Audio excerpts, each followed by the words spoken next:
Hey everyone, welcome to FanFic Canon. Thanks for hitting play. I'm thrilled to bring this fan-made story to life for you. If you enjoy the ride and want more narrated fanfics, smash, subscribe, and tap the bell so you never miss an episode. And if you want audiobook of a novel of your choice, join my Patreon. Request any title that's freely available online, and I'll produce a full narration just for you. Now, let's dive into today's adventure. In the endless void, a single golden meteor blazed through the chaos between worlds. It traveled across countless universes, a streak of light carrying an unknown destiny, until it passed near a magnificent cosmos where a supreme will stirred. A divine gaze fell upon it, accompanied by a sound like celestial music, vast, sacred, and awe-inspiring. With one glance, the will pierced through the meteor's essence, and in that instant, the meteor's path shifted. It was drawn into the great symphony of this universe, its golden light dissolving into the cosmic melody like a new note joining an eternal song. A faint tremor rippled through the world below. Something new had arrived. "Hey, sir, wake up." A voice broke through the fog in Dyer's mind. He stirred, groggy and confused. When his eyes opened, he saw a landscape of rolling green hills and scattered trees. A small figure was leaning over him with a look of concern. Dyer blinked. Where am I? He was sure he'd gone to sleep in his bed. How had he ended up lying in the grass, surrounded by wilderness, and who was this stranger? "Who are you?" he asked. The little man flinched slightly, then spoke with polite hesitation. Bilbo Baggins, sir. Bilbo Baggins." The name struck a chord in his memory. Wait, Bilbo Baggins? As in that Bilbo Baggins? Dyer's mind blanked. He understood every word the stranger said, and even replied in the same tongue.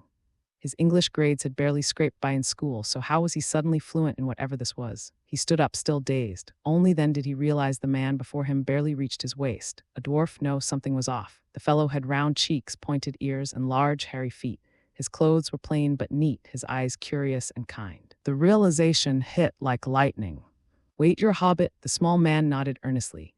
"Indeed, sir, and you are." Dyer's mind spun. Hobbits, Bilbo, the Shire. There was no mistaking it. He'd somehow crossed into Middle-earth.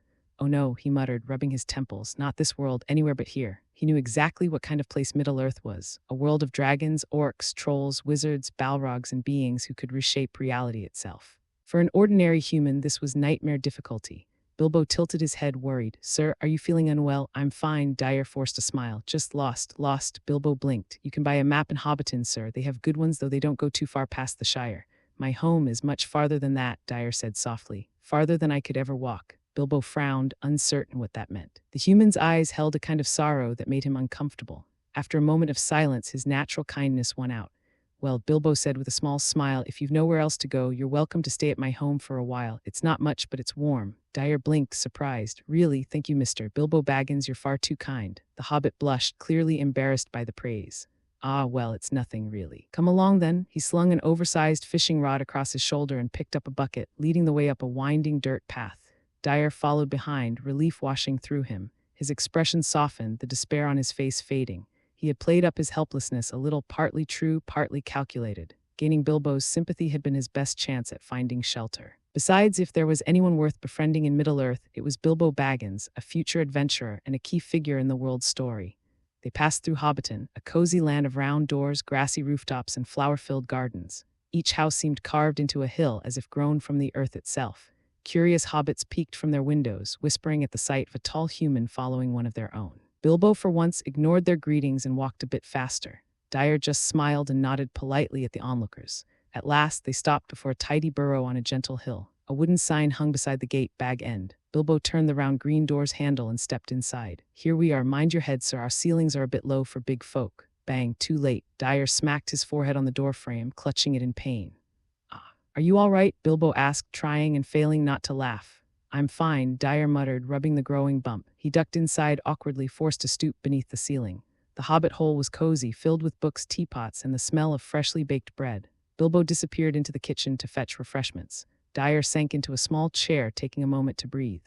Then a golden text suddenly shimmered before his eyes. "Hogwarts Sign-In System, location the Shire Hobbiton Bag End. Would you like to sign in?" Dyer's eyes widened. "What the? Everything all right, Mr. Dyer?" Bilbo called from the kitchen.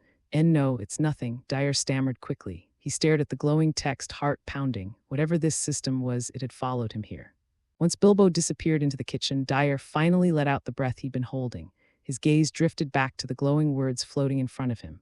"Hogwarts Sign-In System," he frowned. What does Hogwarts have to do with Middle-earth? Shouldn't this have sent me to the Harry Potter world? How did I end up here instead? He rubbed his temples. Did I transmigrate to the wrong dimension? No answer. The text simply pulsed gently in the air, as if waiting for him to decide.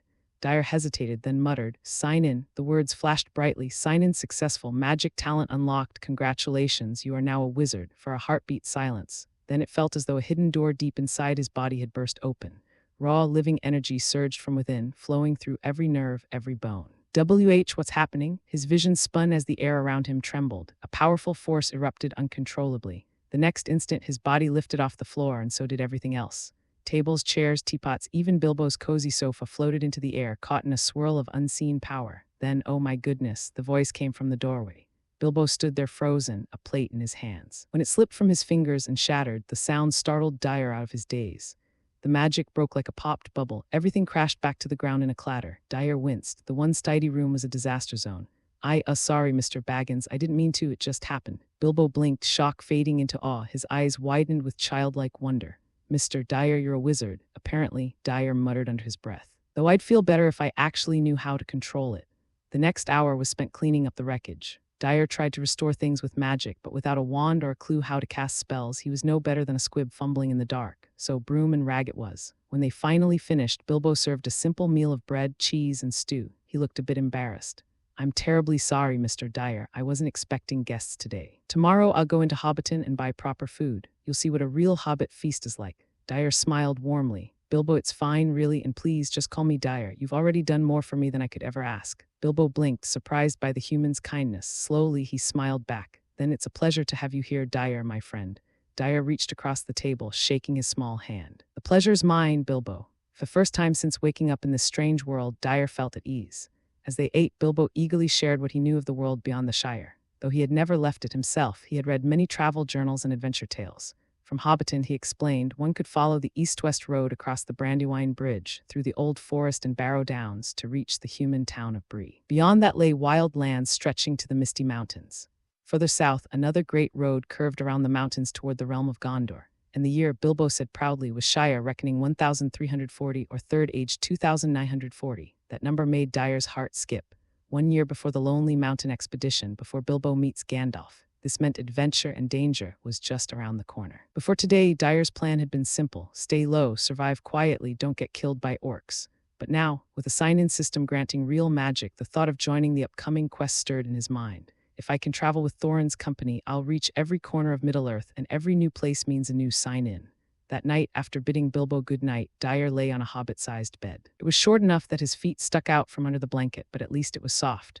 Moonlight spilled through the round window, blending with the candlelight on the wall. Outside, crickets sang beneath the summer breeze. He stared at the ceiling, thoughts finally slowing. When in Rome, do as the Romans do, he mused. If fate brought me here, then I'll make the most of it. Slowly, his eyes closed. Sleep came quietly. The next morning, Dyer woke early. The sun had barely risen. Bilbo's light snoring drifted from the next room as Dyer carefully ducked through the round doorway and stepped into the garden. Cool air brushed his face. Flowers swayed in the wind. From the hilltop, he could see all of Hobbiton: green fields, winding paths, and round doors glowing in the morning light. "It's peaceful," he murmured, "almost too peaceful." For a moment, he simply enjoyed it. Then the reality of his situation returned. All right, he thought, I'm a wizard now, sort of. But without a wand or spells, I'm not much different from a regular human. He'd read enough to know that real magic wasn't about shouting Latin words. It required theory, control, and tools. Still, that didn't mean he couldn't try. He focused on a small stone in the garden.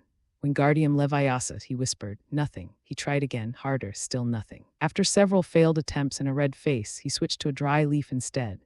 He closed his eyes, drawing on the faint warmth he'd felt during his awakening. The air stilled, the leaf trembled, and then slowly it lifted off the ground. It floated gently upward, twisting under an invisible force. Dyer opened his eyes, astonished. For the first time, true magic danced at his fingertips. A smile spread across his face. This is only the beginning. Success, Dewey's expression brightened.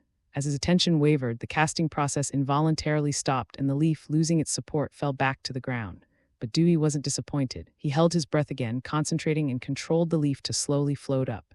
This time, it lasted longer than before. Under his control, the leaf danced in the air until his focus broke, and it fell again. After several more attempts, each lasting longer than the last, Dewey switched to a small stone, slightly heavier than the leaf. Controlling the stone was much harder than the leaf. Dewey felt as if he had returned to the very beginning. The stone floated unsteadily, then lasted even shorter than the leaf. But Dewey grew more excited with each practice, immersed in the use of magic, and didn't notice the passage of time. It wasn't until Bilbo appeared that Dewey's practice was interrupted. Bilbo saw the practice in progress, his eyes wide with astonishment. "Dyer, are you practicing magic?" Dewey nodded slightly, a little embarrassed. Strictly speaking, what he was doing wasn't magic, but simply the most basic use of magic to lift objects. And the weight of the objects he could lift was very light, not even as powerful as throwing them by hand. It had no destructive power whatsoever. But in Bilbo's eyes, it was an incredibly wondrous ability. "That's so cool." Bilbo looked at him with admiring eyes, his expression extremely excited. "Dyer, can you show me again?" "Please, as you wish." Being looked at with eyes full of admiration, Dewey felt a secret thrill, and he decided to impress the hobbit before him. And so, countless petals in the garden rose into the air under Dewey's control, dancing around the two of them, splendid and beautiful. Bilbo's mouth hung open, his eyes wide with shock as he watched it all. Over the next few days, Dewey spent most of his time practicing magic control. He progressed from small leaves and pebbles to being able to control objects weighing 10 katas. And the duration also increased from 2 minutes at the beginning to about half an hour now. He even started multitasking, attempting to control several items simultaneously. Of course, this was different from controlling the petals earlier. After all, that was just a brief display of magic, used to show off and impress those who didn't understand magic. Now he was simultaneously controlling several items weighing several katas each, and for a considerable amount of time. So it was common to see things flying and floating around in the living room of Bag End. Initially, it was non-fragile items, but eventually, after he became proficient, it included cups, teapots, and plates. Bilbo, too, went from being shocked at first to now being accustomed to it. Even sometimes, when he was too lazy to move and didn't want to reach for something far away, he would simply ask Dewey to use magic to bring it over. One day, Dewey temporarily stopped his magic practice. Because the food stored in Bag End was almost depleted by the two of them, he and Bilbo had to go to Hobbiton to buy ingredients. Walking down the winding path along the hill, passing through the pastoral scenery of the Shire, they could see 2 or 3 hobbits working in the fields along the way. When they saw Dewey, a distinctly tall human, the hobbits would stop and curiously look at him. There were no secrets in Hobbiton. The news of a human staying at Bilbo Baggins' house had already spread throughout the entire Hobbiton. However, Bilbo Baggins was seen by the hobbits as a reclusive person who disliked socializing, so no one had actively come to Bag End to inquire about the news. Passing the mill, crossing the double-arch bridge, they soon arrived at the central area of Hobbiton. The hobbit houses here were different from Bag End. They leaned more towards human architectural features, though still low and suitable for hobbits to live in. And there was also the only inn here, the Green Dragon Inn, the hobbits' favorite gathering place. The marketplace was bustling with people, hobbits displaying their various specialties for sale, even bartering. Women constantly haggled, while children happily weaved through the crowd. Dewey stood out prominently in the crowd. Everyone who passed by looked at him. The adults' gazes were more subtle, but the children were different. Several small hobbits curiously gathered around him, one of them even tugging at his clothes, asking with clear, innocent eyes, "Are you a human?" Dewey looked at the little one, who wasn't even knee-high, smiled, and patted his small head, nodding, "Yes." Bilbo, unwilling for Dewey to be looked down upon, cleared his throat a few times, and after attracting the surrounding gazes, he puffed out his chest and declared loudly, "Dyer is not just a human, he is also a wizard." Wow! The little hobbits' mouths gaped open, looking utterly astonished. The surrounding hobbits were also very surprised, and their curious attitude towards Dewey now contained a hint of reverence. After all, wizards in Middle-earth had always been powerful and mysterious figures, but the children didn't know what reverence was and pestered Dewey even more curiously, wanting to see magic. Dewey didn't refuse. He lightly tapped their hats, and the hats, as if alive, flapped their ear flaps and flew around them. The children gasped, then happily chased after the hats, and the adult hobbits who witnessed all this were equally astonished. Bilbo was very pleased by this, and he cleared his throat with a feigned seriousness. Dyer, we should go." Dyer nodded with amusement, following the hobbit who looked as if he had won a battle. After Bilbo finished his shopping at the market, Dewey went to the only blacksmith's shop in Hobbiton. The blacksmith, seeing Dewey, a human, arrive, was also momentarily stunned, then stepped forward to greet him. "What do you need, customer?" Dewey looked around and found that what was sold here was mostly farming tools like hoes or items like cleavers and axes. "Do you sell weapons here?" "Like longswords?" The owner looked at him strangely, shook his head. "Hobbits don't like fighting. Longswords and weapons have no market here, so we don't sell them." Dewey was a little disappointed, but he still continued to ask, "Then if I want to custom order one, how long would it take?" The owner shook his head again. "I'm very sorry, honored guest, although I'd really like to take your business. We've never forged longswords before. We have no experience at all. If you truly want to buy a good quality sword, I suggest you go to Bree Town, east of the Shire. That's your human town, and they are very skilled at forging weapons. You might be able to buy the weapon you want there." Dewey shook his head. According to Bilbo, the distance from Hobbiton to Bree Town was about 135 miles, which would take at least 6 or 7 days on foot. He currently had no plans to go to Bree Town. Since he couldn't buy weapons, Dewey simply picked out 2 bone cleavers from the blacksmith's shop. Although the blacksmith said he couldn't forge weapons, the quality of the cleavers he forged was very good, especially the bone cleavers, which were thick and sharp, capable of easily cutting through pig, beef, and lamb bones. In the owner's words, the cleavers produced here could last a lifetime. Dewey expressed his doubt about this, but he still cheerfully paid the money. As for the source of the money, Dewey naturally borrowed it from Bilbo. He was a penniless wretch, currently relying on Bilbo's hospitality, and couldn't even guarantee when he could repay him. However, the kind hobbit didn't mind and had no intention of asking him to repay, so Dewey was very grateful that the first person he met was Bilbo. Otherwise, how could he be so relaxed now?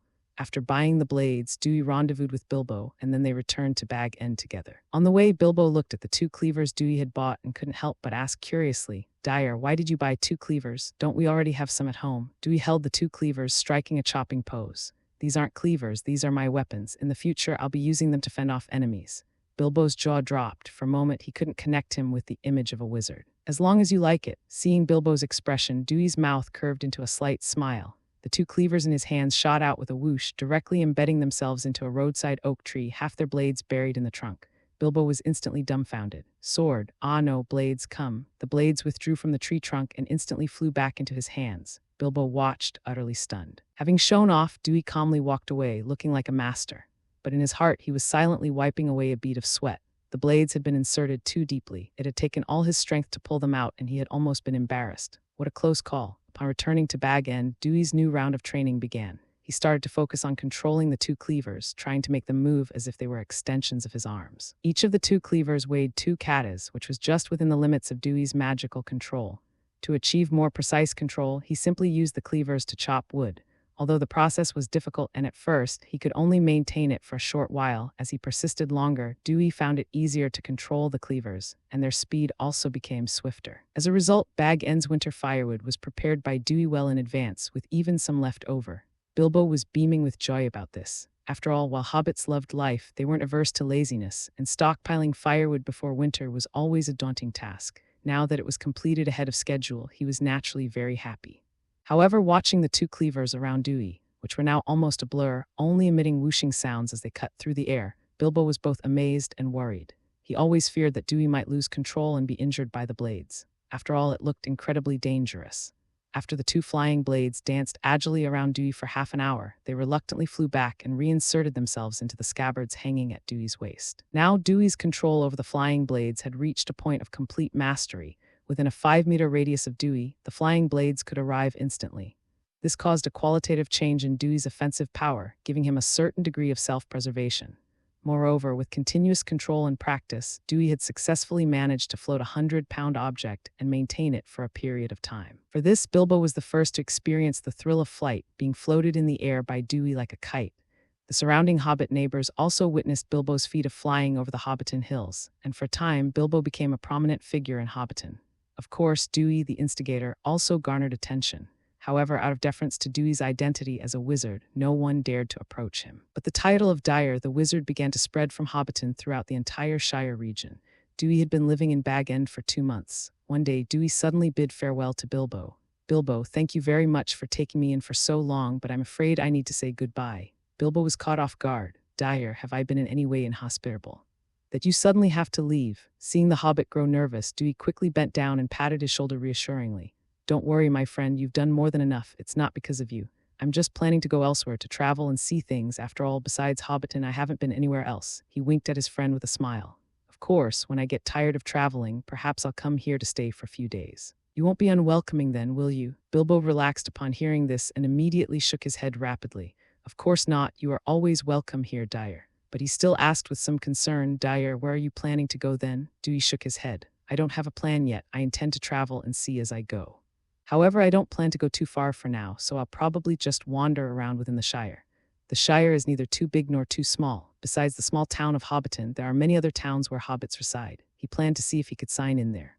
"Oh, by the way, Bilbo, you must be very familiar with the Shire. Do you have any towns you'd recommend?" Hearing that Dewey was traveling within the Shire, Bilbo felt even more relieved. He hurried to his study, rummaged around, and then found a map of the Shire, which he laid out on the table. Dyer, since you're traveling within the Shire, the first place I recommend you go is Bywater. It's the capital of the Shire and definitely a must-visit stop," Bilbo said, pointing to a marked location on the map to the west of Hobbiton. According to Bilbo's explanation, the entire Shire was divided into 4 quarters: east, west, north, and south. Hobbiton was located in the center of the Shire, belonging to the Westfarthing. Also belonging to the Westfarthing was Bywater, the capital of the Shire. Bywater was where the mayor of the Shire's office was located, and it was also the commercial and trade center of the Shire region, with the main east-west road passing through it, making transportation convenient. All right, Bywater it is first. Dewey made his decision. Though reluctant, Bilbo still saw Dewey off. Before he left, he prepared a large bag of food for Dewey, as well as a bulging pouch of silver coins. It was enough for his living expenses for the next period of time. Although Dewey wanted to refuse, he was penniless at the moment, so he accepted Bilbo's kindness. He simply silently noted this friendship in his heart. Refusing Bilbo's idea of seeing him off to the village, Dewey applied a floating spell to the package. Then, carrying the weightless package, he set off on his journey alone. From Baggin to the town, Dewey did not stop, following the east-west road that passed through there, heading west. The road was flat, with beautiful pastoral scenery along the way, and occasionally hobbit merchants or travelers passed by. They were also very curious about Dewey, who was clearly a human outsider. Dewey walked at a brisk pace, but it still took him a full day to finally arrive in Bywater before nightfall. The architectural style of Bywater was different from Hobbiton. Here, the buildings were taller and larger than in Hobbiton, mostly houses built of wood, brick, and stone, and it resembled a city more. As he entered the town, all the surrounding hobbits focused their gaze on this tall human. One of the hobbits with a walrus mustache, wearing a hat with a blue feather, stepped forward. "Outsider, where do you come from? What brings you to our town of Bywater?" Dewey looked him over with a questioning gaze, as if being interrogated. "Hello, may I ask who you are?" "I am Sheriff Robin Smallborough, the sheriff of Great Hole Town." Dewey was a little surprised, not expecting to encounter a hobbit police officer. "Hello, Sheriff Robin, I am Dyer. I just came from Hobbiton and plan to travel throughout the Shire." "You are that wizard Dyer?" "Sheriff, you know me." Cough. "The news of a wizard arriving in Hobbiton has spread throughout the Shire. I didn't expect you to come to Great Hole Town," the sheriff explained after he reacted. After learning Dyer's identity, Sheriff Robin's attitude changed dramatically, and he enthusiastically welcomed his arrival. Led by Sheriff Robin, Dewey arrived at the only inn in town, the Bird and Baby Inn, to check in. Aside from its somewhat strange name, the inn's height was also a bit unfriendly to him. He could easily hit his head on the ceiling when standing upright. The inn's bed was also a bit small for him. The innkeeper had to piece 2 beds together to barely allow him to stretch his legs and sleep. Hogwarts Sign-In System, located in Shire Great Hole Town. "Do you wish to sign in?" The system prompt appeared once again. Dewey was overjoyed and quickly shouted, Sign in successful. Congratulations on obtaining the Hogwarts first-year Charms class textbook, Standard Book of Spells, Grade 1." An illusory spellbook appeared out of thin air, floating in front of Dewey. Dewey found that the book would turn pages according to his will, and he immediately eagerly opened the spellbook. The first-year Charms class textbook was not complicated. It only contained 5 of the most basic and simple spells: Lumos, Levitation Charm, Incendio, Alohomora, and Reparo, none of which had any offensive power. However, Dewey was very satisfied. This was the first time he had encountered magic since his transmigration. Before, he had only magic power and could only use the crudest methods to control objects to fly with his magic power. That looked similar to the Levitation Charm, but it was very mentally and magically draining. He couldn't be distracted even a little during the control process and needed to focus completely to control the cleaver to attack. This meant that when controlling the cleaver against an enemy, he would be a clear, living target if he couldn't be distracted. Magic, however, was different. It was like a stable anchor point. Aside from needing to concentrate at the moment of casting, once successfully cast, he only needed to focus on maintaining the output of magic power.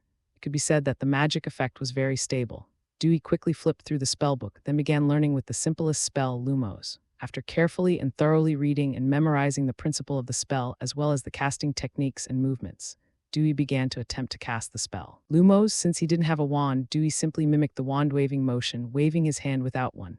The first attempt was unsuccessful. Dewey was not disappointed. After all, even the simplest spell, if cast without a wand, was wandless casting. Wandless casting is a very advanced casting technique. Besides a few powerful wizards who can master it, ordinary wizards can't even perform silent casting, let alone wandless casting. Therefore, most wizards in the magical world, once they don't have a wand, their combat power is not much stronger than a muggle's. Under Dewey's persistent efforts, a faint light appeared at Dewey's fingertip, although it was just a tiny glow like a firefly's and quickly extinguished. But it invigorated Dewey and immediately gave him more hope. Lumos, perhaps motivated by the success, after chanting the spell again, a white light flickered at the tip of Dewey's index finger, like a candlelight, illuminating Dewey's joyful smile. The next day, Sheriff Robin proactively invited Dewey to visit various attractions in Great Hole Town. For example, the municipal hole where the city government worked, and he also received a warm reception from the mayor of the Shire. The Shire, unlike the outside world, had very loose governance and management, always adhering to ancient laws. Basically, every town and village was self-governing, with hobbits voluntarily fulfilling their duties. So the mayor was basically only responsible for holding banquets, managing the post office, and maintaining public order, and was elected every 7 years. After visiting the municipal hole, Sheriff Robin took him to visit the Matham House, the Shire's museum. Matham in Shire Hobbit slang means useless, so the Matham House collected objects that hobbits considered useless to keep but too valuable to discard. However, when Dewey arrived at this hobbit museum, he was greatly surprised, because among the objects collected in the Matham House, in addition to ancient artifacts representing hobbit history, there were also quite a few weapons such as bows and arrows, spears, armor, longswords, and axes. Dewey came before a bow and arrow. The bow and arrow in front of him, made of an unknown wood, was orange-yellow all over, hard as iron yet very flexible and beautifully carved with elegant patterns. It is said that this is a bow and arrow used by an elf. It has been here for a long time anyway. Sheriff Robin, seeing his interest in the bow and arrow, proactively introduced it. Dewey was surprised to hear that. He didn't expect that an elf's bow and arrow would be collected here. Afterward, Sheriff Robin introduced him to several pieces of armor and axes said to be crafted by dwarves. These armors were clearly tailor-made for hobbits, and there were still traces of cuts on them, indicating that hobbits had once worn them through a cruel battle. Dewey found it hard to imagine what kind of enemy could have forced these gentle and friendly hobbits to take up arms and fiercely resist. Finally, Dewey stood before a gleaming silver chainmail. The chainmail was woven from countless silver rings, like a vest, soft yet very tough. However, Dewey noticed that this chainmail vest was quite large, more suited for someone of Dewey's height and build. It is said that this chainmail was made by dwarves and is very tough. It cannot be cut by a knife or melted by fire. However, we hobbits cannot wear it, so it can only be kept in the Matham House for collection, Sheriff Robin introduced. Dewey looked at this chainmail vest, very tempted. He was currently a squishy wizard and desperately needed a defensive item to protect his body. Sheriff Robin, I need this chainmail. Can it be sold? Sheriff Robin shook his head. I'm sorry, although the items in the Matham House are useless, they are the common property of the residents of Great Hole Town. If Wizard Dyer wants to obtain it, he would probably need the consent of all the town's residents. Dewey was a little disappointed to hear that, but then Sheriff Robin's tone changed and he said with a chuckle, however, Wizard Dyer, if you can demonstrate magic for everyone at the banquet, I think everyone would be happy to agree to your request. What banquet? In 5 days, it will be the 1200th anniversary of the founding of our Great Hole Town. Everyone in town will hold a celebratory banquet in the Great Hole Hall. You are very welcome to join us then. Hearing this news, Dewey agreed without hesitation. Originally, he had planned to leave after signing in here, but now in order to get the chainmail vest, he would stay here for a few more days. 5 days passed in the blink of an eye. During these days, Dyer mostly stayed in his inn room, constantly practicing wandless casting of the Lumos charm. And the results were very significant. He was already able to quickly release a dazzling white light from his hand, enough to instantly blind an enemy. Furthermore, he could condense a ball of light at his fingertip, which would then detach from his finger and exist for a period of time. This was the result of combining the Lumos charm with controlling objects using magic. As the anniversary arrived, Great Hole Town was filled with a joyful atmosphere. There were flowers and cheerful music everywhere. Men carried barrels of beer and ale from the storage cellars, while women prepared their best dishes. When night fell, everyone gathered in the spacious Great Hole Hall to celebrate together. The banquet hall was bustling with people, an array of delicious food and fine wine. Children happily weaved through the crowd, and adults danced together to the lively country music. Dyer was invited to sit next to the mayor, with Sheriff Robin on the mayor's other side. The mayor, who held great prestige in Great Hole Town, stood up and gave a long speech, then introduced Dyer beside him. Welcome, let us welcome Wizard Dyer to our banquet. This is also a matter worth celebrating. Watched by thousands of curious eyes, Dyer smiled and stood to acknowledge them. It was his first time seeing so many hobbit at once. The height of the hall allowed him to stand upright, so when he stood up and looked at the hobbit, who only reached his waist, he had a strange feeling of having stumbled into a land of little people. When the banquet reached its climax, the mayor, with a flushed face from drinking, made a request to Dyer. Wizard Dyer, would we have the honor, during this joyous occasion, of you demonstrating the wonders of magic for us? Sheriff Robin nearby winked, clearly having already discussed it with the mayor. Seeing everyone's sparkling eyes, Dyer's lips curved upwards and he nodded. Of course. As he spoke, he clapped his hands together, and under everyone's expectant gaze, a dazzling light was released from his palms. Just as everyone was about to be blinded, he clapped his hands forcefully and the light burst and scattered, transforming into countless specks of light that darted around the banquet hall. Wow, everyone's eyes widened, watching the scene in astonishment. The bolder children even reached out and grabbed a speck of light, happily dancing with joy. Truly amazing magic, the mayor exclaimed. The other hobbit also looked at the wizard above with wonder. Seeing this, Dyer took the opportunity to request to buy the Matham House chainmail vest.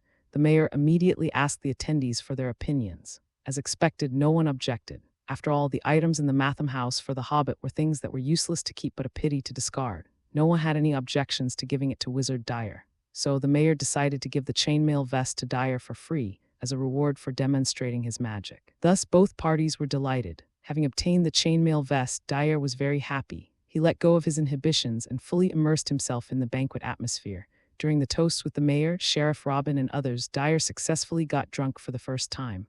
Wizard Dyer, are you really not staying longer?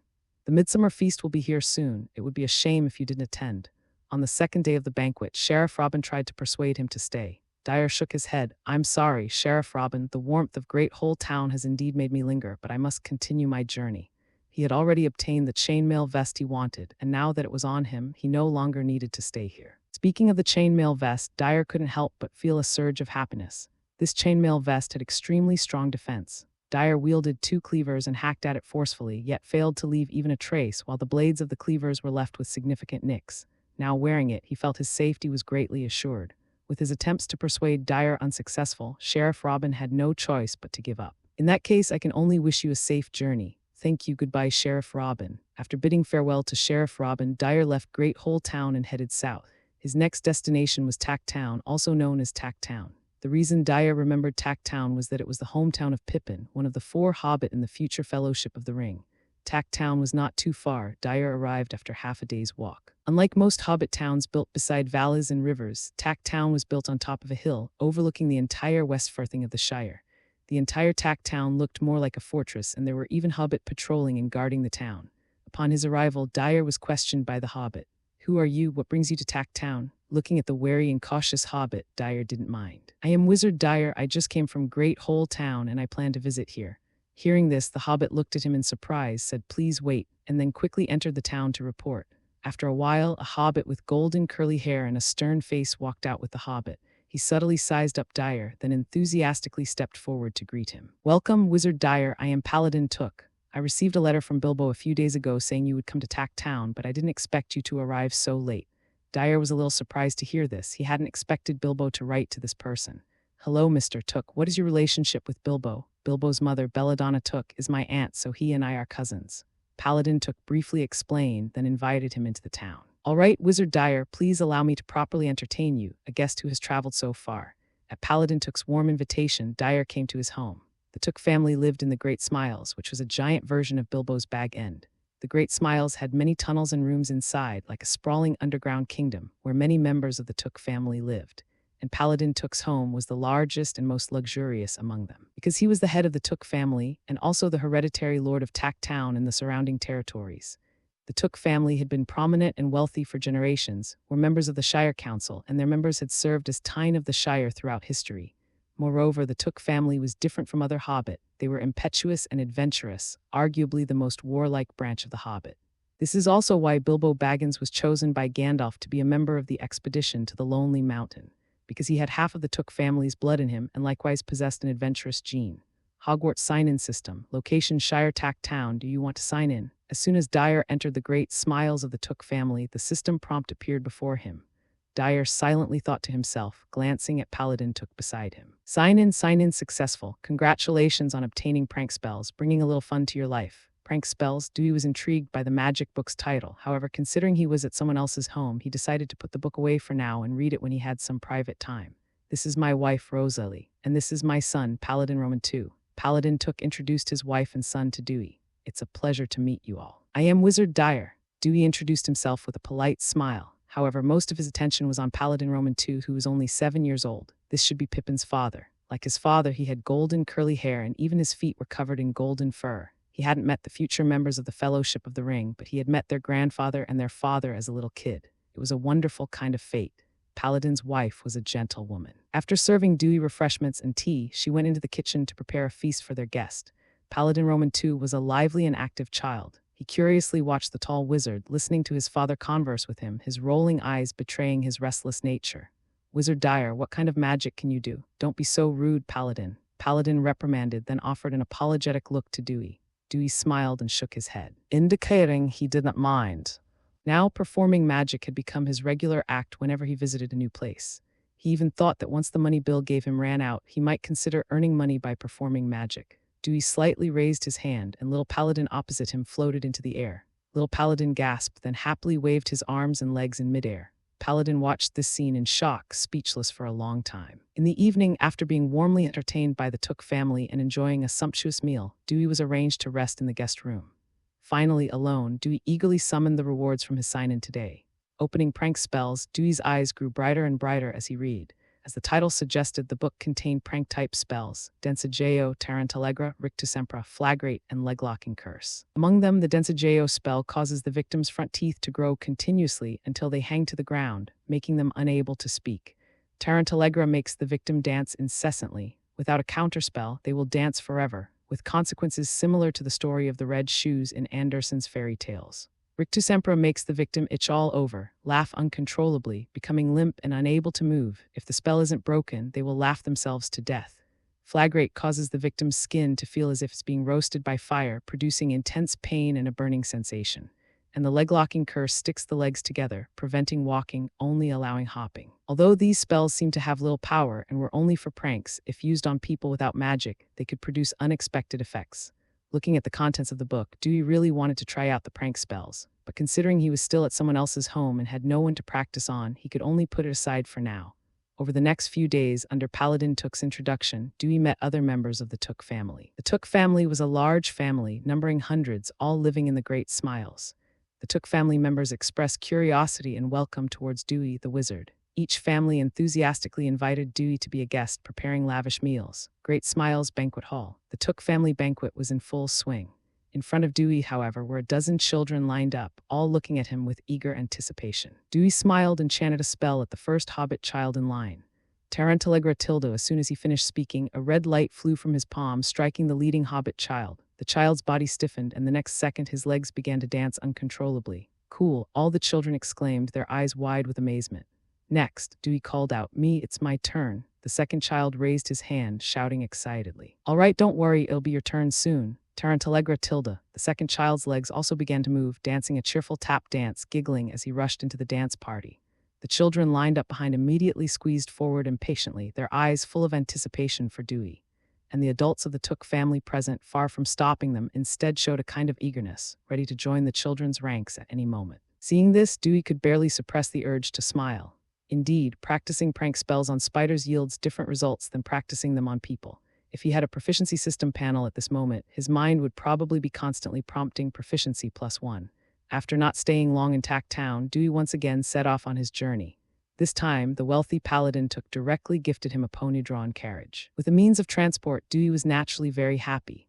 Moreover, the ponies raised by hobbits were very obedient and intelligent. Dewey didn't need to urge it much, it would follow the road forward on its own. Dewey sat in the carriage with a mouse in a cage in front of him. He had entrusted Paladin Took to catch it for him, specifically as an object to practice prank spells. Although prank spells were named pranks, they were very practical. For example, Densageo could make a person speechless, which was a very useful trick, especially against those who couldn't cast spells silently. The Rictusempra spell made people laugh uncontrollably, losing the power to resist. Tarantallegra made people dance involuntarily, unable to pose a threat. The leglocking curse could restrain an enemy's attack or escape.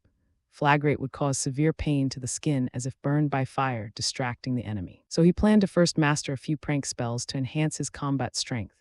Rictusempra Tilda, Rictusempra Tilda. On the flat road, Dewey's chanting echoed continuously from inside the carriage.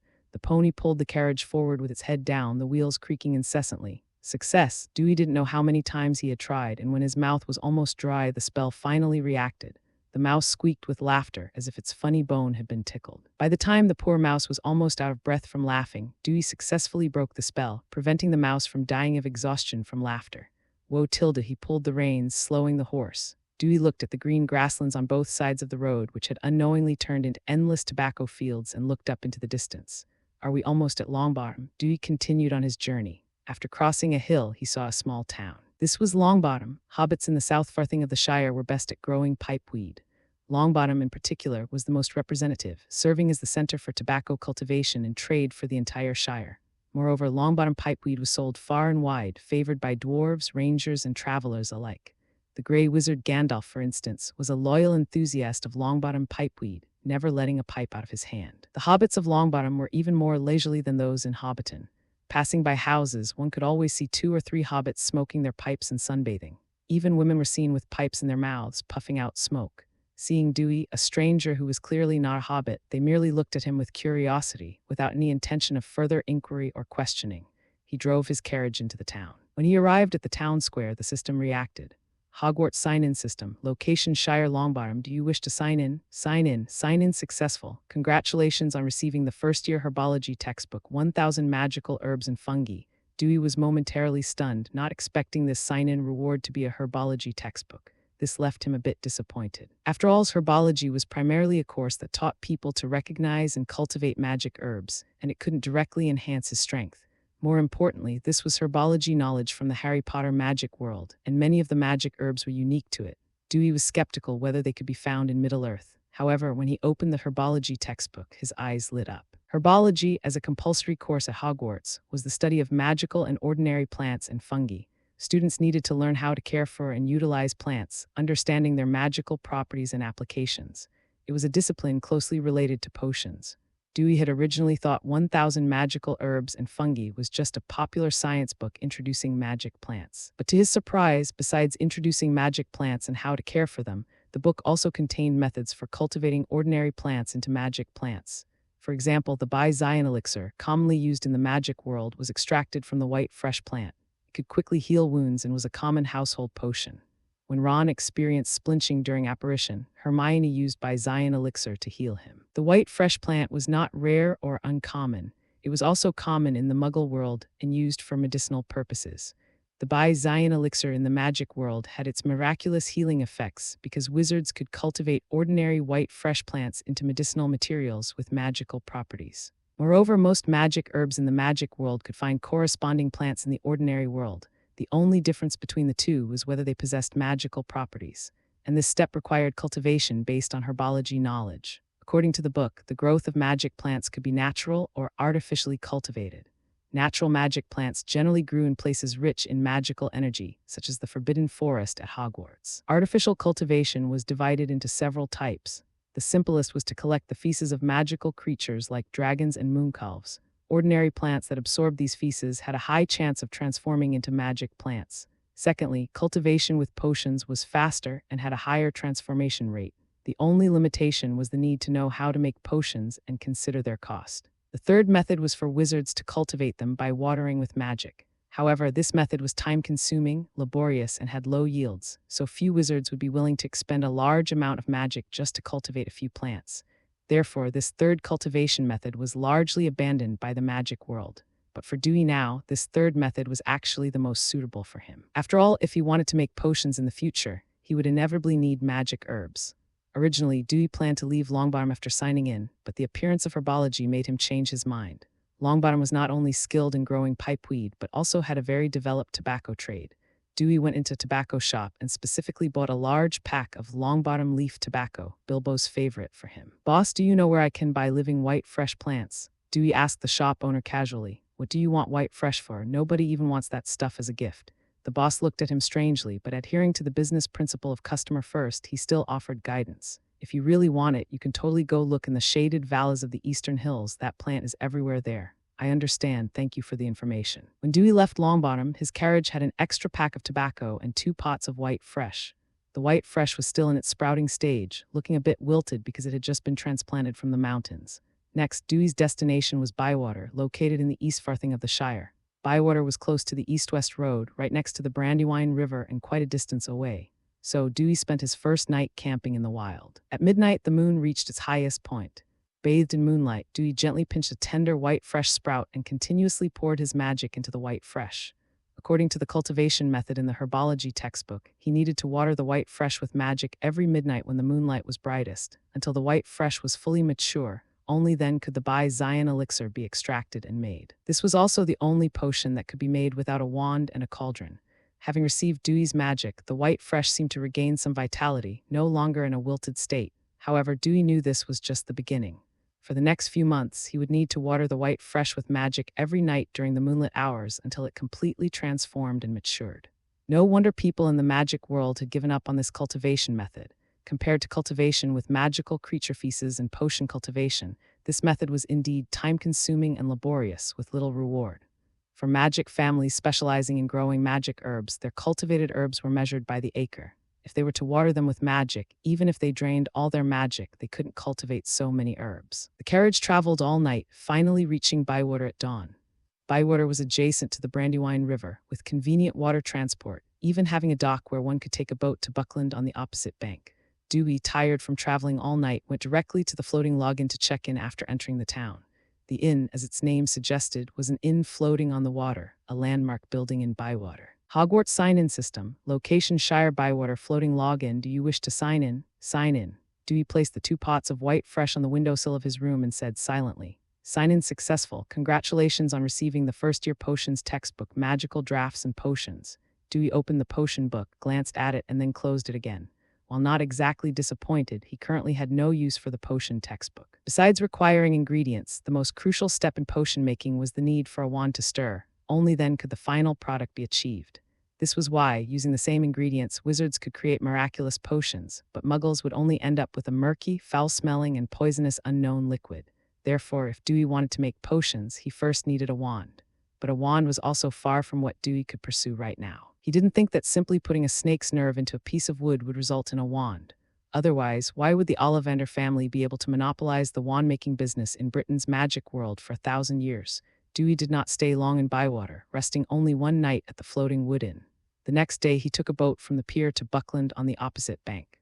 At the same time, he did not forget to bring his carriage and horses. Buckland, located between the east bank of the Brandywine River and the Old Forest, is the eastern border of the Shire. Most of the inhabitants of Buckland are members of the Brandybuck family, and compared to other hobbits, their bodies appear more robust and strong. Perhaps because they live near the Old Forest and face more dangers, they are more resilient and vigilant than other hobbits. Moreover, they are one of the few hobbits who wear shoes, and they are also the group that interacts the most with the outside, especially with the human town of Bree, so their clothing and architectural styles inevitably carry some human characteristics. Dewey once heard Bilbo say that hundreds of years ago, the ancestors of the Buckland hobbits crossed the Brandywine River from the East Shire and built Brandy Hall on Xinglu Mountain. Later, as their family grew, Buckland gradually formed.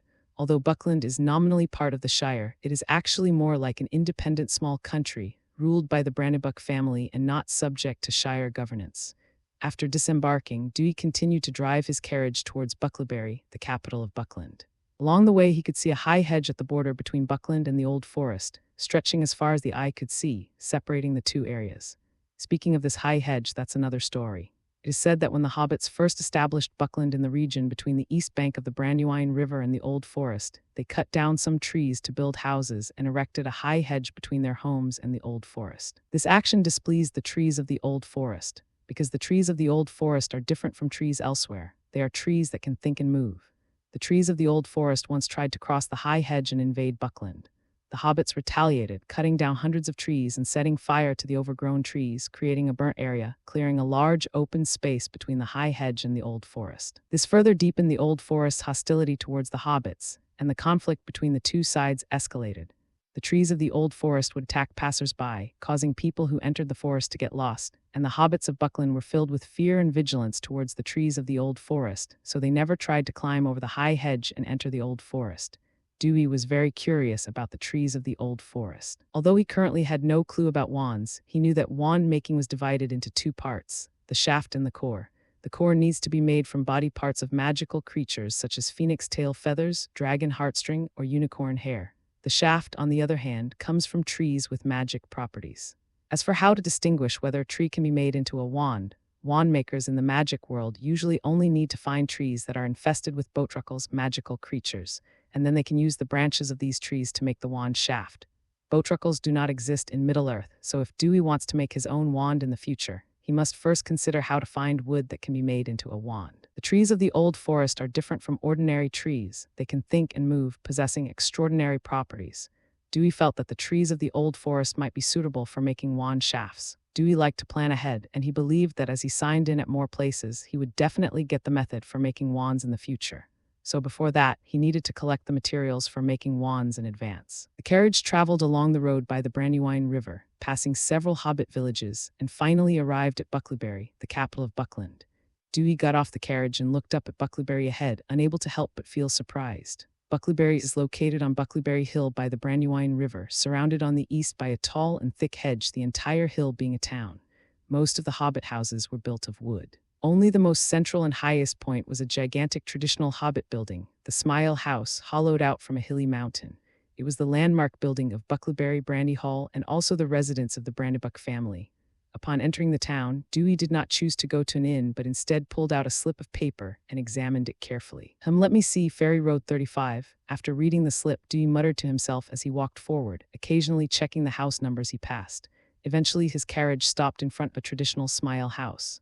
Ferry Road 35, this is it. Dewey got out of the carriage, pushed open the garden gate, and approached the round, green wooden door, knocking on it. Coming, a voice came from inside the room. The door opened, a young hobbit with brown, curly hair poked his head out, looking at him with confusion. Who are you? Dewey bent down to be as level as possible with the other person's gaze, smiling as he greeted him.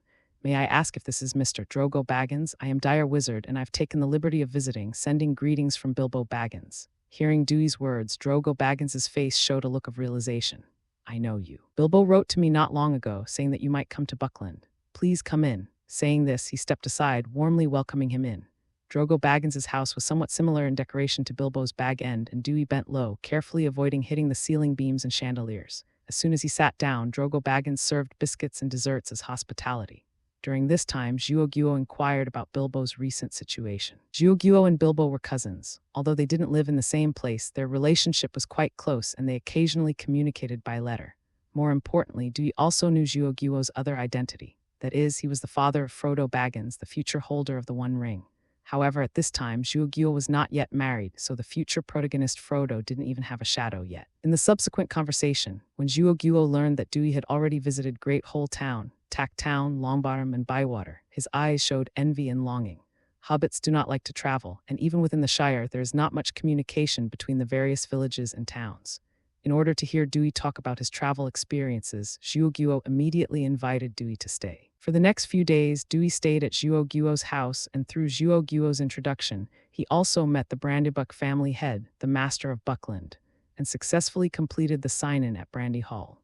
Hogwarts Sign-In System. Location Shire Buckland Brandy Hall. Do you want to sign in?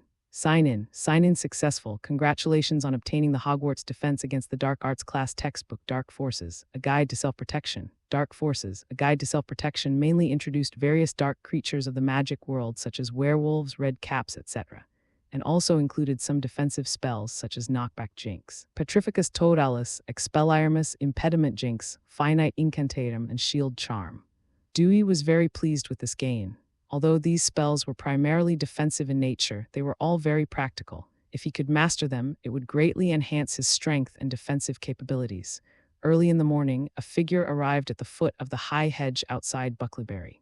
The hobbits of Buckland harbored fear and wariness towards the old forest. They had been constantly warned about its dangers since childhood, so few people ever approached the high hedge.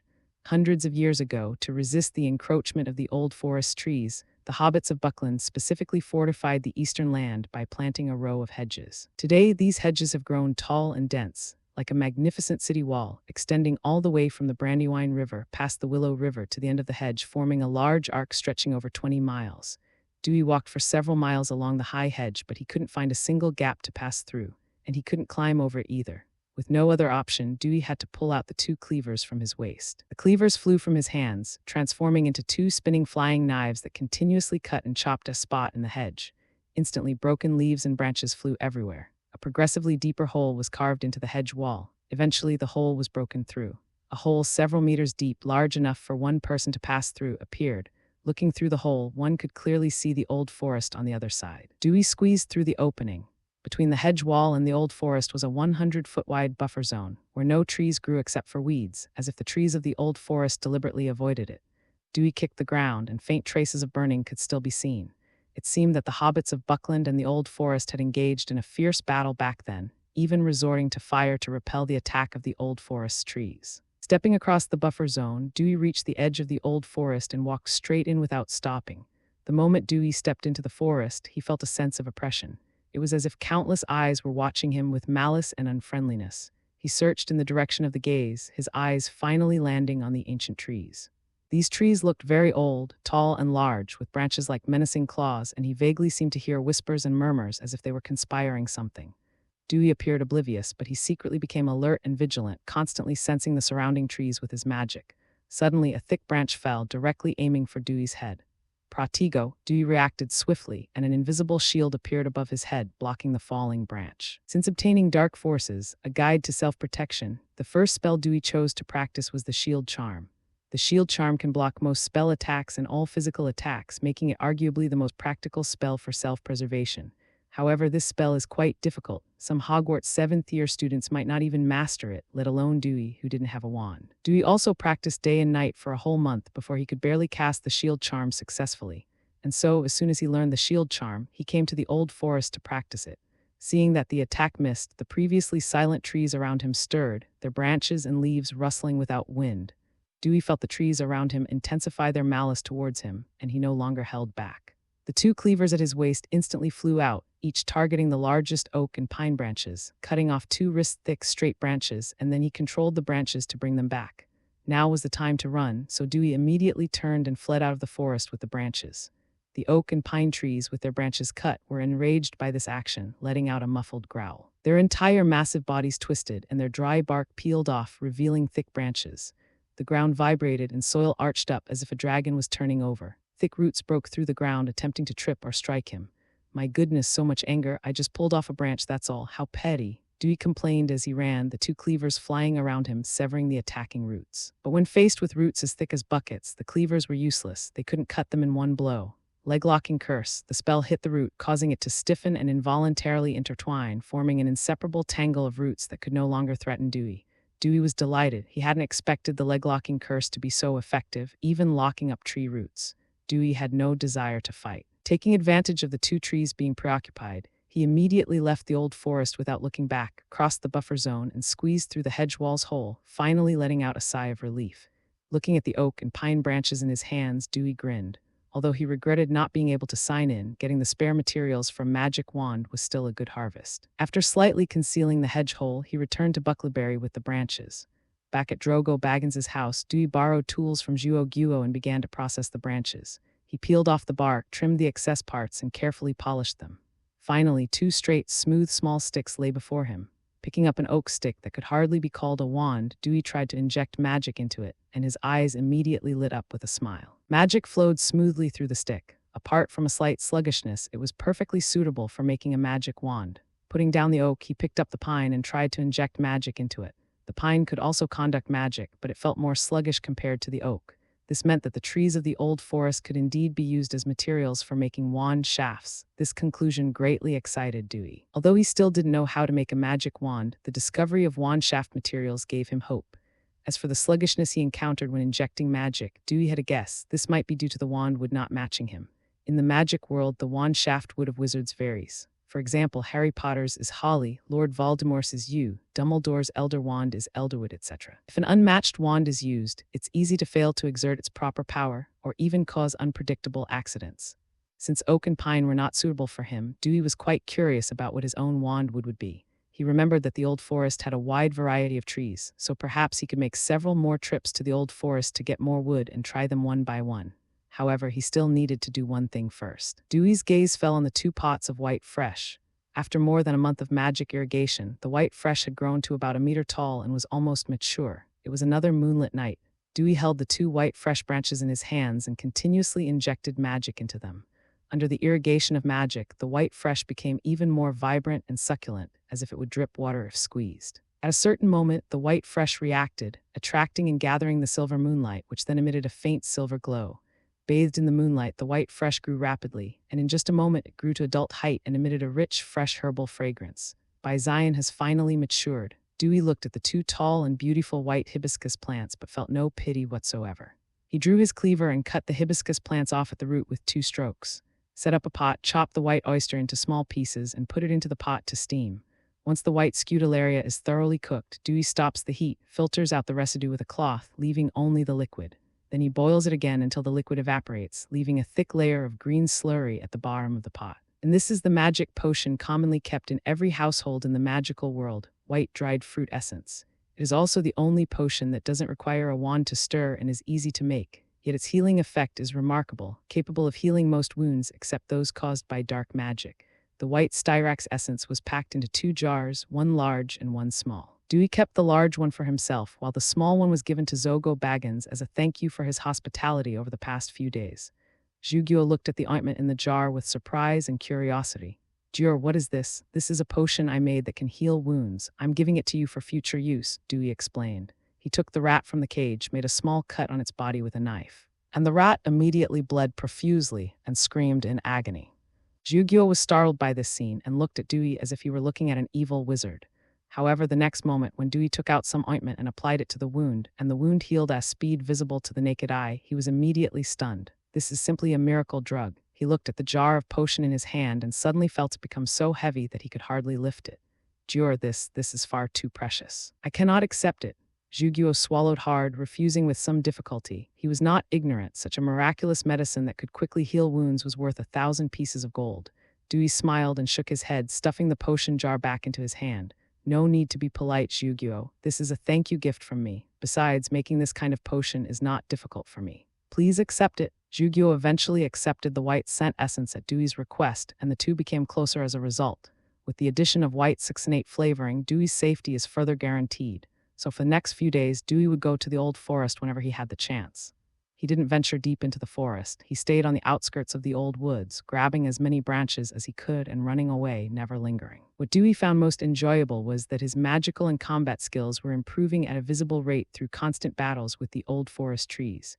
In this highly focused battle, he not only gained stronger control over magic, but also tested all the spells in Standard Spells for Beginners, Prank Spells, and Dark Forces, a defense guide with very noticeable results. Of course, in the process of battling with the old trees in the forest, it is inevitable that there will be times when one gets injured.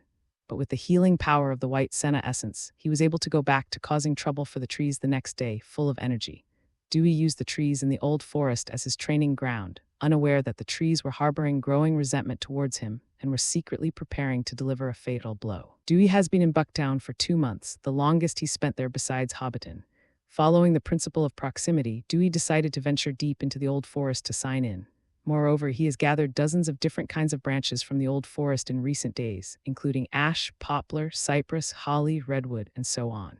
Although these trees are suitable for making wands, they all have a magical resistance to some extent, which is obviously not a good match for him. Therefore, he needs to venture deep into the old forest and collect more wood to find the right wood for his wand. After making preparations, he told Zhuguo and then bid him farewell, crossing the high fence alone and entering the old forest once again. As soon as he entered the woods, Dewey sensed that something was wrong. This time, the forest was unusually quiet. It wasn't like last time when it attacked him like a madman the moment it saw him. Something unusual must be going on. Dewey became alert and vigilant, but he did not retreat. Continuing deeper into the forest, the system still did not respond. This made Dewey somewhat doubtful. Could he really sign in at the old forest, or was it only useful if he went to the center of the forest after walking for a while? A path soon appeared. The path appeared very abruptly, as if it had just been opened up, with the trees on both sides neatly and tacitly making way for this forest path. Dewey looked around at the trees with great vigilance. The malice emanating from these trees was so intense that he had to be fully focused to guard against a sudden attack from them. As soon as he stepped onto the forest path, the surrounding trees quickly closed in, forming rows of tree walls that completely blocked Dewey's escape route. At the same time, the surrounding trees began to attack Dewey frantically, their thick branches lashing at him and their roots bursting out of the ground, trying to strangle him. Armor protects you. The legs are frozen and dead. Petrify them all. Dewey immediately cast a protective spell on himself, then used a leg-locking spell to lock the tree roots, and then added a petrification spell to immobilize the tree. Having battled these trees for so long, Dewey was quite familiar with their attack methods and handled them with ease, even collecting information on tree species he hadn't encountered before. But what gradually made Dewey sense something was wrong was that more and more trees were closing in from all directions, leaving him no way out except a narrow path leading deep into the heart of the forest. Dewey had no choice but to run down the path leading deeper into the woods unless he had to endure the trees. He understood that the trees were trying to force him to the innermost part of the path, which was why they had made way for him. If it were someone else, they would hesitate, but Dewey knew exactly what lay at the deepest part, so he ran along the path without hesitation. The path behind them was gradually being reclaimed by trees and disappeared. It was as if this path had never existed. Surrounded by trees, Dewey ran until nightfall. The fog in the forest and the increasingly dense trees completely blocked out the moonlight, forcing Dewey to use a fluorescent spell to barely make out the path on the ground. Panting heavily, Dewey finally emerged from the woods and arrived at a canyon. There are no tall, dense trees here, only low shrubs and a wide meadow. A small river flows through the canyon, and a very large old willow tree stands prominently on its bank. The old willow tree was enormous and terrifying. It was taller and larger than all the other trees in the forest, its branches stretching towards the sky like slender gray arms. The twisted, tumor-covered trunk is interspersed with huge cracks like a grinning mouth and makes a faint creaking sound as the branches move. As soon as Dewey arrived, he looked at the old willow tree with great vigilance. The trees kept attacking him, trying to force him to come here to stand before this old willow tree. Dewey knew it. It is Huon, a close relative of the Ents, the tree people, including the trees that attacked him before. Huon is more like a tree than a tree man. One could say it is a tree with self-awareness and is extremely aggressive. And the old willow tree in front of us is the oldest and most powerful Huon in this old forest. Moreover, it is full of malice towards humans. Suddenly, a soft voice drifted through the air, like a soothing lullaby playing in your ears. Dewey suddenly felt a wave of drowsiness wash over him, and his head became dizzy. He approached the old willow tree as if sleepwalking, completely unaware that he was in danger. The cracks in the old willow tree widened and twisted, revealing a hideous and terrifying smile, waiting for its prey to walk into its trap. Dewey walked closer and closer until he came to the old willow tree. The branches of the old willow tree swayed without wind, and a hypnotic song emanated from every leaf on the tree. It's like someone softly singing a lullaby, or like a group of people whispering. Just as the old willow tree opened its mouth-like crack, about to swallow him into its trunk, the system, which had been unresponsive, finally reappeared. Hogwarts Check-In System, locating Old Forest Check-In now. Dewey's previously dazed eyes instantly cleared, and he swiftly cast a spell towards the crack, petrified. A beam of white light struck the old willow tree, freezing it instantly, and the singing stopped abruptly. But before he could catch his breath, the petrified old willow tree broke free from the spell and swung its thick branches at him. Dewey gasped. The petrification spell hadn't worked. He'd run into a tough opponent, armor protection. An invisible shield appeared in front of Dewey, colliding with the huge branches of the old willow tree. The immense force caused the shield to ripple. Seeing that the shield wouldn't hold for much longer, Dewey kept thinking about how to break through. When he saw the thick layer of fallen leaves at the foot of the old willow tree, his eyes lit up. Blazing flames, a fireball flew from Dewey's hand and landed on the pile of fallen leaves. The leaves ignited upon contact with the fire, quickly enveloping the old willow tree and spreading to it. Fire is the bane of trees, and even the old willow tree is no exception. Fear of flames made the old willow tree forget about attacking Dewey and desperately wave its branches to beat out the flames, trying to extinguish them. Seeing the opportunity, Dewey flew out his cleaver from his waist, slashed off a section of willow branch, and flew back with the branch. Having obtained the willow branches, Dewey fled at top speed, running downstream along the Willow River without looking back, only to hear a roar of anger and hatred coming from behind. The lower reaches of the Willow River flow into the Brandy River, and the confluence is not far from Buckland. Returning the way they came is now impossible, so Dewey plans to go downstream along the Willow River, then circle back to the Brandy River and go upstream to Stag Town. But before that, there was one more thing he needed to do. System sign me in. Sign-in successful. Congratulations on obtaining the Ollivander wand crafting craft. Instantly, a wealth of wand-making techniques and knowledge flooded his mind, allowing him to quickly learn how to make a wand. Dewey was very happy. Although the sign-in reward this time was not a physical object like a spell, with the method of making a wand, he could make a wand that suits him and double his strength. Especially without a wand, he would find it difficult to cast spells that are lethal or powerful. For example, if he didn't have a magic wand to help him cast the Avada Kedavra curse, he would probably be the first one to be killed. Dewey had prepared for the possibility of trees blocking or attacking him along the Willow River, but to his surprise, the trees on the riverbank were very quiet, allowing him to pass through smoothly. Unable to figure it out, he didn't think much of it and followed the river to the confluence, then went upstream along the Brandy River. It was already the next morning when we arrived in Bucktown. "Oh my God, Dure, where have you been? What's wrong with you?" Zogo Baggins stared wide-eyed at the travel-worn Dure in disbelief.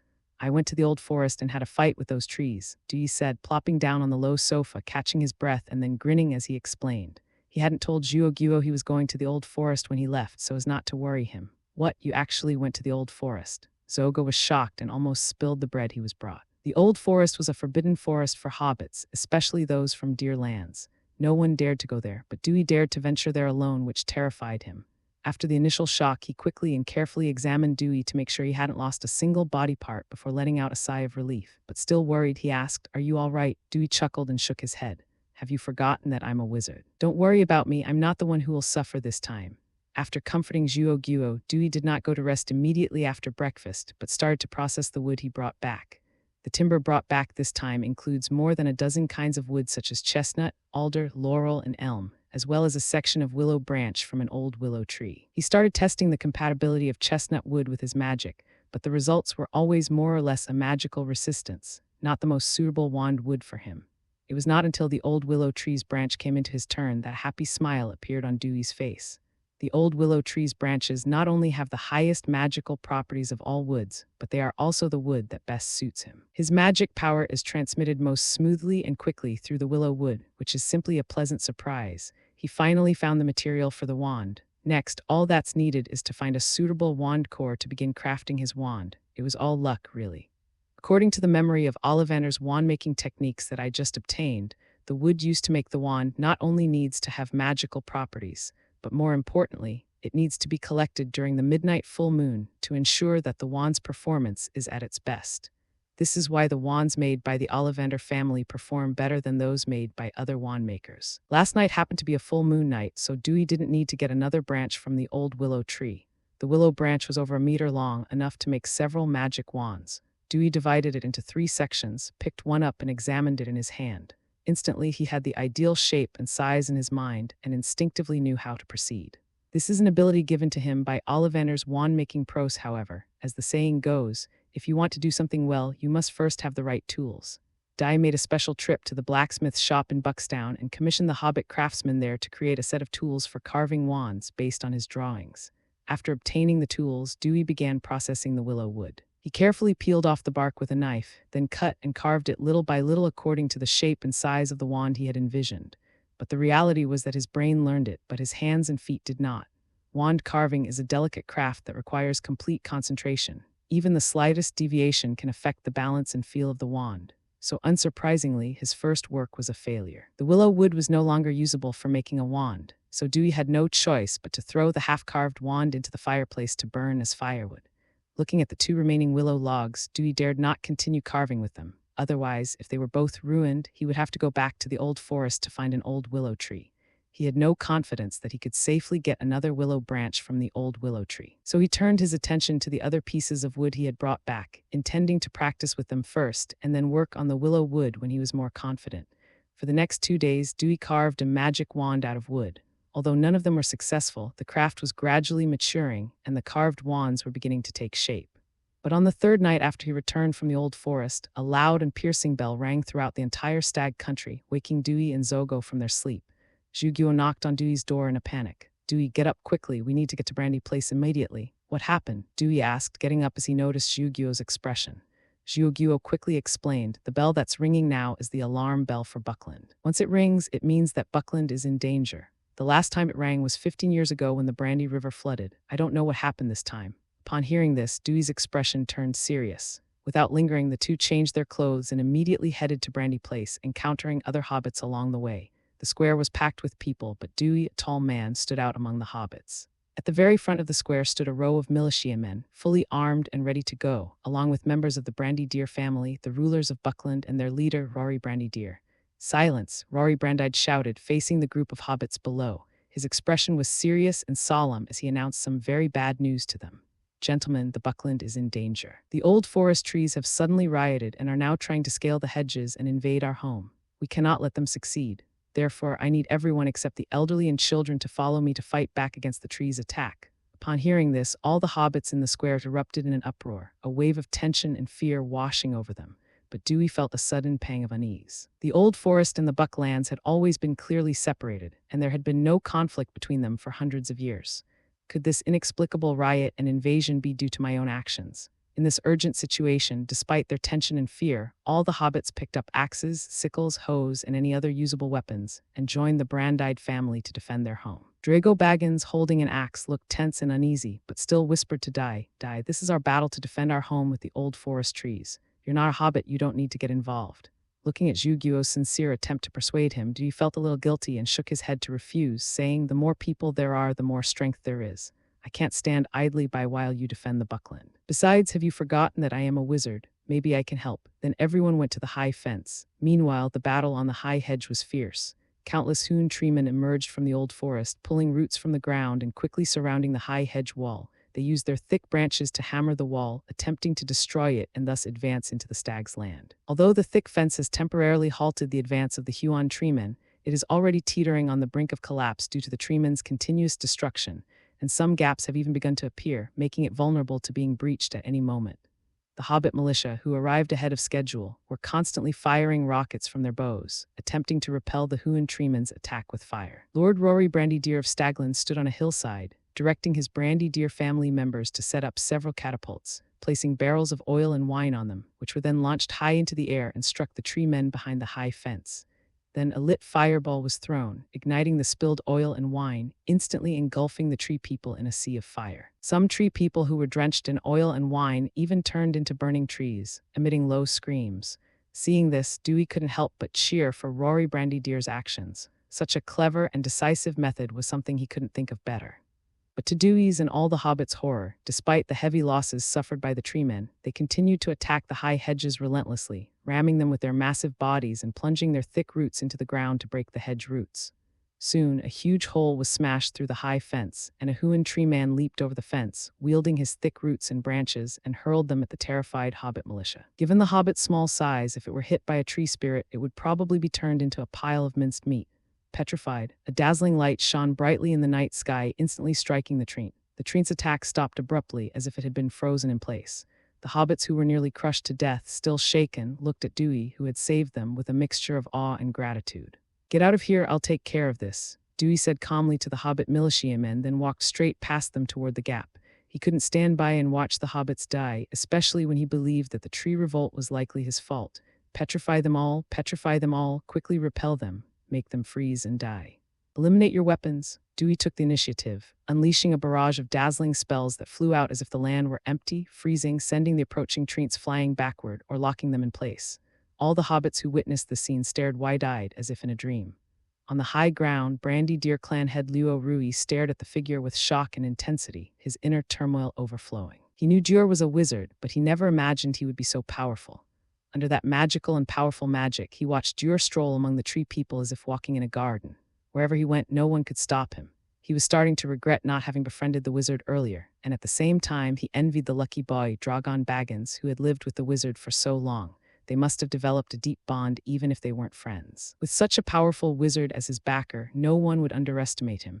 Thinking this through, Rory Brandite had some ideas. Perhaps it wouldn't be bad to let his daughter Dorado get in touch with that kid. As time passed little by little, on the battlefield, Dewey was panting, looking somewhat exhausted. He had already dealt with countless Hoon treemen. Those petrified Hoon treemen were now like motionless trees, almost turning the once empty, wide grassland into a dense forest. Having defeated so many treants, Dewey was exhausted and could barely speak. However, the result did not disappoint. Dewey successfully repelled the tree people's attack and prevented them from crossing the high fence and entering the hobbit territory. Seeing that the tree people had stopped attacking, Dewey did not let his guard down. Rumble. The ground shook. A colossal creature emerged from the old forest, sweeping away everything in its path and carving a wide road through the dense woods. Illuminated by the firelight, the enormous creature revealed its true form. It's that old willow tree in the center of the old forest. The old willow tree, with its blackened, carbonized exterior and withered, yellow branches, resembled a ferocious monster bearing its fangs and claws in the darkness and flickering firelight, exuding overwhelming malevolence and emitting a piercing, low-pitched buzzing sound. Dewey's eyes narrowed. The old willow tree had actually appeared. Moreover, compared to its already enormous trunk, its roots are even larger, almost 10 times the size of its body, like a giant octopus waving its thick roots, sweeping away all the trees that block its path. Dewey immediately realized that he was being locked onto by an invisible gaze filled with murderous intent, the source of which was the old willow tree. Dewey finally realized that the old willow tree was after him.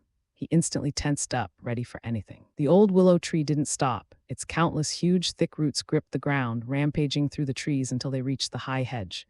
It used its massive roots to pierce the hedge, tearing it apart as easily as ripping a piece of paper. Everyone gasped, their faces filled with terror and despair. This old willow tree was 100 times more terrifying than any of the other tree people. How could they possibly stop it? Dewey, who was facing the old willow tree directly, was under even greater pressure at this moment.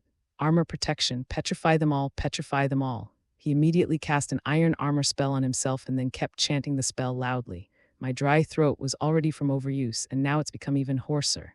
Every time I chant a mantra, I can taste the rust in my throat. Even so, the petrification spell could only immobilize the old willow tree for a few breaths before it forcefully broke free and swung its massive roots and branches at Dewey, slamming them heavily onto the illusory shield formed by the ironclad spell. Under the constant bombardment, the illusory shield protecting Dewey grew dimmer and dimmer, showing signs of breaking at any moment. The hobbits watching this scene were on tenterhooks. Dewey was at a loss for words. This old willow tree not only had ridiculously high magic resistance, but also very strong physical attacks. Each attack was extremely powerful, and even the ironclad curse could not withstand it for long. Seeing the critical situation, he shouted towards the high ground where the Brandy Deer family was located, "Quickly throw the oil barrels and wine barrels towards me." Upon hearing Dewey's voice, the members of the Brandy Deer family were somewhat confused and looked at the family head Rory, seeking his decision. Looking at Dewar, who was simmering with the old willow tree in the distance, Rory Brandydeer did not hesitate to order all the barrels containing oil and wine to be launched at Dewar's direction using catapults. Fire! With a command, the catapult launched into the air, sending barrels flying like cannonballs, soaring high into the sky and landing precisely at the location of Dewey and the old willow tree. Wingardium Leviosa, Dewey's dry, hoarse voice rang out, and the falling barrels instantly stopped in midair. Then with a flick of Dewey's finger, he quickly smashed the old willow tree, soaking it completely. Blazing flames tilde, a small flame emerged from his fingertip, and with a flick of his hand, the flame flew out and landed on the old willow tree. The old willow tree was quickly engulfed by flames, transforming into a towering fiery tree. The dazzling flames illuminated the entire stagland, and could even be clearly seen from Frog Village on the other side of the Brandy River. The old willow tree let out a piercing, painful scream, its branches and roots flailing wildly in an attempt to extinguish the flames, but to no avail. The flames burned ever brighter, like a persistent fire. The scorching heat baked the surrounding grass leaves until they curled and turned yellow, and you could feel the heat wave hitting you. Dewey looked at the old willow tree struggling wildly in the sea of fire, his face expressionless. But their vigilance was at its highest. Beware of the old willow tree's dying counterattack. Wazza! The roots and branches of the old willow tree rapidly carbonized in the fire, crackling and making a sound like a mournful cry. A pair of invisible eyes, filled with hatred and resentment, stared intently at Dewey. The huge crack in the tree trunk was wide open like a giant mouth. A strange and piercing melody emanated from the crack and drifted throughout the old forest. The melody was magical, suppressing all other sounds and making it seem as if only this eerie tune existed in the entire world. Dewey's expression changed, and he quickly covered his ears with both hands. But it turned out to be ineffective. The melody ignored his blocked ears, its demonic sound flooding his mind and echoing endlessly. His thoughts and consciousness gradually became chaotic and blurred, as if another will was trying to seize control of his body. Smack! Dewey slapped himself hard, trying to clear his head. But the effect was minimal, and consciousness continued to gradually fade. He gritted his teeth and plunged his left hand into the fire. The intense pain made him cry out in pain, and his previously hazy consciousness instantly returned. Dewey regained consciousness temporarily, but the hobbits present were not so lucky.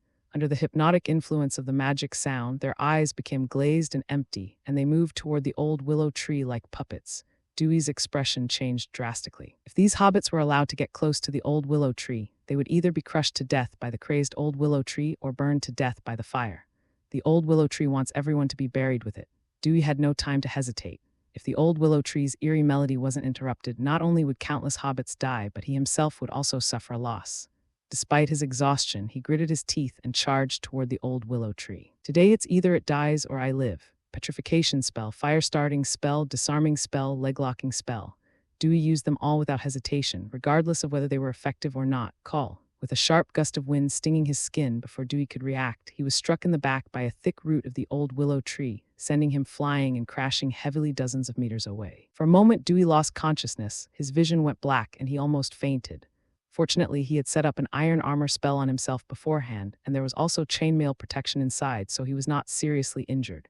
Dewey scrambled to his feet, the intense pain in his back preventing him from straightening up. When life hangs in the balance, adrenaline surges, and fear and hesitation vanish instantly. All that remained was anger and ruthlessness. The magic within his body boiled and burned under the influence of his emotions. Disarm you. An unprecedentedly powerful magical force erupted from his body, transforming into a dazzling red light that struck the old willow tree heavily. Click, the old willow tree was broken in half. With a deafening scream, the old willow tree came to an abrupt halt. The old willow tree, broken in two, now seemed dead, silently letting the flames continue to burn. Looking at the old willow tree that was completely still, Dewey collapsed to the ground, panting heavily. He was now completely exhausted. The aftereffects of the magic outburst, coupled with the excruciating pain from being struck in the back, left him without the strength to even get up. He could only wait for his recovery to begin. Meanwhile, the hobbits who had been hypnotized by the enchanting sounds regained their senses. Everyone wore expressions of lingering fear. While hypnotized, they were conscious, but their bodies were out of control, and they could only watch helplessly as they walked like puppets toward the old willow tree, throwing themselves to their deaths. The hobbits who had escaped death focused their attention on Dewey, their eyes filled with gratitude, admiration, and awe. It was this wizard who turned the tide, single-handedly defeating the powerful old willow tree and the other tree people, and protecting their home. "Dewar, Wizard Dewar, he is our hero," shouted one of the hobbits, and the other hobbits joined in the cheering. For a moment, the hobbits were filled with cheers of victory. After catching his breath, Dewey finally stood up, but looking at his severely burned left hand and the faint pain in his back, he could only manage a helpless, bitter smile. This was the first time he had been injured so badly. However, he was not unprepared. He immediately took out a packet of medicine from his pocket, which contained the white safflower essence he had made earlier. Despite the excruciating pain, I applied the white cinnamon essence to my burned left hand. The wound healed and repaired at a speed visible to the naked eye.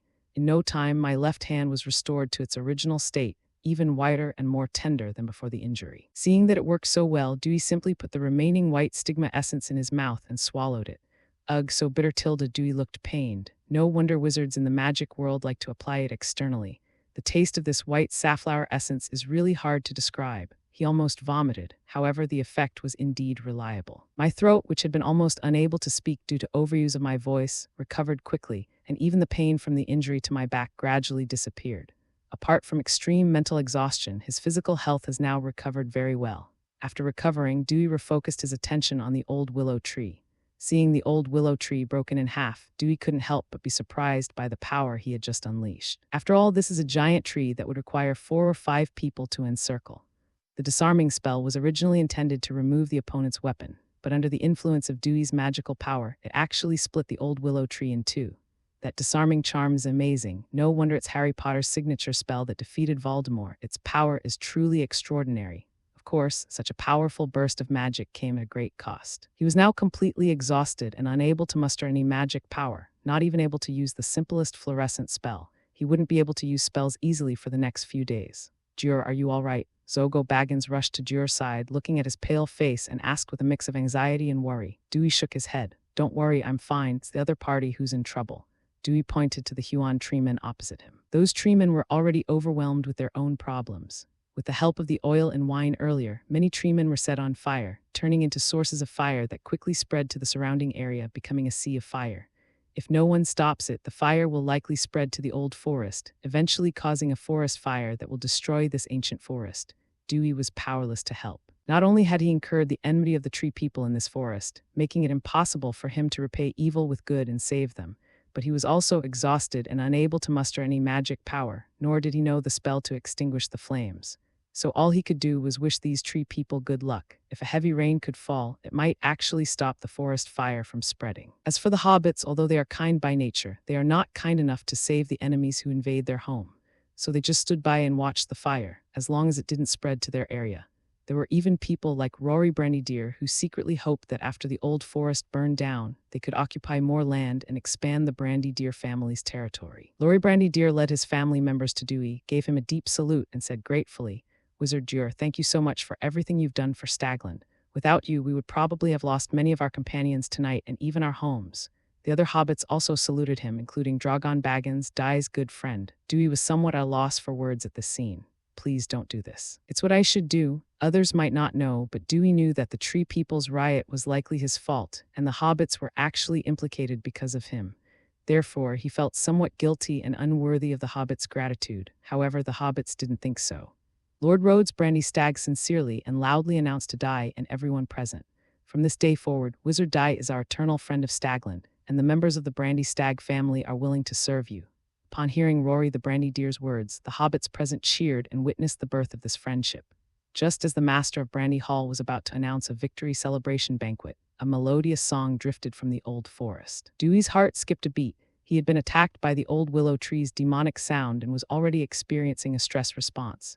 However, he soon discovered that the singing was not aggressive at all, but rather full of cheerful emotions. Listen carefully, it's a man's voice. It's not really a song, the melody is random and capricious, like someone humming to themselves for fun. Before the person even appeared, the singing could already be heard from afar. The cheerful singing seemed to have a magical power. The raging winds subsided, the groans and screams of the tree people ceased, and even the raging forest fires were quickly extinguished. Dewey's pupils contracted. What kind of power is this? He didn't detect any magical fluctuations at all, and the raging fire gradually died down on its own. As the singing drew closer, a figure appeared at the edge of the old forest. He was wearing a tall, old hat with a wide brim and a long blue feather stuck in the hatband, and he jumped out, waving his arms and legs. Illuminated by the moonlight and the remaining firelight, the man was only slightly taller than a hobbit, but much shorter than a human, making his race uncertain. He wore a pair of large yellow boots on his thick legs, and he charged ahead like a water buffalo looking for water. Surrounding trees automatically moved aside to make way for him. He wore a blue coat, his cheeks were as red as apples, a large brown beard covered the lower half of his face, and his blue eyes shone brightly in the night.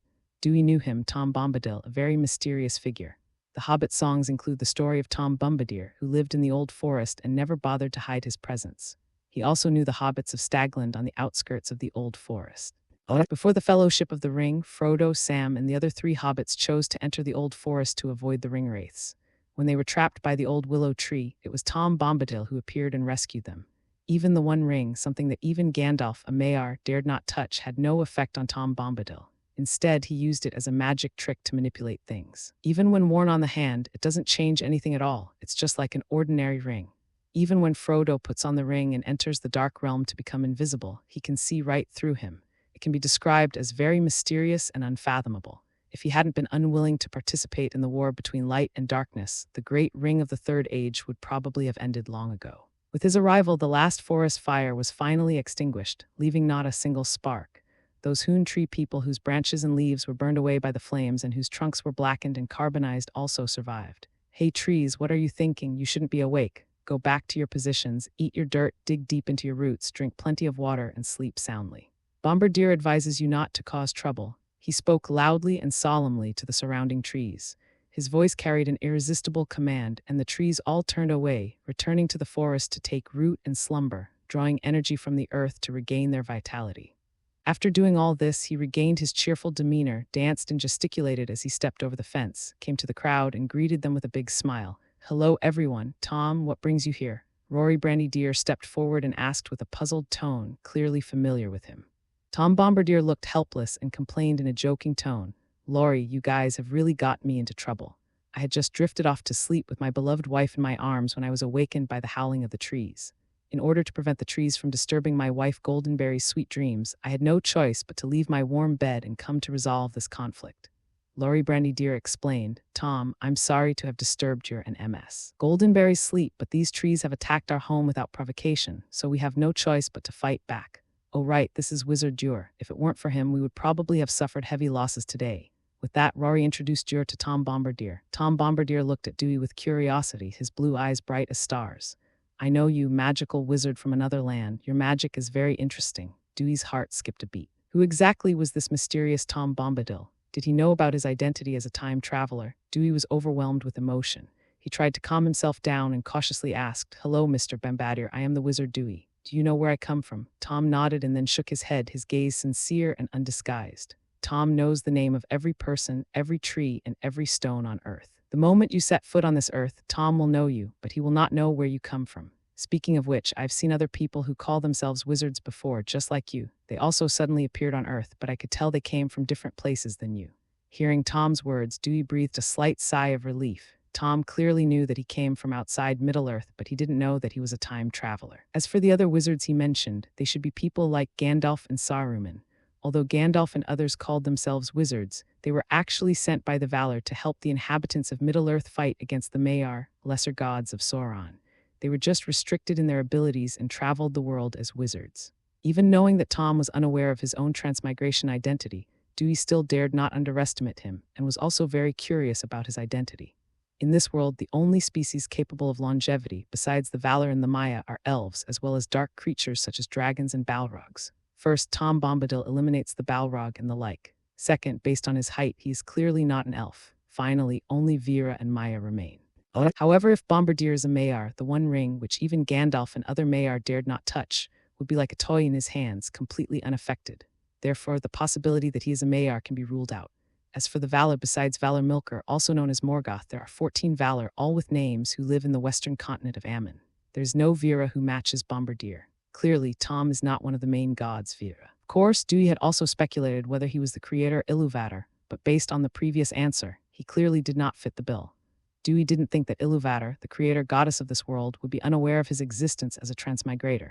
He even suspected that his journey to this place was probably orchestrated by the creator god.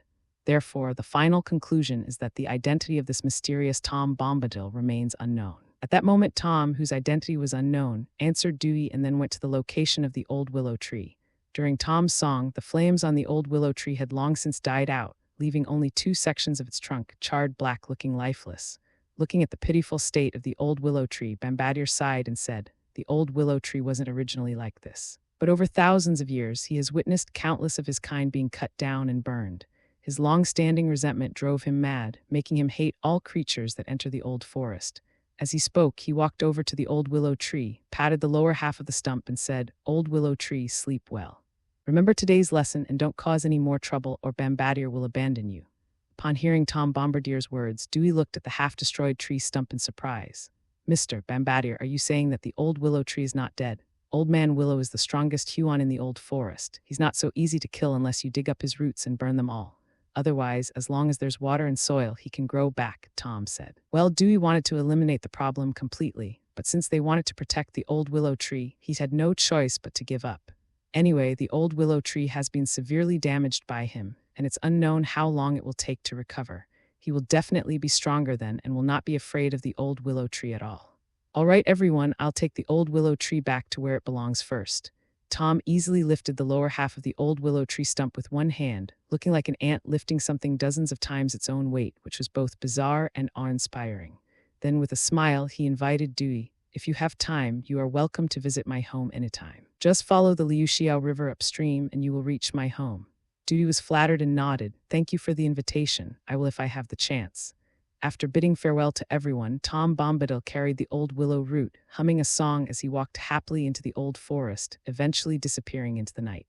Watching Tom disappear into the distance, Laurie Brandy-Deer couldn't help but sigh. "No matter how many times I see him, he's always the same, always full of joy." Hearing Rory's exclamation, Dewey curiously turned his head and asked, "Mr. Brandy-Deer, are you familiar with Tom Bombadil?" Laurie nodded and explained with a smile, "In fact, many people in Staglin know Tom. Unlike the trees in the old forest, he is a very friendly neighbor. He has helped many people who have wandered into the old forest to get out of trouble. It is said that my ancestor, Gohender the Old Stag, was helped by Tom when he first came here, which is why he finally decided to establish Staglin here. Do you know his real identity?" Laurie shook his head and recounted in an epic tone, "Tom is very old, older than the history of us hobbits. We have asked him about his identity out of curiosity, but he always says that Tom is just Tom and has no other identity. If you ask him where he comes from, he says he was here before the rivers and forests existed. He remembers the first raindrop and the first acorn. He's the master of the trees, mountains, and rivers." Upon hearing Rory's words, Dewey gasped, shocked, and even more curious about Tom's identity. This statement reveals a lot. Tom says he existed before the rivers and forests appeared, and even remembers the first drop of rain and the first acorn, which means he existed when the world was born. The identity of being the owner of trees, mountains, and rivers is even more extraordinary, making Dewey somewhat doubt his previous judgment. Could Tom really be the incarnation of Iluvatar? After all, no Vera possessed such immense power that he dared to claim himself as the master of the trees, mountains, and rivers. Dewey felt his thoughts were in complete disarray, with no clear direction. If he couldn't figure it out, he stopped thinking about it and refocused his attention on the upper half of the old willow tree's trunk. Tom Bombardier had only taken the lower half of the old willow tree earlier, but now, although the upper half was charred black, the exposed heartwood caught his attention. He arrived at the spot where the trunk had broken and discovered that the heartwood of the old willow tree was a milky white color like jade, and when struck, it produced a clear, metallic sound. Dewey was delighted. This tree heartwood was clearly extraordinary, and if used to make a magic wand, it might be even more effective than the willow branch. However, he was currently exhausted and unable to use magic to deal with the upper half of the tree trunk, so he had to ask Rory Brandy Deer for help. Mr. Brandy Deer, could you do me a favor and remove the heartwood from this section of tree trunk? Rory readily agreed and immediately organized the best carpenters in Bucktown to cut the tree trunk. They also invited Dewey and the entire town to a victory celebration banquet at Brandy Hall. At the banquet, Dewey unsurprisingly became the most eye-catching person. Zogo Baggins benefited from the situation and sat next to Dewey. Next to him was Rory's daughter, Dora Brandeis. The beautiful Dora instantly attracted Zogo's attention, and he couldn't take his eyes off her for a moment. Gentlemen, let us raise a toast to today's hero, jeered the tree flayer. Rory Brandy Deer stood up, raised his glass, and announced loudly to the crowd. The other hobbits also raised their glasses, their eyes fixed intently on Dewey at the head of the table. Homage to Jeer the tree-cutting man. The crowd shouted in unison, the deafening sound echoing throughout the Brandy Hall. Dewey smiled and returned the greeting to the crowd, but inwardly he was cursing. Tree cutter, what kind of title is that? It sounds like someone who cuts down trees. Couldn't they have consulted with themselves before doing it? The banquet lasted until very late before Dewey and a reluctant Zogo returned home. Exhausted, Dewey fell asleep as soon as she touched the bed, and when she woke up again, it was already afternoon tea time. After sleeping for so long, Dewey's spirits have recovered quite a bit, but he still feels somewhat weak, as if he has overworked his brain, and he feels drowsy all over. Moreover, the aftereffects of the magic burst have made the magic power in his body somewhat unstable, so he has been trying not to use magic power for the past few days and will wait until the magic power stabilizes before using it again. Unable to use magic for the time being, Dewey was somewhat at a loss, so he simply picked up the wood and continued carving the wand. Not long after, there was a knock on the door. Several hobbit militiamen, acting on the orders of Lord Rory Brandide, brought the heartwood of the old willow tree to Dewey. According to the militia captain, because the trunk of the old willow tree was too thick and hard, it took dozens of carpenters a long time to split the trunk and take out the innermost heartwood. Lord Jur, we did not know how long of the heartwood you needed, and we dared not make the decision on our own, so we brought you the whole heartwood.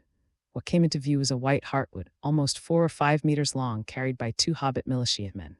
Unlike the massive trunk of the old willow tree, the heartwood is only as thick as a wrist, with a milky white color resembling jade and fine wood grain, making it both beautiful and mysterious. Dewey's eyes lit up when he saw the heartwood. He sensed a rich magical aura emanating from the tree heart. From a wand maker's perspective, it was simply the finest material for making wands, not to mention that such a long heartwood is enough to make more than a dozen magic wands. Dewey beamed and reached out to take the heartwood.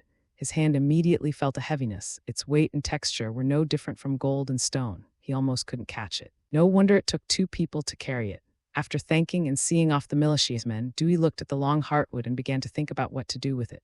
Dewey estimated that the heartwood was more than 4 meters long, a length that was too long to even be brought into the house, so it had to be placed in the yard for the time being. Moreover, Dewey doesn't need such a long piece of wood to make a wand. Dewey planned to first split the tree heart in half, and then cut off a small section as the raw material for the wand. But as soon as the knife struck, a crisp clang rang out, sparks flew, and Dewey felt as if he had struck a block of iron, his hand trembling and his thumb going numb.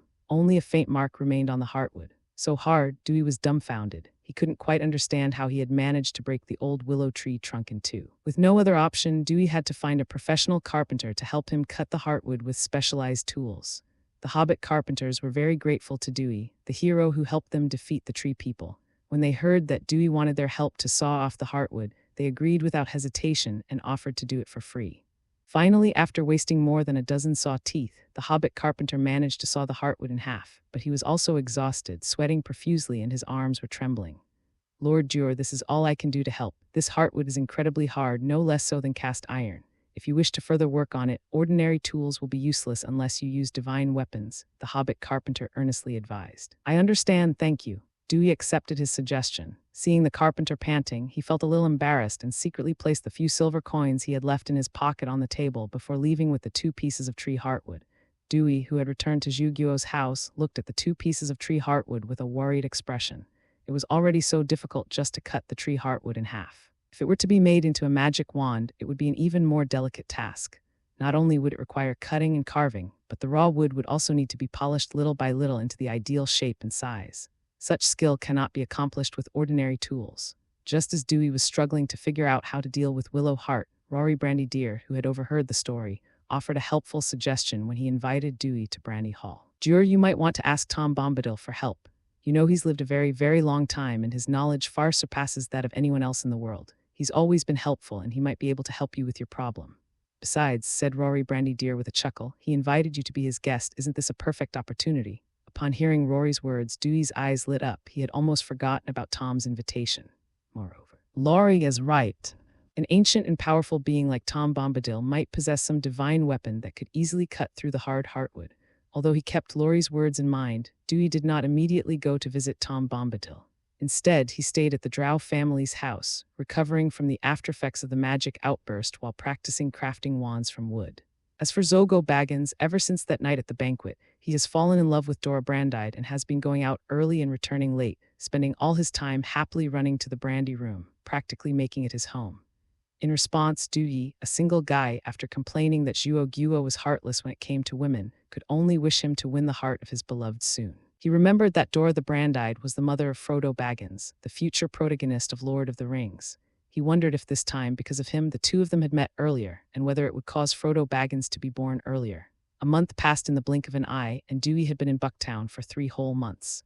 After consuming a lot of wood, Dewey finally succeeded in carving a magic wand on this day. The wand is 12 inches long, made of willow wood, and is flexible with unobstructed magical circuitry. It is a standard wand. Seeing his first piece of work, Dewey smiled with satisfaction, a sense of accomplishment welling up inside him.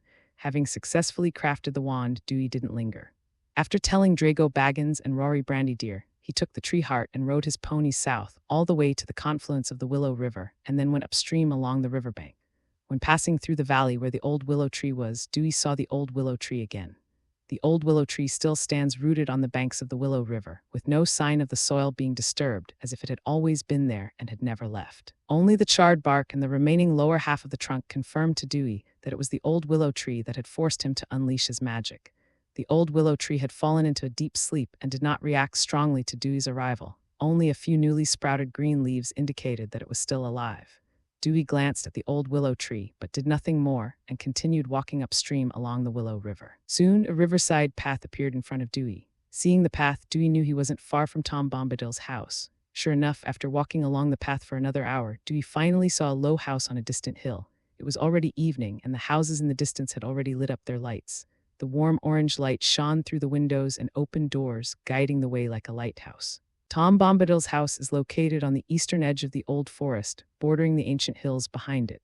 The Willow River originates from the deepest canyon of the ancient hill. The house was surrounded by neat green lawns and a garden full of various flowers. The path was paved with pebbles and led directly to Tom Bombadil's house. Dai dismounted and came to the front of the house, where he saw Tom Bombadil standing outside the gate. Having been waiting for a long time. Welcome, Wizard Dial, come in quickly. My beautiful wife Goldenberry has prepared dinner for you and is just waiting for you. Tom looked very happy and quickly went over to give Dial a big hug. Dewey was somewhat surprised to hear Tom's words, not expecting that they knew about his arrival in advance. Let Dewey go inside first, while Tom leads the pony to the stable. As soon as Dewey entered, he saw a variety of delicious foods displayed on the table in the center of the living room. The aroma of the food filled the air, making his mouth water. On the other side, sitting in a chair directly opposite the door, sat a beautiful woman.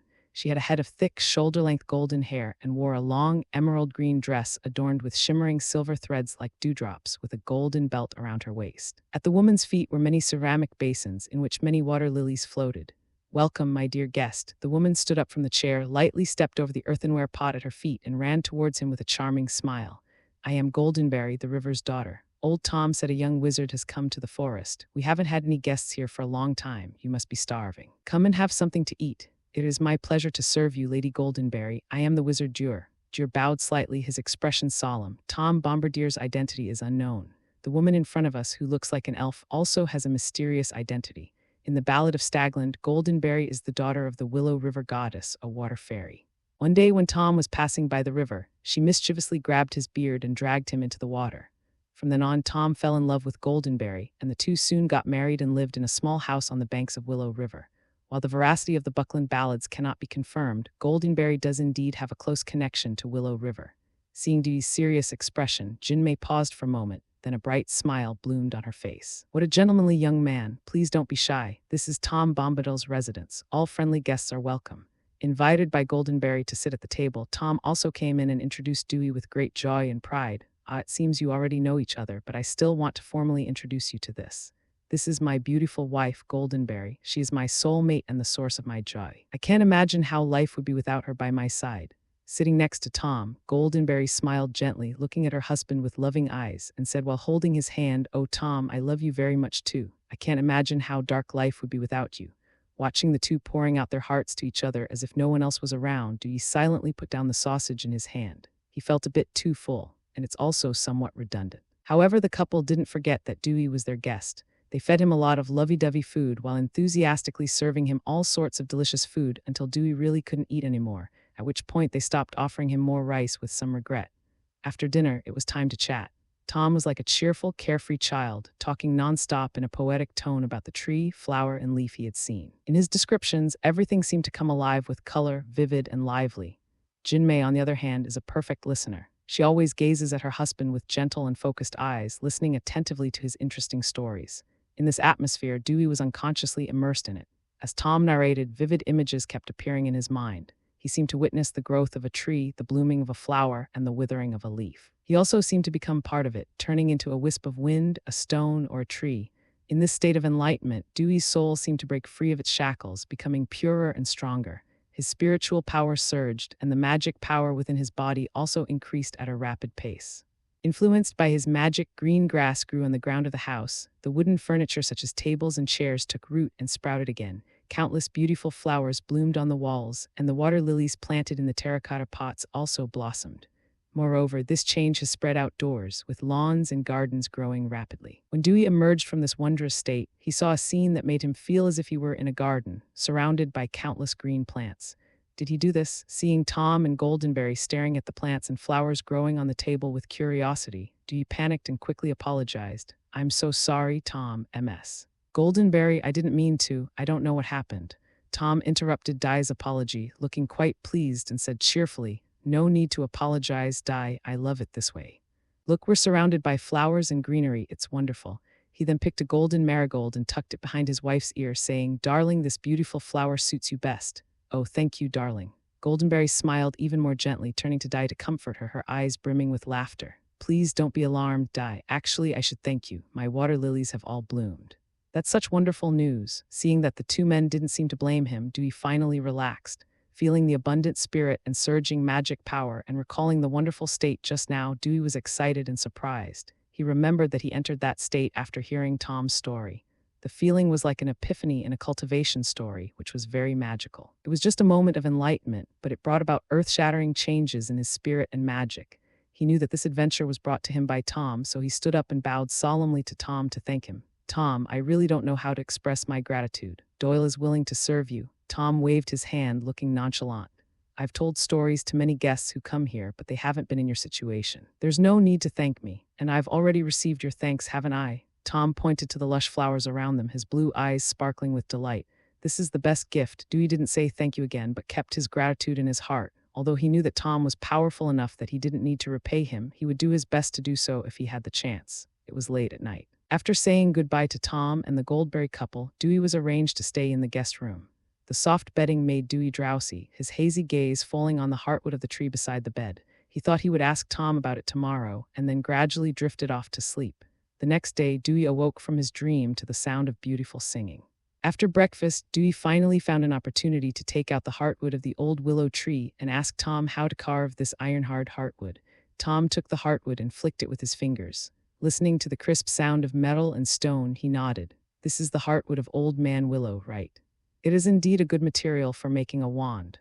Then, in response to Dewey's question, he said, "I can indeed carve this heartwood into any shape and size you want, but I think you would prefer to do it yourself." Dewey nodded. He did indeed want to create his own wand. "So, Tom, do you have a knife sharp enough to cut through the heart of the tree?" Tom picked up a knife and cut off a piece of the tree core as easily as cutting tofu, then handed the knife and the cut piece of tree core to him. "It doesn't matter to me whether a knife is sharp or not, so I don't have any magical weapons you want." Dewey took the knife with a look of surprise and disbelief and used it to cut the heartwood of the tree. He then discovered that the knife was just an ordinary knife and could not leave a single mark on the heartwood. Well, he couldn't learn this skill. Dewey was somewhat disappointed. Did he have to search for divine weapons to make a magic wand from the tree heart? "But if you want a knife to cut the heart of a tree, I know a place where you can find it," Tom continued. Dewey suddenly felt hopeful and asked quickly, "Where is it?" Tom pointed to the mountain behind the house. That's the ancient tomb hill where many Numenor people are buried. I saw the weapons they forged. They could cut through iron like mud. They were truly divine weapons for humans, and they should be able to help you. The only problem is that Kazuka Hill is corrupted by dark forces and is overrun by corpse demons, making it extremely dangerous. I don't recommend you go there. Hearing Tom's words, Dewey was somewhat tempted. He knew of the ancient Tomb Hill, which had been a sacred site for the northern Dunedain people and the capital of Cadoran after the kingdom of Arno split into 3 kingdoms. However, with the invasion of the Witch King of Angmar, the leader of the 9 ring race under Sauron, and the rampant plague, the kingdom of Caldoran fell apart. The vast majority of the local residents died of the disease, and the ancient burial mounds, which became a no-man's land, fell into the hands of the Witch King. Furthermore, under the corrupting influence of the Dark Lord of Angmar, the Dunedain people who slept in the cemetery were transformed into terrifying undead.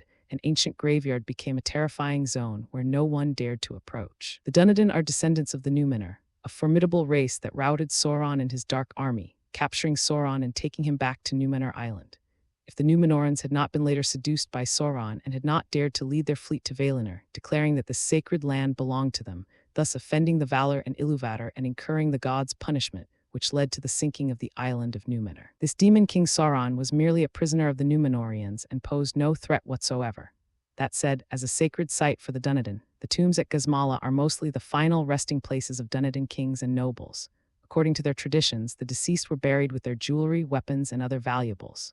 So if Dewey really wanted to find a sharp knife that could cut through the heartwood of a tree, Kazuka Hill would indeed be a good option. The only thing to worry about is those ancient tomb corpse demons. The ancient tomb corpse demons were once powerful Dunedain people, but after death they were transformed into immortal dark creatures by dark forces, making them even more difficult to deal with. Therefore, if Dewey wants to go to Kazuka-oka, he must make ample preparations.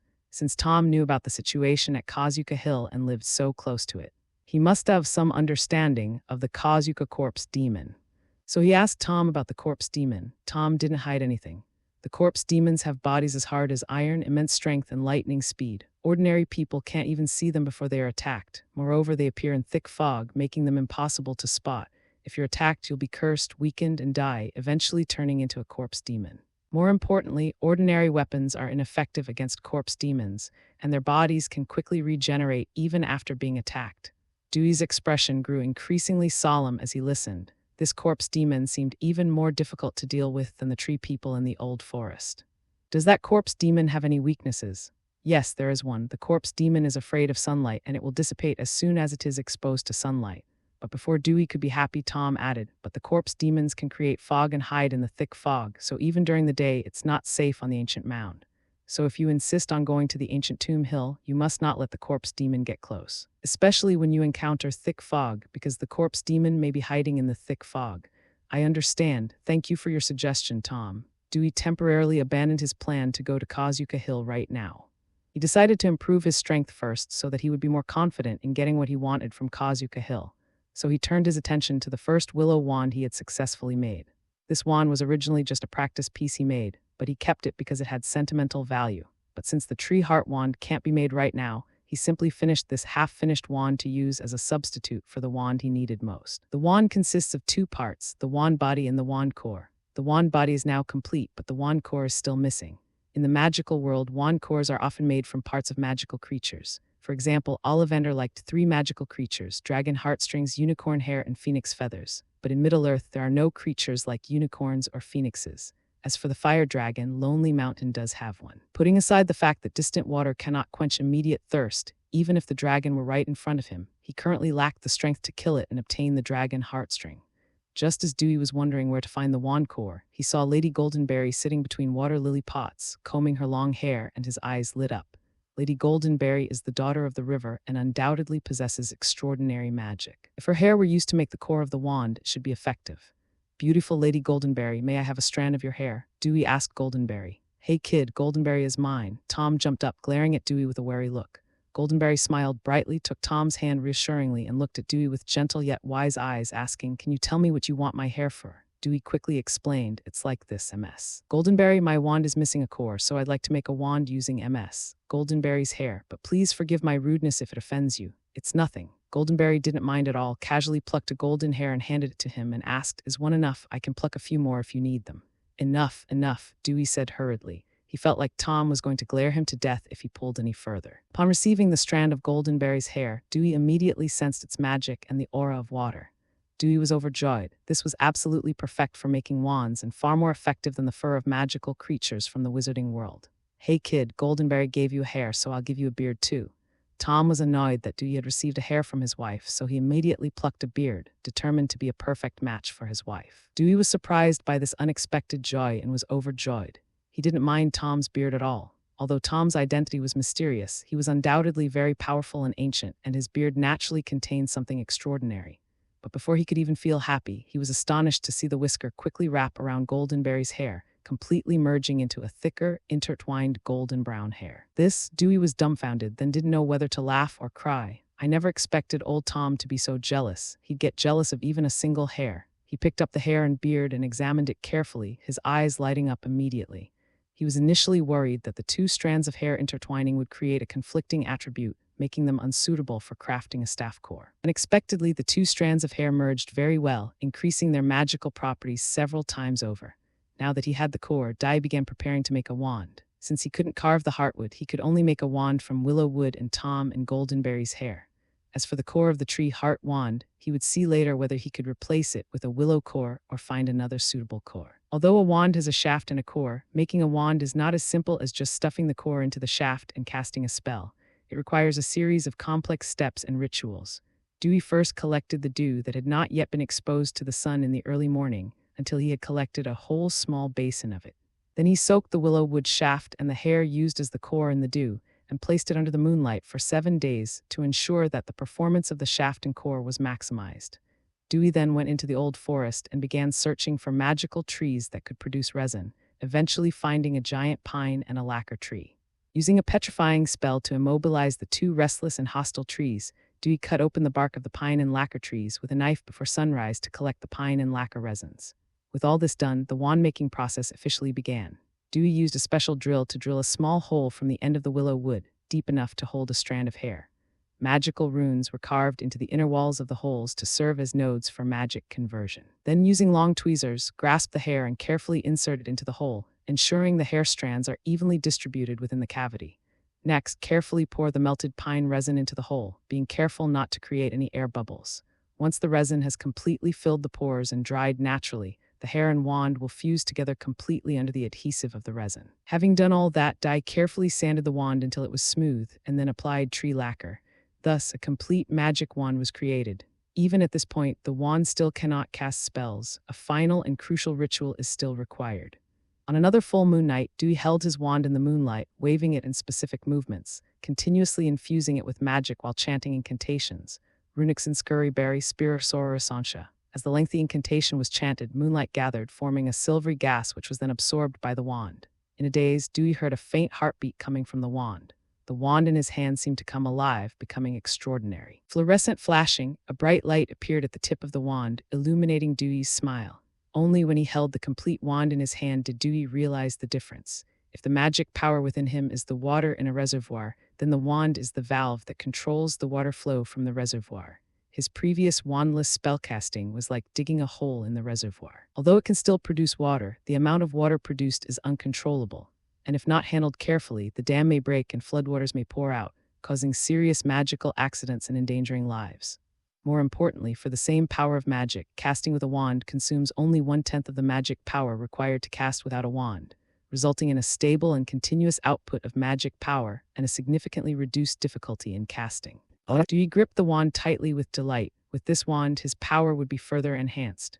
Dewey was never a stubborn person who believed that wandless spellcasting was more powerful than wand spellcasting. After all, what makes humans superior to other animals is their ability to think and their skill in using tools. Just as a wand is to a wizard, it is because a wizard can use a wand that he can overpower all magical creatures and become the master of the magical world. Otherwise, if we only consider wandless spellcasting, many magical creatures in the Harry Potter world are born with amazing abilities. For example, goblins and house elves can cast spells without a wand and can appear in places like Hogwarts without being bound by anti-apparition restrictions. But one of them became the wizard's bank manager, and the other became the wizard's servant. Both of them existed in dependence on the wizard. Of course, Dewey wouldn't give up practicing wandless spellcasting. After all, there's always a chance of something going wrong, and even without a wand, he wouldn't become a squib who couldn't cast any spells. With the wand, Dewey excitedly tried all the spells he had learned, and almost all of them were successful on the first try, with even greater power than before. Tom and Goldenberry witnessed Dewey making the wand and saw him use it to perform various magical effects. Tom became interested and wanted Dewey to let him play with the wand. Di handed the wand to Tom and taught him a few spells. He was also quite curious whether Tom could use the wand. Tom waved Di's wand, and golden notes flew out from the tip of the wand, emitting magical and joyful music. The music grew louder as the golden notes spread, gradually echoing throughout the forest. Under the influence of music, the trees, which were filled with resentment, were calmed and became peaceful. Dewey, who was closest to the music, felt it most deeply. Under the influence of the music, he became very happy, and this happiness was different from the effect of being on drugs. It was a happiness that came from the heart. Surrounded by this music, he seemed to become fearless, and no sadness or negative emotions could affect him anymore. To Di's surprise, Tom could use the wand and even play very beautiful magical music with it, but he couldn't cast Di's spells. In Tom's words, although he could perform magic with the same effect, this magic was fundamentally different from Dewey's spell principle. Di wasn't surprised, but he was now more curious about Tom's musical magic. This musical magic seemed harmless, but Dewey saw its potential and effectiveness. It could dispel negative emotions and fill people with joyful and positive feelings. Such magic could completely resist the negative effects of black magic. Although Dewey had not yet learned black magic, he knew that although black magic was powerful, it would inevitably have a negative impact on the caster, and might even lead to the distortion of appearance, soul, and even mind. That's why the magical world has repeatedly and strictly prohibited dark magic. If someone uses an unforgivable dark magic like the killing curse, they will be imprisoned in Azkaban. Dewey had a premonition that the more places he checked in, the more dark magic spells he would acquire. If he wanted to become stronger, he would never give up his research and use of dark magic. So when Dewey encountered this kind of musical magic that could evoke positive and joyful emotions, he was captivated. He shamelessly asked Tom if he could learn the magic. Tom readily agreed. But to Dewey's surprise, the first lesson Tom taught him about musical magic was to have him learn to sing along with him. In Tom's words, this musical magic doesn't have any specific incantation. It's music that comes from the heart. So to cast it successfully, you need to sing it out loud and sing it with emotion. The stronger the emotion, the stronger the magical effect. Dewey's voice wasn't terrible, but it wasn't exactly pleasant either. So feeling ashamed and blushing, she followed Tom's lead, singing line by line, while Tom would constantly tell her to sing with feeling. Under the tutelage of Tom, a music teacher, Dewey sang haltingly. Meanwhile, Ms. Goldenberry sat among the water lilies, weaving cloth while watching the two men's lively scene with a smile. Finally, Dewey learned the musical magic. With a wave of his wand, lively golden notes sprang from the tip of the wand, bouncing and emitting cheerful music. However, unlike Tom's music, which could travel throughout the old forest, his golden notes could only produce music at close range. But it has already satisfied Dewey very much. In addition to using a wand, Dewey can also achieve the same magical effect by singing. The difference between the two is more like singing in your heart versus singing with your mouth. However, compared to singing it out, he prefers to express himself with a magic wand. Having stayed with Tom for a long time, and now possessing his first wand and having learned musical magic, Dewey, well prepared, formally bid farewell to Tom and Goldenberry, preparing to head to Old Tomb Hill. His trip to Kazuka Hill wasn't just about finding the sharpest tools to carve the iron-hard heartwood. Another reason was that he also wanted to see if he could get a record of his visit there. Perhaps because they had lived long enough and experienced too many separations, the couple did not try to persuade Dewey to stay. When they parted, Tom gave Dewey a map he had drawn of the route to Kazuka, and he had also marked the location of the sharp knife he was looking for. The clear and specific location made it seem as if Tom had actually been there. Goldenberry prepared a very well-fitting black wizard's cloak and robe with silver trim for him. The material was woven from black swan feathers and silver thread, and the style was inspired by the images of other wizards in Middle-earth. Moreover, it was blessed by the golden berries, making the robe durable and easy to clean, while the cloak had the ability to conceal itself. Once you put it on, you would be easily overlooked and not easily spotted. Dewey was flattered and overwhelmed to receive such a precious farewell gift. Ms. Goldenberry, this is far too precious. Dewey was surprised and touched. He hadn't done anything for the two of them, yet he received such kindness. Take it. Goldenberry smiled gently and stuffed the robe and cloak into his arms. This is a gift from Tom and me. Your future is destined to be full of hard work, and we hope this gift can bring you some warmth. Tom, who was standing nearby, also said, Take it, Jure, don't let Goldenberry down. She spent several days knitting this. Dewey eventually accepted the gift, and at the urging of the two, immediately changed into a robe and cloak. Dewey's clothes were the same ones she wore when she transmigrated, and they only stayed in good condition thanks to a repair spell. Now dressed in new clothes, his entire demeanor has changed. Enveloped in a black cloak and robe, he looks very mysterious. He really does resemble a true wizard. Kazukoka in the deepest valley of the upper reaches of the Liuxiao River. Following the map route given by Tom, Dewey walked upstream along the Willow River until he arrived here. This is the source of the Liuxiao River, located in the heart of Guzhengang. Perhaps because of the existence of Jinmei, who is suspected to be the river god of the Willow River, the source of the Willow River was not polluted by the dark power on the ancient Tomb Hill, but instead became the only pure land. After arriving here, we are not far from the ancient tomb complex. After resting briefly, Dewey left the valley and headed straight for the ancient tombs. The sky above the ancient mound is shrouded in dark clouds all year round, and the mountains are shrouded in mist. Even in the daytime, there is not a ray of sunlight to be seen in the mountains, nor can a single insect chirp be heard. Even though the corpse demons wouldn't easily appear during the day, Dewey remained extremely vigilant. To avoid any accidents, he cast an iron armor spell on himself beforehand. With the wand, his armor spell became even more powerful, upgrading from an invisible shield to a protective barrier that could protect him from all directions, making him impervious to ordinary attacks. Therefore, even when he broke into the lair of the corpse demon, he had some confidence. Kazuka Hill was once the capital of the Kingdom of Catalan after the Kingdom of Arno split. As Dewey traveled along the way, he could see the ruins of the ancient city in huge rubble. During the Second Age, Numenor sank and Erendir, one of the survivors, came to Middle-earth and established the Kingdom of Arnor, also known as the Northern Kingdom, on the land of Eriador. However, in the year 861 of the Third Age, the Kingdom of Arnor split into three kingdoms, Azardin, Rudal, and Cadoran. The capital of the Cadoran Kingdom is now known as Ancient Hill. In 1409 of the Third Age, the Witch King of Angmar launched a full-scale attack on Arnor. The Prince of Caldoram was killed in the defense of the capital, and Caldoram was destroyed. Then a great plague broke out, and Kazuka Hill was completely transformed into a lifeless and desolate place. The Witch King of Angmar corrupted the land with dark power, transforming the sleepers in the tombs into his minions, the Tomb Wraiths, who now dwell atop Tomb Hill. For over 1,000 years, even the bravest adventurers dared not venture deep into the ancient mound, and even passing merchants dared not cross it at night. After walking for about 2 hours, Dewey finally saw the ancient tombs. This is a hilly area filled with huge stone tombstones. Most of the tombs here belong to the kings and nobles of the northern Dunedin people, so they are mostly simple and unadorned stone mounds. The tomb was shrouded in mist, extremely dilapidated and decaying, exuding a cold and ominous aura. Suddenly, the surrounding fog churned and thickened. Dewey instantly went on alert, his wand itching to strike. Before he could react, a dark figure burst out of the mist and attacked his back with lightning speed.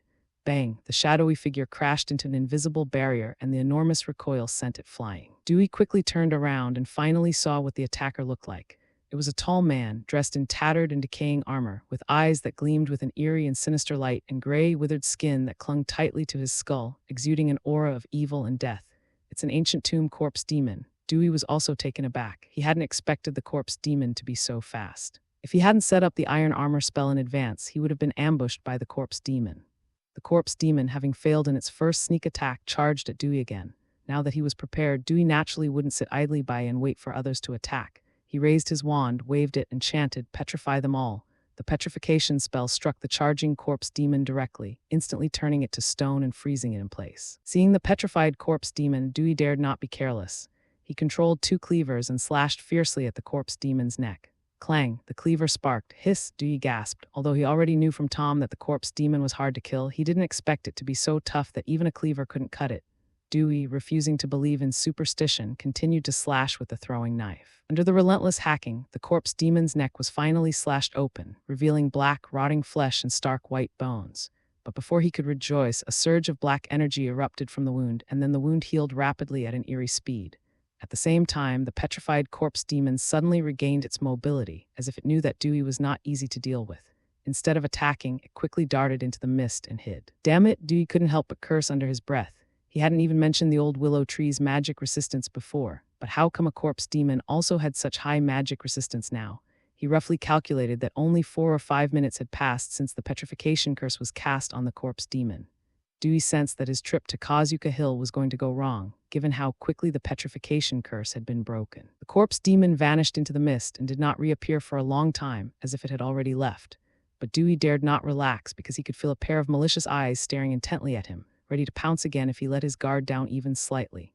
The next moment, the mist surged, and the corpse demon rushed out of the mist again, this time with a great sword in its hand. The corpse demon's speed was almost impossible to detect with the naked eye. In an instant, it rushed in front of Dewey and raised its great sword to slash at the barrier formed by the ironclad curse. The great sword, emanating a dark and ominous aura, cleaved through the barrier in an instant, much to Dewey's horrified expression. Seeing Dewey's terrified expression, the corpse demon revealed a ferocious and triumphant smile, as if it could already foresee that it would tear the other party apart in the next second and use the other party's blood to nourish itself. But the next second, the corpse demon crashed into another barrier and was bounced back heavily. Before it could stand up and continue its attack, Dewey's curse struck again and again. Obstacles everywhere, petrify them all. Destroy your weapons. The obstruction curse slowed the ghoul to a crawl, followed by a petrification curse that rendered it immobile. Finally, a disarming curse caused the greatsword in its hand to slip from its grasp and fall to the ground. Having learned his lesson, Dewey wouldn't let the corpse demon escape again. He immediately unleashed over a dozen petrification spells on the corpse demon, followed by a leg-locking spell before finally stopping. With so many spells cast, the corpse demon has no chance of escaping within an hour. After doing all this, Dewey did not immediately deal with the corpse demon, but instead focused some of his attention on the greatsword. It was this greatsword that just cleaved through the protective barrier formed by the iron armor curse. If he hadn't valued his life and applied more than a dozen layers of defense to himself beforehand, he probably would have been injured by the corpse demon. Dewey used magic to control the greatsword to fly over, but when he saw the greatsword emitting black energy, he dared not touch it with his hands.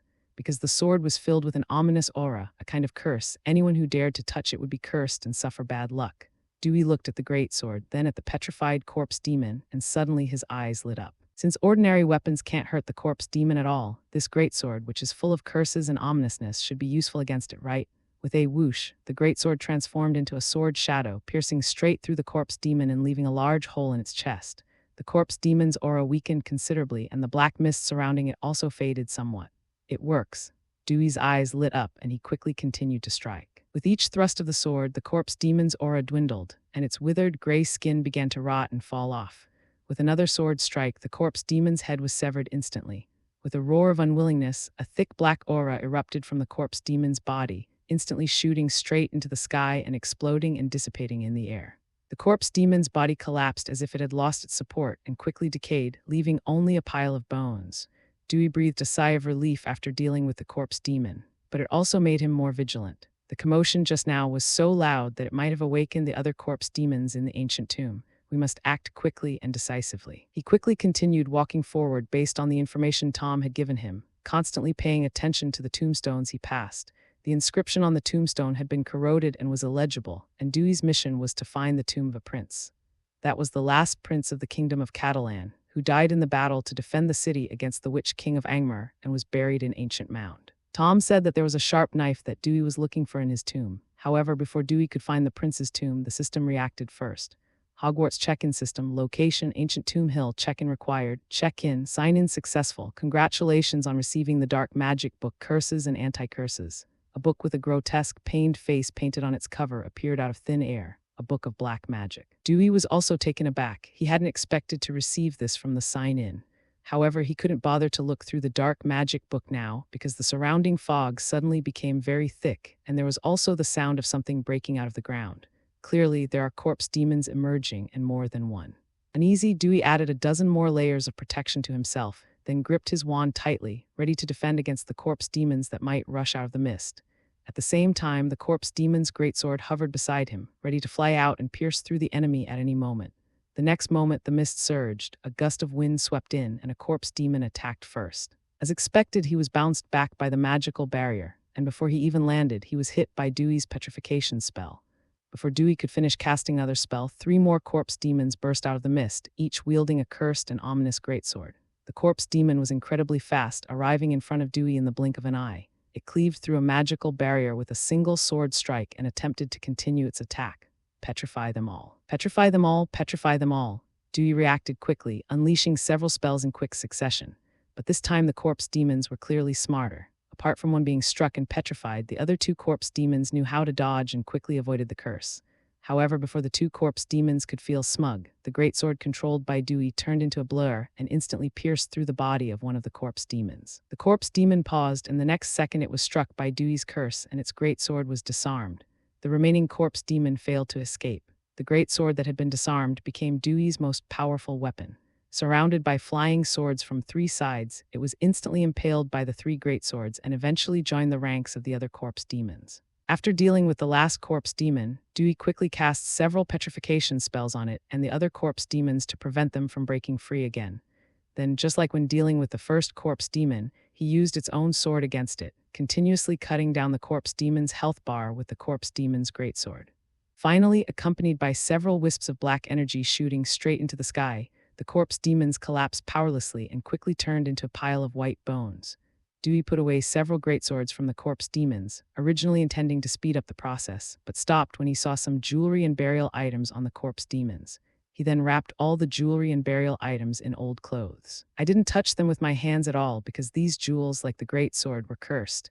After putting away the jewelry, Dewey continued walking without stopping until he came to a tall tomb made of white marble, where he finally stopped. This should be it. Dewey looked at the map Tom had given him, which marked the location of a white marble tomb. The inscriptions on the tombstone have been eroded by time and are no longer legible, but the imposing size of the tomb still indicates the noble status of its occupant. The entrance to the tomb was broken and blocked by many rubble. It took Dewey a lot of effort to move the rubble away, revealing the dark and deep entrance to the cave. Sigh, I never thought I'd be a tomb raider one day. Dewey sighed, then resolutely crawled into the tomb. The tomb passage was spacious enough for a person to walk upright. Dewey waved his wand, and a ball of light flew out from the tip of the wand, flying in front of Dewey and illuminating the entire tomb passage. Meanwhile, 4 ancient corpse demon swords surrounded Dewey, ready to strike any corpse demon that charged out at any moment. The tomb passage was long and winding, and it took Dewey quite a while to finally reach the burial chamber. The tomb chamber was very empty, with nothing except a stone coffin placed in the very center. What surprised Dewey was that he had not encountered any attacks from the corpse demons since entering the tomb. This unusual situation did not make Dewey relax his guard. Instead, he became even more vigilant. He looked at the stone coffin. Since no corpse demon was encountered in the tomb, the only possible hiding place is inside the stone coffin. Wingardium Leviosa, the stone coffin lid moved slowly, giving the thing inside no chance to jump out. Dewey immediately cast several petrification spells into the gaps in the stone coffin to make sure the thing inside couldn't move before he completely moved the stone coffin lid off. Illuminated by the fluorescent spell, the corpse demon lying in the coffin revealed its face. Its face was hideous and ugly. Its dry and decaying skin clung tightly to its skull, and its pair of cold and bloodthirsty black eyes gleamed with an eerie light. If Dewey hadn't used a petrification spell to immobilize him beforehand, he probably would have rushed out of the stone coffin and injured people the moment it was opened. Moreover, this corpse demon's attire was different from the corpse demons seen before. It wore a silver crown inlaid with gemstones on its head and was adorned with many precious jewelry accessories. A cold, large sword was placed on its chest. Alas, even in death there is no peace. What a pitiful creature. Dewey felt sympathy for the corpse demon in the coffin. As far as he knew, this ghoul should be the last prince of the kingdom of Calderon, who was killed in the defense of the city against the Witch King of Angmar, and whose corpse was turned into a ghoul by the Witch King of Angmar. How tragic. Fine, since I'm a good person, I'll help you get rid of this, Dewey said, then first removed his greatsword, and then manipulated the 5 ancient corpse demon swords to give him a full set of 10,000 swords piercing his heart service. But just as Dewey was about to finish off the corpse demon, a surge of dark power erupted from the corpse demon, instantly breaking free from the curse's restraints. The corpse demon's eyes turned bloodshot, burning like hellfire, emanating an evil negative power that plunged people into fear, despair, coma, and even death. The corpse demon's furious eyes were fixed on Dewey, and a dry, hoarse, and chilling voice came from its throat. Who are you? How dare you kill the servant of the great Witch King? Under the shadow of darkness, Dewey felt suffocated, and a strong negative emotion surged into his heart. He was involuntarily surrounded by fear and despair, and the ancient corpse demon's swords he controlled were about to fall. Dewey bit his tongue hard, the intense pain temporarily freeing him from this negative emotion. Then he waved his wand to the rhythm of the music, and golden notes sprang from the tip of the wand, the cheerful music echoing in the tomb. The joyful emotions brought by the music magic instantly suppressed the negative power emanating from the corpse demon. Taking advantage of the corpse demon's momentary daze, Dewey unleashed his full power once more, shouting, "Petrify them all." A dazzling white light struck the corpse demon, petrifying it once more. Before the opponent could break free, the 5 ancient corpse demon swords delivered the final blow, piercing straight through the corpse demon's head. A flicker of resentment flashed in the corpse demon's red eyes, then vanished completely, leaving only a chilling voice echoing in the tomb. "I'll remember you, wizard." the black energy within the corpse demon dissipated, and its body instantly decayed into a pile of white bones. Dewey didn't take the corpse demon's last words seriously. Anyone can make threats. Moreover, he also guessed that the one who ultimately controlled the white to speak was the Witch King of Angmar, who was also the leader of Sauron's 9 ringwraiths. Dewey felt no pressure being targeted, since he couldn't appear in front of him immediately. Now that the corpse demon has been dealt with, it's time to collect the spoils.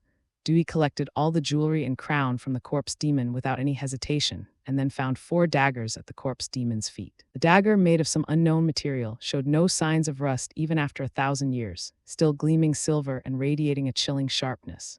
Dewey wielded a knife and slashed at the corner of the stone coffin, but it was as easy as slicing tofu. He effortlessly sliced off the hard corner of the coffin with a single stroke. Dewey was delighted. This was exactly the kind of tool he wanted, one that could carve the heartwood of a tree. However, looking at the 4 daggers and the tomb, Dewey suddenly realized something. He remembered that in the future, the Hobbit quartet from Lord of the Rings, after leaving Tom's house, also encountered wights and were captured and taken to a tomb. In their life-or-death situation, they summoned Tom to their rescue by singing, and Tom gave them the 4 daggers found in the tomb. Could it be that he has taken away their opportunity ahead of time? Even so, Dewey didn't care. It was his now. Having obtained the item, Dewey did not linger and turned to leave the tomb. However, once outside, Dewey also took a deep breath. Because there were hundreds of corpse demons outside, they rushed towards Dewey as soon as they smelled the scent of living people. Dewey had no doubt that this was the work of the Witch King of Angmar. He had awakened these corpse demons, clearly intending to leave him at the ancient tomb hill. Dewey just wanted to leave as soon as possible, so he didn't want to get entangled with the corpse demons. Fluorescent flash. A huge ball of light shot out from the tip of Dewey's wand. The ball of light was so dazzling that it illuminated the entire ancient tomb complex. The corpse demons stirred with unease. Although the magical light was not as deadly as sunlight, their instinctive fear of light still slowed their advance slightly. Protected by the iron armor curse and controlling several corpse demon ancient swords to clear a path, Dewey did not stop and headed straight down the mountain to the north. The corpse demons refused to give up and remained relentlessly pursued him. But it was still daytime, and the further they moved from the ancient tomb, the less the influence of the dark forces diminished. In the end, the corpse demons could only let out a furious roar of resentment and watch helplessly as Dewey left. After walking for several hours, Dewey finally arrived at the main east-west road north of Kazuka Hill.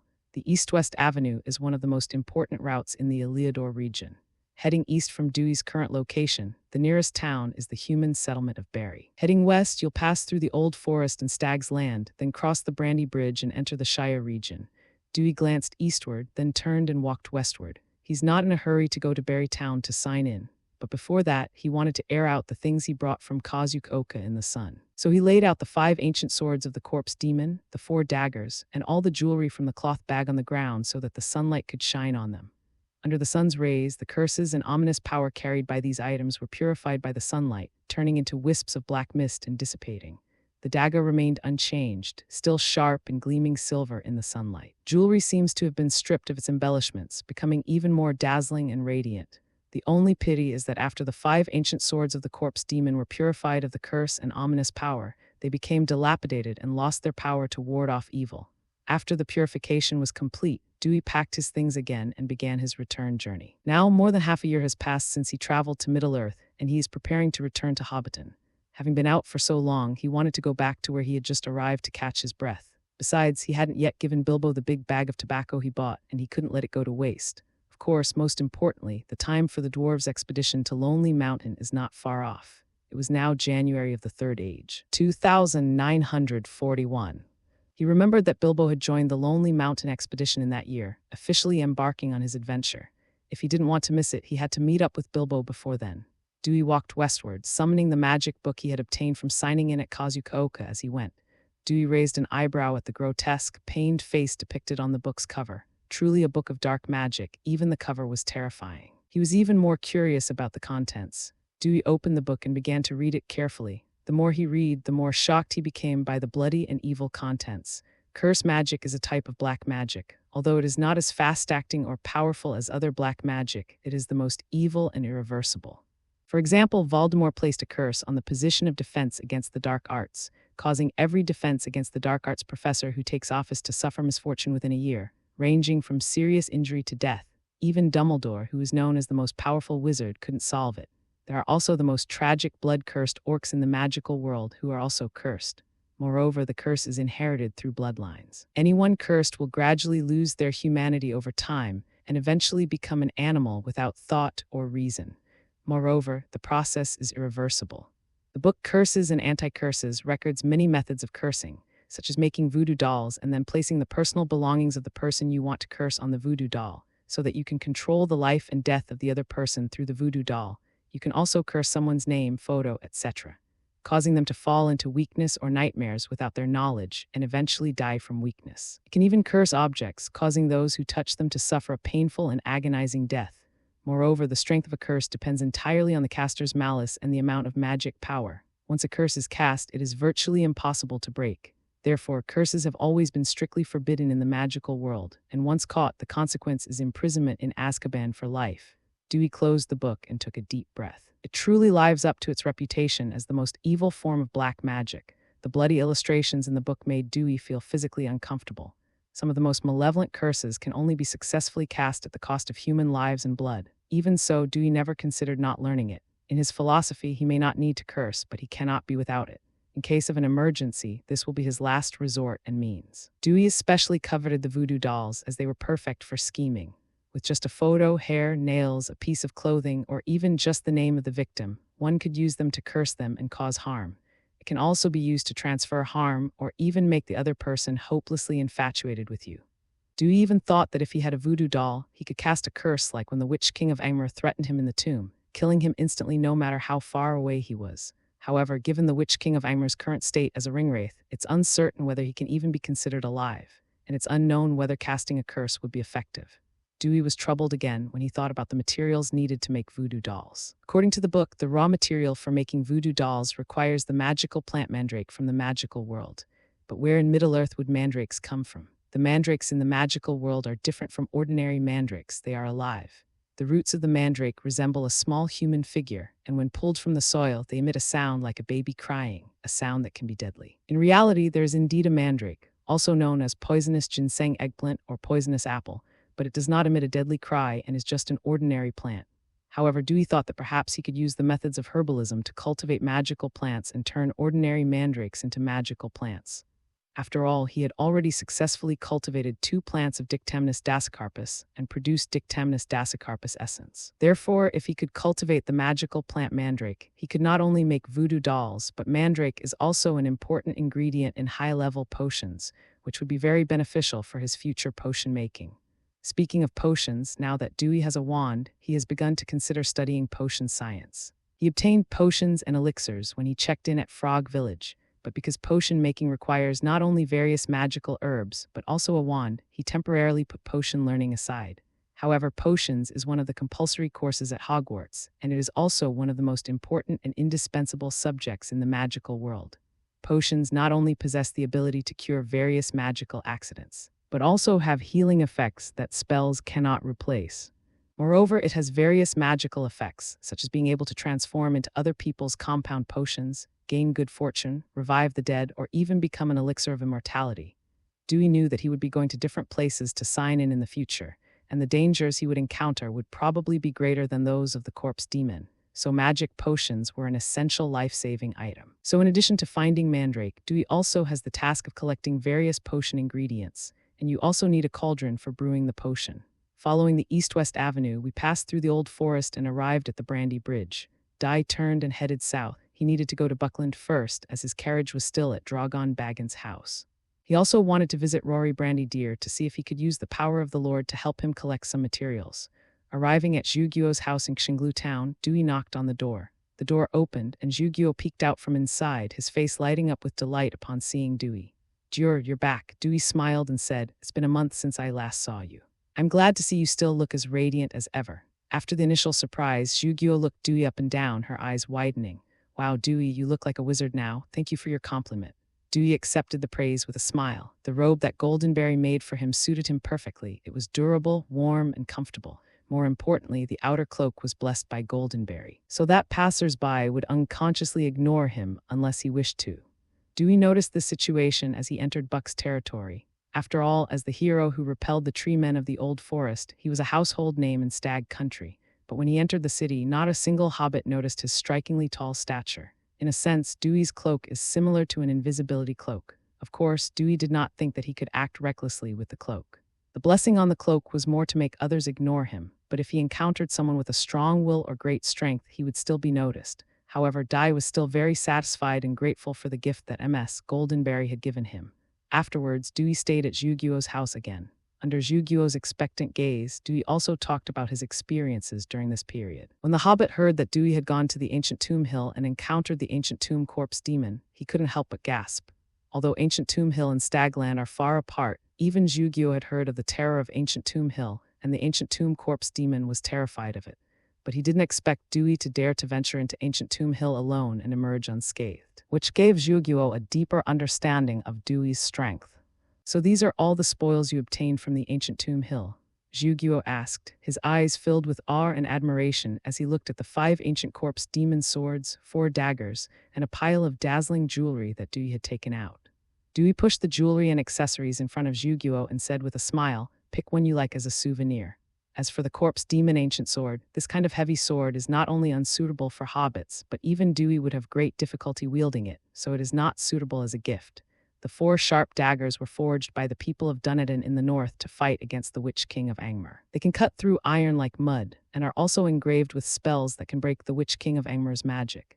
They are imbued with magic to fight against evil forces and have a restraining effect on dark creatures such as ringwraiths. Dewey would naturally not be willing to give away such a precious dagger. This dagger could not only be used to carve the tree heart wand, but also replace his previous 2 cleavers. Before acquiring powerful offensive magic, using magic to control throwing knives is arguably Dewey's strongest attack method, since the spells he currently possesses are mostly defensive in nature. But with these 4 incredibly sharp daggers as weapons, the attack power is on a completely different level. Therefore, Dewey eliminated both cleavers without hesitation. When Dewey asked him to choose a piece of jewelry he liked, Zogo was flattered and repeatedly shook his head in refusal. However, under Dewey's repeated insistence, he finally chose a brooch set with a sapphire. After resting at Zhuguo's house for a short while, Dewey went to Brandy Hall to visit Rory Brandy Deer. Zhuguo naturally followed. He was currently deeply in love with Dora Brandy Deer and couldn't wait to be with her all the time. Upon entering the Brandy Hall, Rory Brandy Deer warmly greeted them. Welcome back to our hero wizard, Deer the Woodcutter. I was so worried about you after you went to Tom's house in the old forest. I'm so happy to see you back safe and sound." Upon hearing that title, Dewey's lips twitched, although the people of Middle-earth like to add suffixes to people's names to commend their great deeds. For example, Thorin the Oakshield's title is not his surname, but rather because during the Battle of Asanubisa between the dwarves and orcs, after Thorin's shield was broken by the orc leader Azog, he picked up a piece of oak to use as a shield to block the attack and cut off one of Azog's hands, successfully repelling the orc's attack, hence the title. But what kind of ridiculous title is Tree Cutter? Couldn't he have chosen a better one? Something like Tree Man Killer or Enemy of Han would sound much better, but no matter how much he complained in his heart, now that he needed someone's help, he could only simply ignore the title. So he forced a smile and chatted amiably with the head of the Brandy Deer family. During their conversation, Rory learned that Dewey had been to Kazuka Hill, fought a battle with the corpse demon, and even obtained spoils of war. Rory was shocked and impressed, and he paid even more attention to Dewey. After some conversation, Dewey finally revealed his purpose, presenting a list of materials to the Brandy Deer family for their help in collecting, and offering the jewels he obtained from the corpse demon as payment. Before even looking at the ingredient list, Luo Rui, the Brandy Deer, readily agreed without hesitation. But after seeing the contents of the list, he doubted whether he was seeing things. He blinked and looked at the contents again, only to be completely dumbfounded. It wasn't that the items on the list were particularly valuable, but rather that the materials were extremely unusual. Looking at the list, Liu Rui saw that in addition to normal herbs such as mugwort, lavender, daffodil root, daisy root, and fig peel, there were also strange things like caterpillars, slugs, leech juice, beetle eyes, rat spleen and tail, snake skin, and snake teeth. Wizard Jur, are you sure you gave me the right list? The things on this, Rory asked with some difficulty. Are they hard to find? Dewey asked doubtfully. I know these things are hard to find, so I don't insist on collecting them all. I'll be satisfied if I can find just a part of them. No, these things are hard to find, but if you need them, Wizard Jur, we will do our best to collect them for you. Rory shook his head, then asked hesitantly, but what do you need these things for? Of course, this is just my curiosity. If it's something secret, please don't tell me. Dewey didn't hide anything and explained, there's nothing I can't say. I want to make some potions, so these are all materials needed for potions. Potions? Rory was stunned. He looked at the list and still couldn't believe that these strange things could be used to make potions. He knew that Dewey had made a potion called White Dew Essence and had given some to Zhuguo. Not long ago, when his daughter Dora was on a date with Yu-Gi-Oh in the wild, she was accidentally scratched by a tree branch, and it was Yu-Gi-Oh who treated her with that potion. At that time, Liu Rui witnessed the magic of that potion firsthand. In the blink of an eye, the scratches healed completely. He was greatly shocked by this and became even more determined to arrange the marriage between his daughter and Yu-Gi-Oh. But he never expected that the magical potion would be made from these strange and unusual things, which completely shattered his worldview.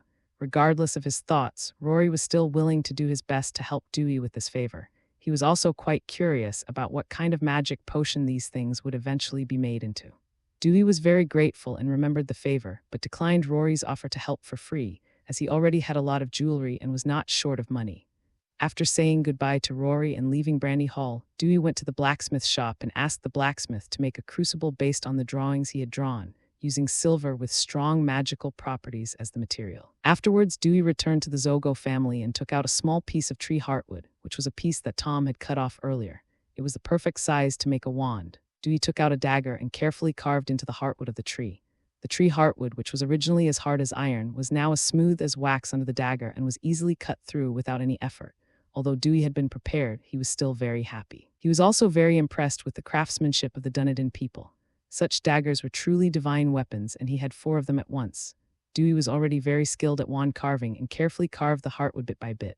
A week passed in the blink of an eye, and Dewey's heart wand was taking shape. The hole for the core did not require much skill, so a hobbit craftsman was specially asked to drill the appropriate depth with a diamond drill bit. Once everything was ready, Dai did not hesitate to break his first wand and pull out the core. Then, the core was carefully placed into the tree heart wand, and the resin collected from the old willow tree a few days earlier was poured into the small hole as an adhesive to fuse the core and the wand together. After careful refinement, on the night of the full moon, Dewey held his wand in the moonlight, waving it in specific movements, continuously infusing magic into the wand while chanting the incantation, Runixin Scurryberry Spirit Sorarasansha. As the lengthy incantation was chanted, the moonlight seemed to materialize, gathering into a silver mist that continuously flowed into the wand. The silent wand seemed to come alive, with magical energy emanating from it like the beating of a heart. Dewey held the wand tightly to his arm, as if it were an extension of his arm. His magic flowed freely through the wand without any obstruction. With a bang, countless golden musical notes shot out from the tip of the staff. The notes were like dancing musical sprites playing cheerful music. The music played by the golden notes spread outwards from Dewey with the wind, echoing throughout the entire town of Buck. Everyone who heard the music became incredibly joyful, and smiles unconsciously spread across their faces. Dewey was overjoyed, partly from being infected by the magic of the music, and partly from the surprise brought by the tree heart wand. The heartwood wand is indeed made from the heartwood of the strongest and oldest willow tree in the old forest, and its core is made from a combination of the hair of the river maiden Goldenberry and the beard of Tom Bombadil. The combination of 2 of the most powerful wand materials imbues the heartwood wand with mysterious and powerful strength. It not only suits Dewey perfectly, but also greatly enhances the power of spells, allowing Dewey to unleash magic more powerful than his own. Using the same magic and casting the same spell, the heartwood wand was several times more powerful than the previous willow wand. Just like the musical magic we just cast, if we had used the willow wand before, it would have only affected an area of a few dozen meters at most. But now, using the heartwood wand, it affected the entire town of Stag, a difference that is like night and day. Dewey happily stroked the wand in his hand. With this wand in hand, his strength could be multiplied several times over. After that, he treated it like a brand new toy, constantly trying out various spells with his wand to make it fit him better. After getting used to the new wand, Dewey finally turned his attention to collecting potion ingredients. With the full support of the Brandy Deer family and the supply of jewelry and money from Dewey, the entire population of Stagland was mobilized, and the efficiency of collecting potion materials was very fast. Bundles of mugwort, lavender, daffodil roots, and daisy roots were delivered, while pots of leeches, slugs, caterpillars, rat tails, and spleens were placed at Yu-Gi-Oh's door. While Dewey was pleased with the efficiency, he was also extremely busy because he needed to process all the potion ingredients, some of which needed to be dried and others needed to be kept fresh. Dewey was so busy that he even dragged Yu-Gi-Oh into the work of processing the potion ingredients. Adieu, are you sure these things can really be used to make potions and not poison? Yu-Gi-Oh looked at the bowl of slimy slugs in front of him, looking troubled and not knowing where to start. Of course, once I've made the potion, I'll send you a bottle. I guarantee it will take effect immediately after you drink it, Dewey assured him confidently, though a hint of amusement lurked in his eyes. He didn't want to touch the slug either, so he mischievously handed it over to Yu-Gi-Oh, who couldn't say no. Upon hearing that he had to drink it again, Zhuoguo immediately looked resistant. Forget it then. Anyway, I rarely get sick or injured, so I don't need potions. Then, gritting his teeth, he grabbed a slug and cut off its pair of antennae with scissors. Those were the ingredients for making the potion. Dewey wasn't having an easy time either. He was dealing with a basin of caterpillars. He needed to wear sheepskin gloves to avoid being stung by the caterpillars. Then he used a knife to cut open the caterpillars' bellies, took out all the dirty intestines, washed them clean, and then laid them on a stone slab to dry. It took Dewey a whole week just to process the potion ingredients, even with the help of magic. He was so tired that his back ached. In addition to the potion ingredients, Dewey also received 4 potted plants. 2 of the pots contained Dictamnus dasycarpus, and the other 2 contained Solanum myrtle, which is also known as common mandrake. White senna is what Dewey intended to use to make white senna flavoring. As for the poisonous ginseng eggplant, Dewey wanted to try to cultivate it into the kind of mandrake found in the magical world. The 2 poisonous ginseng plants that Dewey obtained were found on the outskirts of the old forest. They had been growing for decades, and their roots had grown to resemble small, fully fledged human figures. Every day, Dewey would regularly infuse the 4 potted plants with magic. 2 of the white sage plants showed significant changes. However, the 2 poisonous eggplant plants remained unchanged, still greedily absorbing Dewey's magic and even absorbing more of it. Dewey was not disappointed. Being able to absorb magic power was a good sign. Now his magic power had doubled compared to before, so he didn't have to worry about not having enough magic power. After collecting all the potion ingredients, Dewey did not immediately begin making the potion. Instead, he packed everything into the carriage, tidied up all his belongings, and then formally bid farewell to Zhuoguo and Rory Brandydeer. He had to get back to Hobbiton quickly. He couldn't remember the exact time of the expedition to Lonely Mountain, but if he wanted to catch this train, he couldn't linger outside any longer. After parting ways with the reluctant Zhuoguo, Dewey once again drove away in his carriage. Hobbiton remained as peaceful and serene as ever. Bilbo had just finished lunch and was sitting in a chair in front of the garden, leisurely smoking his pipe. He stared into the distance, his eyes vacant, and murmured, "I wonder where Dewar is now." Since Dewey left, Bilbo's life returned to normal, but the longer time went by, the more uneasy he felt. He couldn't help but think about Dewey traveling around, and sometimes he even thought that he should have traveled with Dewey. Just as Bilbo finished smoking his pipe and was preparing to go home for afternoon tea, a horse-drawn carriage approached from a distance. Bilbo looked over in confusion until the carriage drew closer. Dewey jumped down from the carriage, waving with a bright smile. "Long time no see, my friend. Did you miss me, Dewar?" Bilbo was overjoyed and ran out of the garden, happily hugging Dewar's leg. "Why are you back? What, don't you welcome me?" Dewey asked with a smile. Bilbo realized Dewey was joking, but he still said very seriously, "Of course not. You are always welcome here." He then warmly invited Dewey into the house to enjoy afternoon tea together. Dewey shook his head and pointed to the carriage, which was packed full of things. "I need to take everything out of the carriage first. Oh, by the way, I also brought you a pack of your favorite haze tobacco." Bilbo's eyes lit up. Besides enjoying good food, his greatest hobby was smoking a pipe, and Hasegawa tobacco was his favorite brand. He immediately offered to help move the things. Dewey refused his help. "All right, my friend, you don't need to do it yourself. You just need to provide a place to put things." With that, he snapped his fingers, and the items on the carriage floated up and flew out of the carriage, including a large bag of tobacco that flew right in front of Bilbo. Bilbo, seeing this, gaped in amazement and exclaimed, "Although I've seen it many times before, Dewar, your magic is always so amazing." Then they quickly opened the door to the bottom of the bag and cleared out a storage room to store Dewey's things. However, when Bilbo saw clearly what Dewey had brought, he couldn't help but be astonished. Apart from the 4 potted plants and the bundles of daisy roots, mugwort, daffodil roots, etc., which were somewhat normal, what were those leeches, slugs, caterpillars, etc.? In the glass jar, and those snake molts terrified Bilbo, who was afraid of snakes. Bilbo swallowed hard and asked hesitantly, "Dewar, what do you want to do with these things?" "Used to make potions." "Potion with these things?" Bilbo looked incredulous. "Of course, you'll find out later." Dewey didn't explain much to him. Anyway, he planned to make some potions to prepare for the upcoming expedition. After putting the items away, Dewey took out jewelry and accessories for Bilbo to choose from. The jewels that Dewey obtained from the ancient tomb's corpse demon were all extremely precious and ancient. However, Dewey disdained these jewels because they were taken from the dead and had no intention of using them himself. So he wouldn't mind giving it away as a gift, not to mention that Bilbo had given him a lot of help before. Bilbo saw the dazzling jewelry and knew its value, so he was embarrassed to take any. But at Dewey's insistence, he finally chose a ruby brooch. No wonder they're cousins, they even chose the same things. Later that afternoon, during tea, Bilbo eagerly pulled Dewey aside to tell him about his journey. Dai also learned from Bilbo that his victory over the invading tree people in Stag's lands had spread throughout the Shire, and Dai's reputation as the tree cutter had become deeply ingrained in people's minds.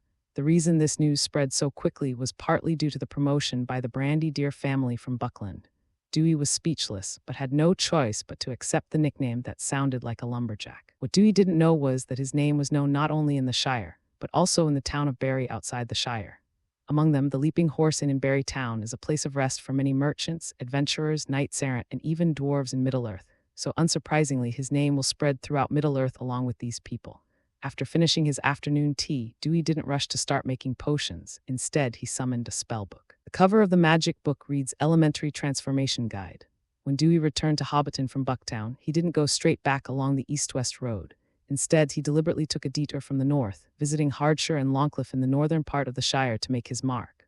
One of the rewards was History of Magic, obtained by checking in at Longcliffe Town, and Elementary Transformation Guide, obtained by checking in at Hardsummer Town. For Dye, a history of magic served little purpose other than passing the time and learning about the history of the magical world.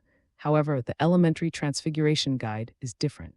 As a guide to transfiguration for first and second year students at Hogwarts, the textbook mainly contains some basic transfiguration techniques, such as transforming everyday objects. What pleased Dewey even more was that, in addition to the transfiguration charm, there were also summoning charms, such as Clear Spring, Orchid Bloom, and Vanish Charm, all useful spells. Transfiguration is different from charms. Charms require unwavering faith and magical power to be successfully cast. However, transfiguration is a delicate discipline that requires a great deal of imagination and magical control, making it more difficult to perform than spellcasting. The primary stage mainly involves transforming objects, such as turning inanimate objects into another type of inanimate object. The secondary stage involves turning animate objects into inanimate objects. At the intermediate stage, the transformation involves animals, such as turning inanimate objects into living ones or living objects into living ones. As for the advanced stage, it involves human transformation, including the highest achievement of transformation art, the animagus transformation.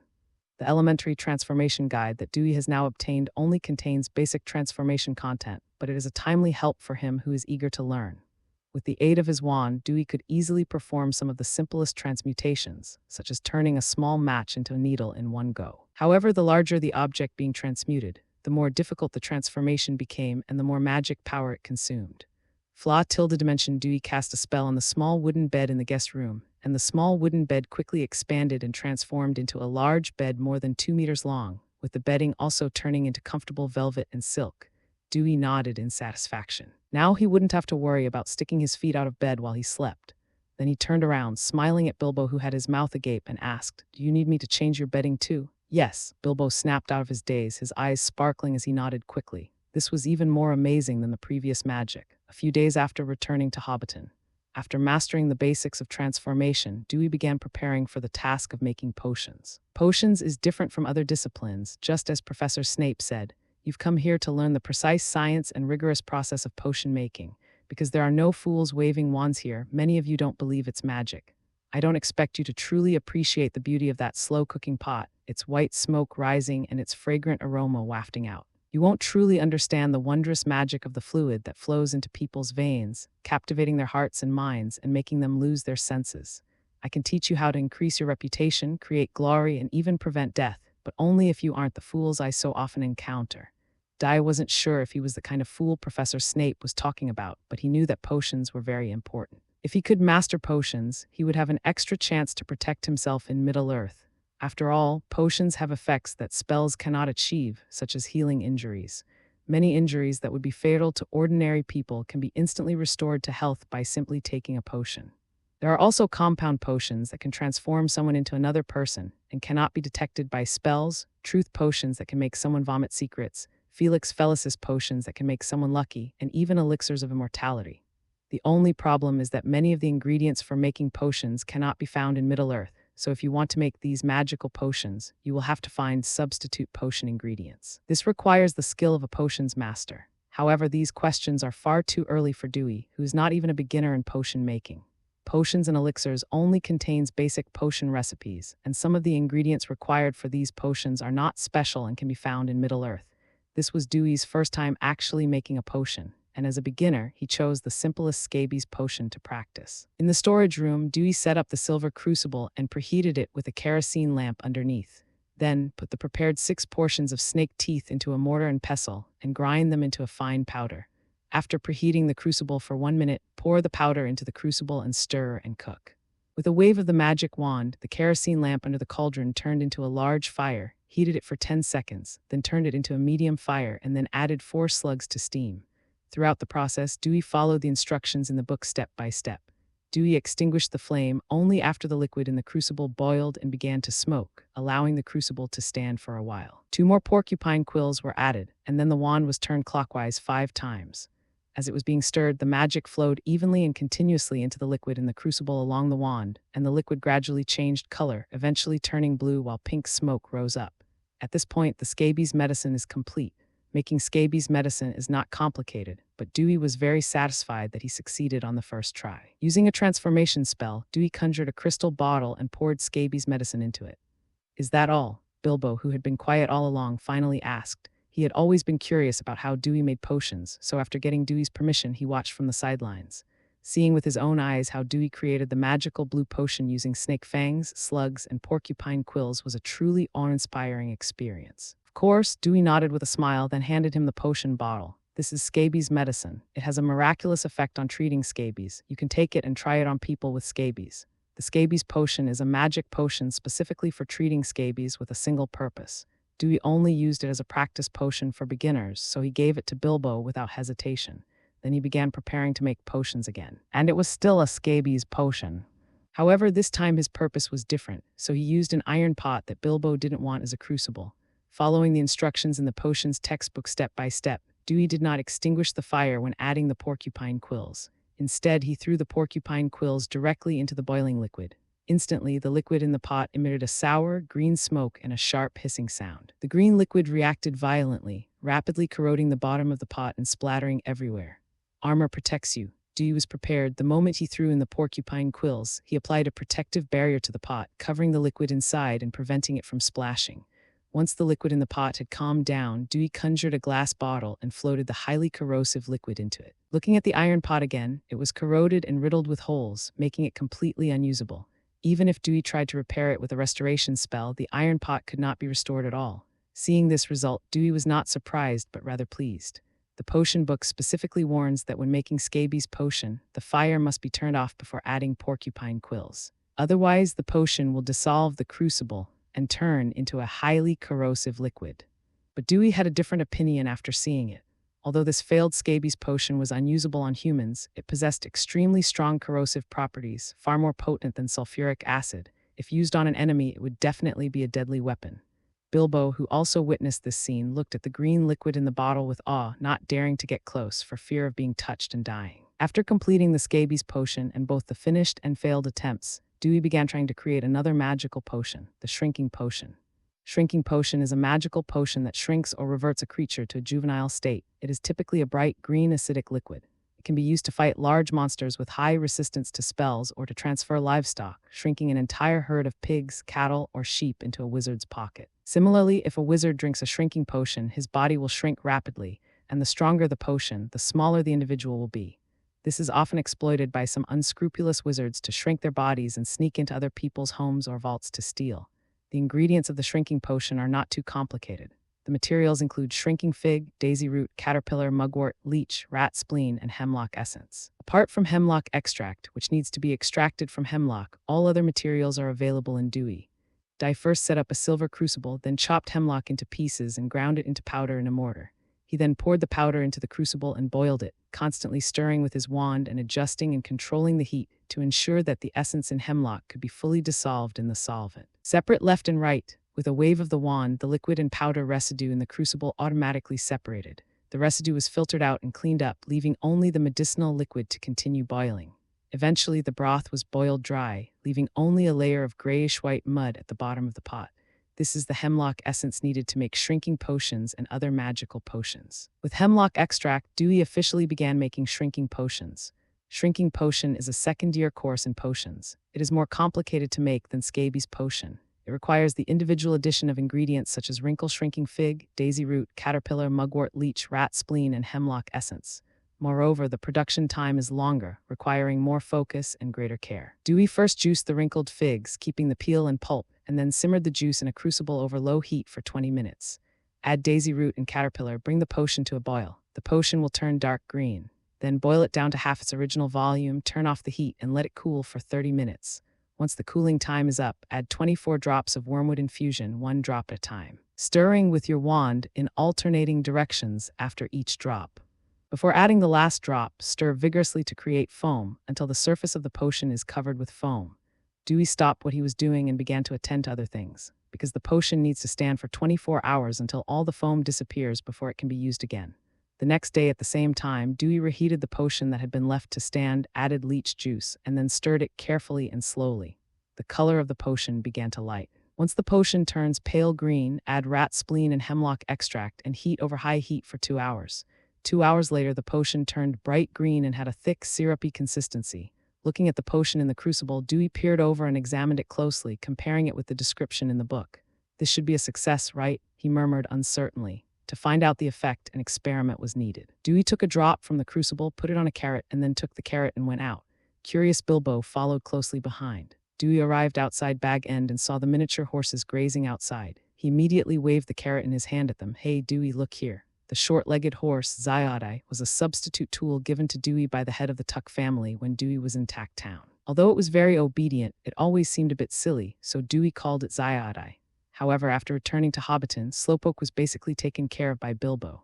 In contrast to Dewey's irresponsible master, Bilbo was much more devoted, treating him almost like a third member of the family. He even personally built a simple stable for Slowpoke. Upon seeing the carrot in Dewey's hand, the short-legged horse Zyodai's eyes lit up. He immediately abandoned the fresh grass in his mouth, ran over happily, and then took a bite of the carrot and began to chew. Bilbo was too late to stop him and looked at Dewey with concern, his eyes condemning Dewey's bad master's drug experimentation.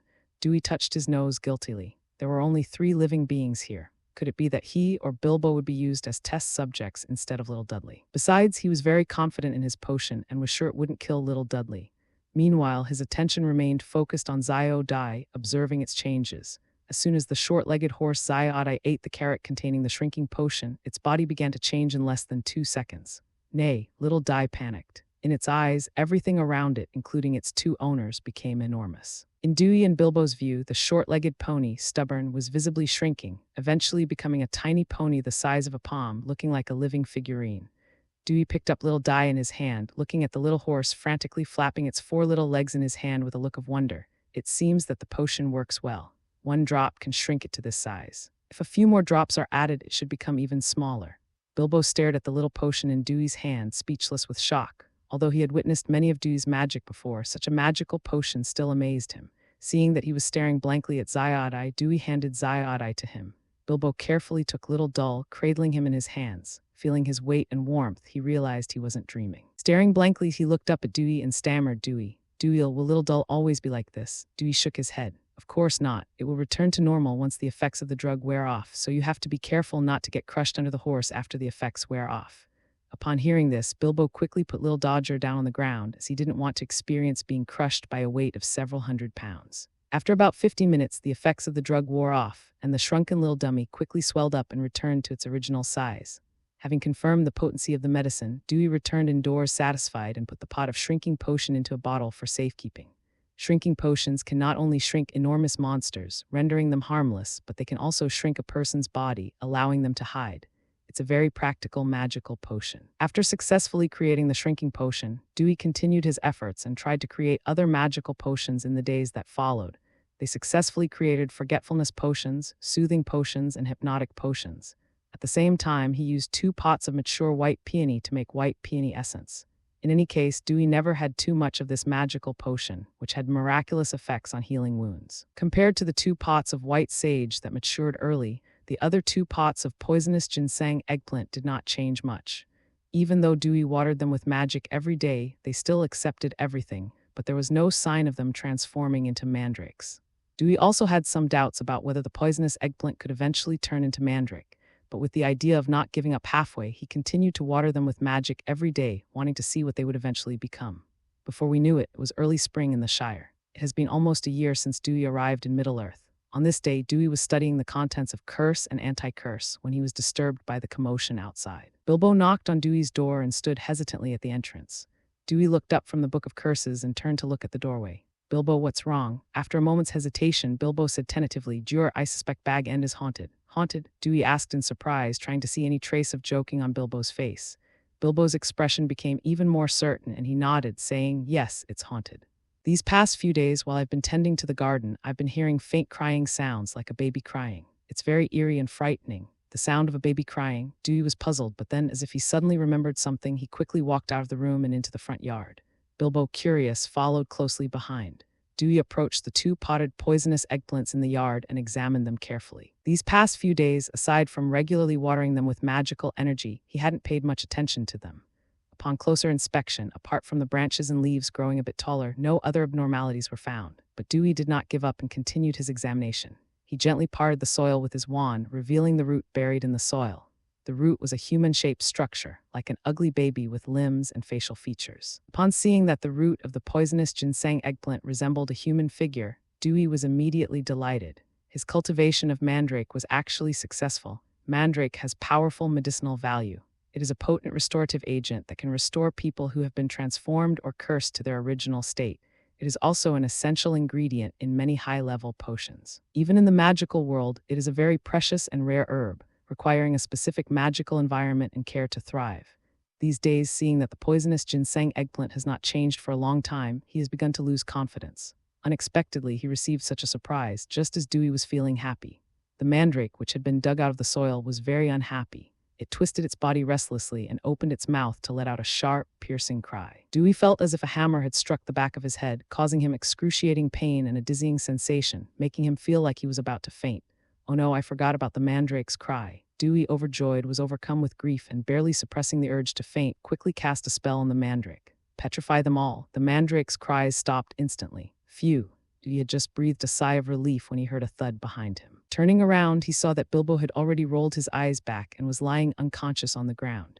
Dewey covered the mandrake roots with soil again, then quickly helped the unconscious Bilbo up. Fortunately, the mandrakes are not yet mature and are still in their infancy, so their cries are not fatal. At most, they will cause people to faint for a while.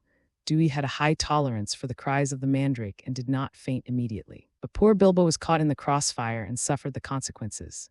Dewey carried the unconscious Bilbo into the room and waited for him to wake up. 2 hours later, Bilbo finally woke up, clutching his head, looking somewhat bewildered. Ugh, what happened to me? Drink the potion first, it will ease your discomfort.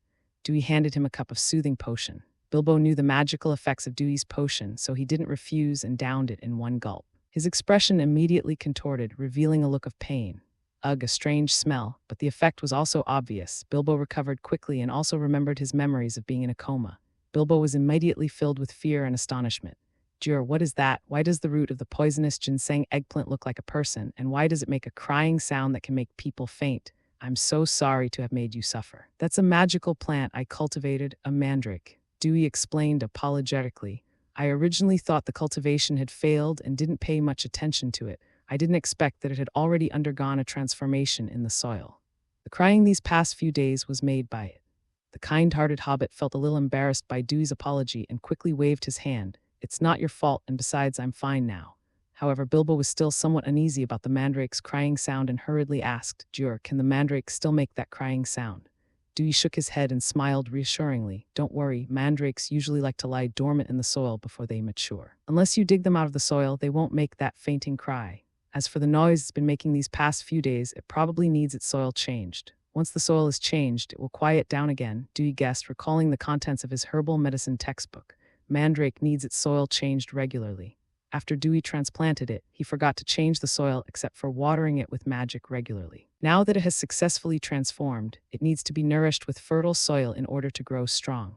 In the magical world, herbalists typically use dragon manure compost to cultivate mandrake. In Middle-earth, there is indeed a giant dragon on Lonely Mountain, but that's not realistic. Therefore, Dewey could only choose animal manure compost.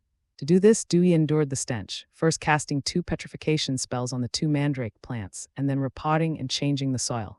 After finishing his work, Dewey felt like he was covered in stench. What's even more disheartening is that this kind of mission will have to be carried out many more times. The only consolation was that once the mandrake was fully mature, he could make a powerful restorative potion and the voodoo doll he had been longing for. Just as Dewey was waiting day by day for the mandrake to mature, one day another wizard arrived in the territory of the Shire. The wizard, dressed in a gray robe, carrying a vine staff as tall as himself in one hand and a pipe in the other, walked to Hobbiton.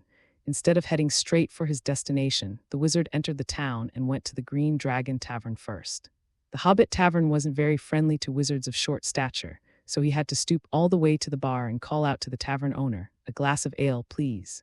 Then he plopped down on a stool, straightened up, and breathed a sigh of relief. The tavern fell silent for a moment as all the hobbits stared at him with surprise and curiosity. The tavern owner, a plump little old man, paused for a moment upon seeing the wizard, then exclaimed with delight, "Gandalf, when did you arrive in the Shire?" The gray-robed wizard greeted him with a smile. "Hello, Mr. Barney McBarrel. I'm traveling and just happened to be passing through the Shire, so I've stopped here to rest and catch my breath." The tavern owner clearly knew Gandalf and handed him a glass of ale, saying, "This one's on me." "Gandalf, it's been so long since you've been to Hobbiton, it feels like more than a decade ago. Where have you been all these years?" "Oh, thank you. I've been traveling around a lot lately, and in the last few years I've been to the east," Gandalf said simply, taking a sip of his drink, then casually asked, "By the way, has anything new happened in the Shire lately? Could you tell me about it?" "New things, there's plenty," the tavern owner exclaimed with enthusiasm. "Gandalf, you wouldn't believe it, but recently, besides you, a wizard has come to the Shire. He's much younger than you, though, and he's living in our village with Bilbo Baggins." Gandalf, as if intrigued, asked, "Oh, a young wizard, can you tell me about him?" The tavern owner, as if he had found the perfect audience, immediately launched into a long spiel. "That young wizard is named Dewar. Like you, he loves to travel. He went on a journey once before and made quite a name for himself. It's said that he helped the inhabitants of Stagland resist the invasion of the old forest trees, so he also has the title of the tree cutter." As the tavern owner continued his eloquent tale, Dewar's image gradually took shape in Gandalf's mind. A thoughtful glint flashed in his deep blue eyes, and the smoke he exhaled obscured his expression. Meanwhile, in the bottom of the bag, Dewey has been very busy these past few days. As the mandrake entered adolescence, it became unpredictable and taciturn. It even crawled out of the soil once, trying to escape because it was uncomfortable living in the pot.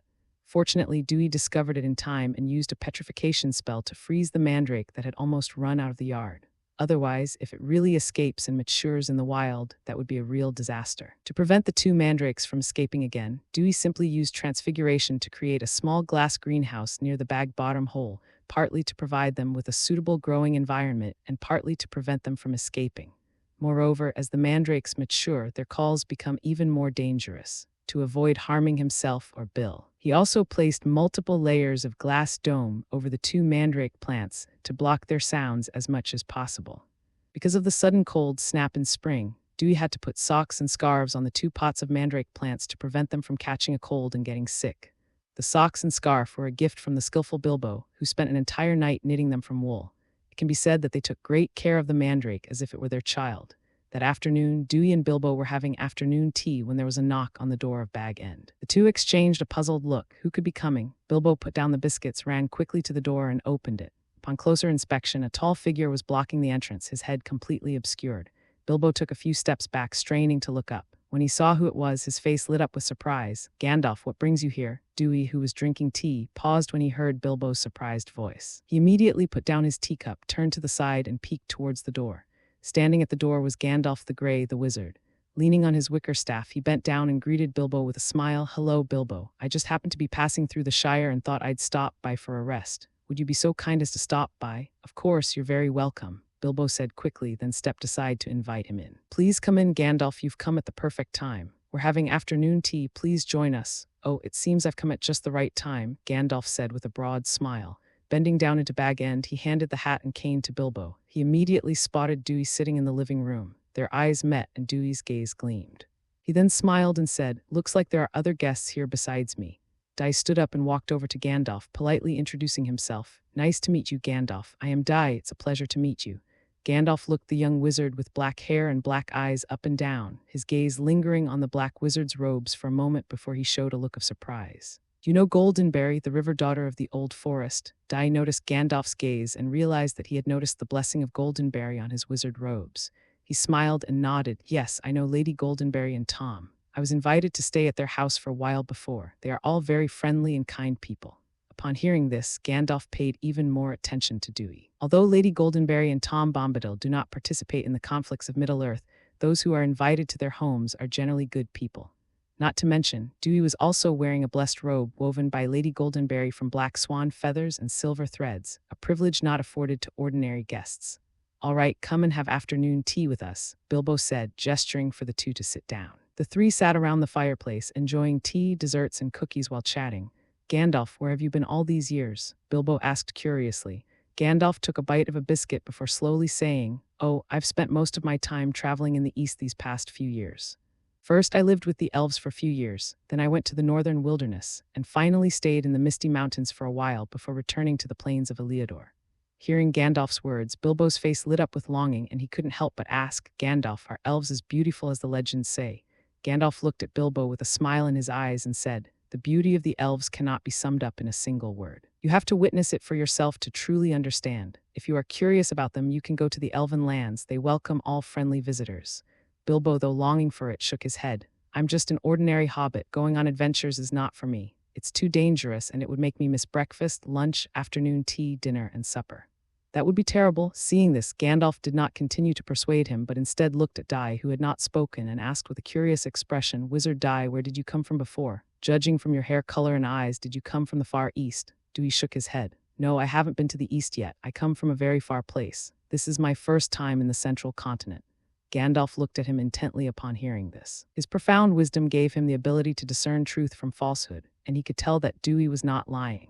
At the same time, he was also filled with doubt. In Gandalf's eyes, Dewey, the young wizard who claimed to be from beyond Middle-earth, was shrouded in mystery.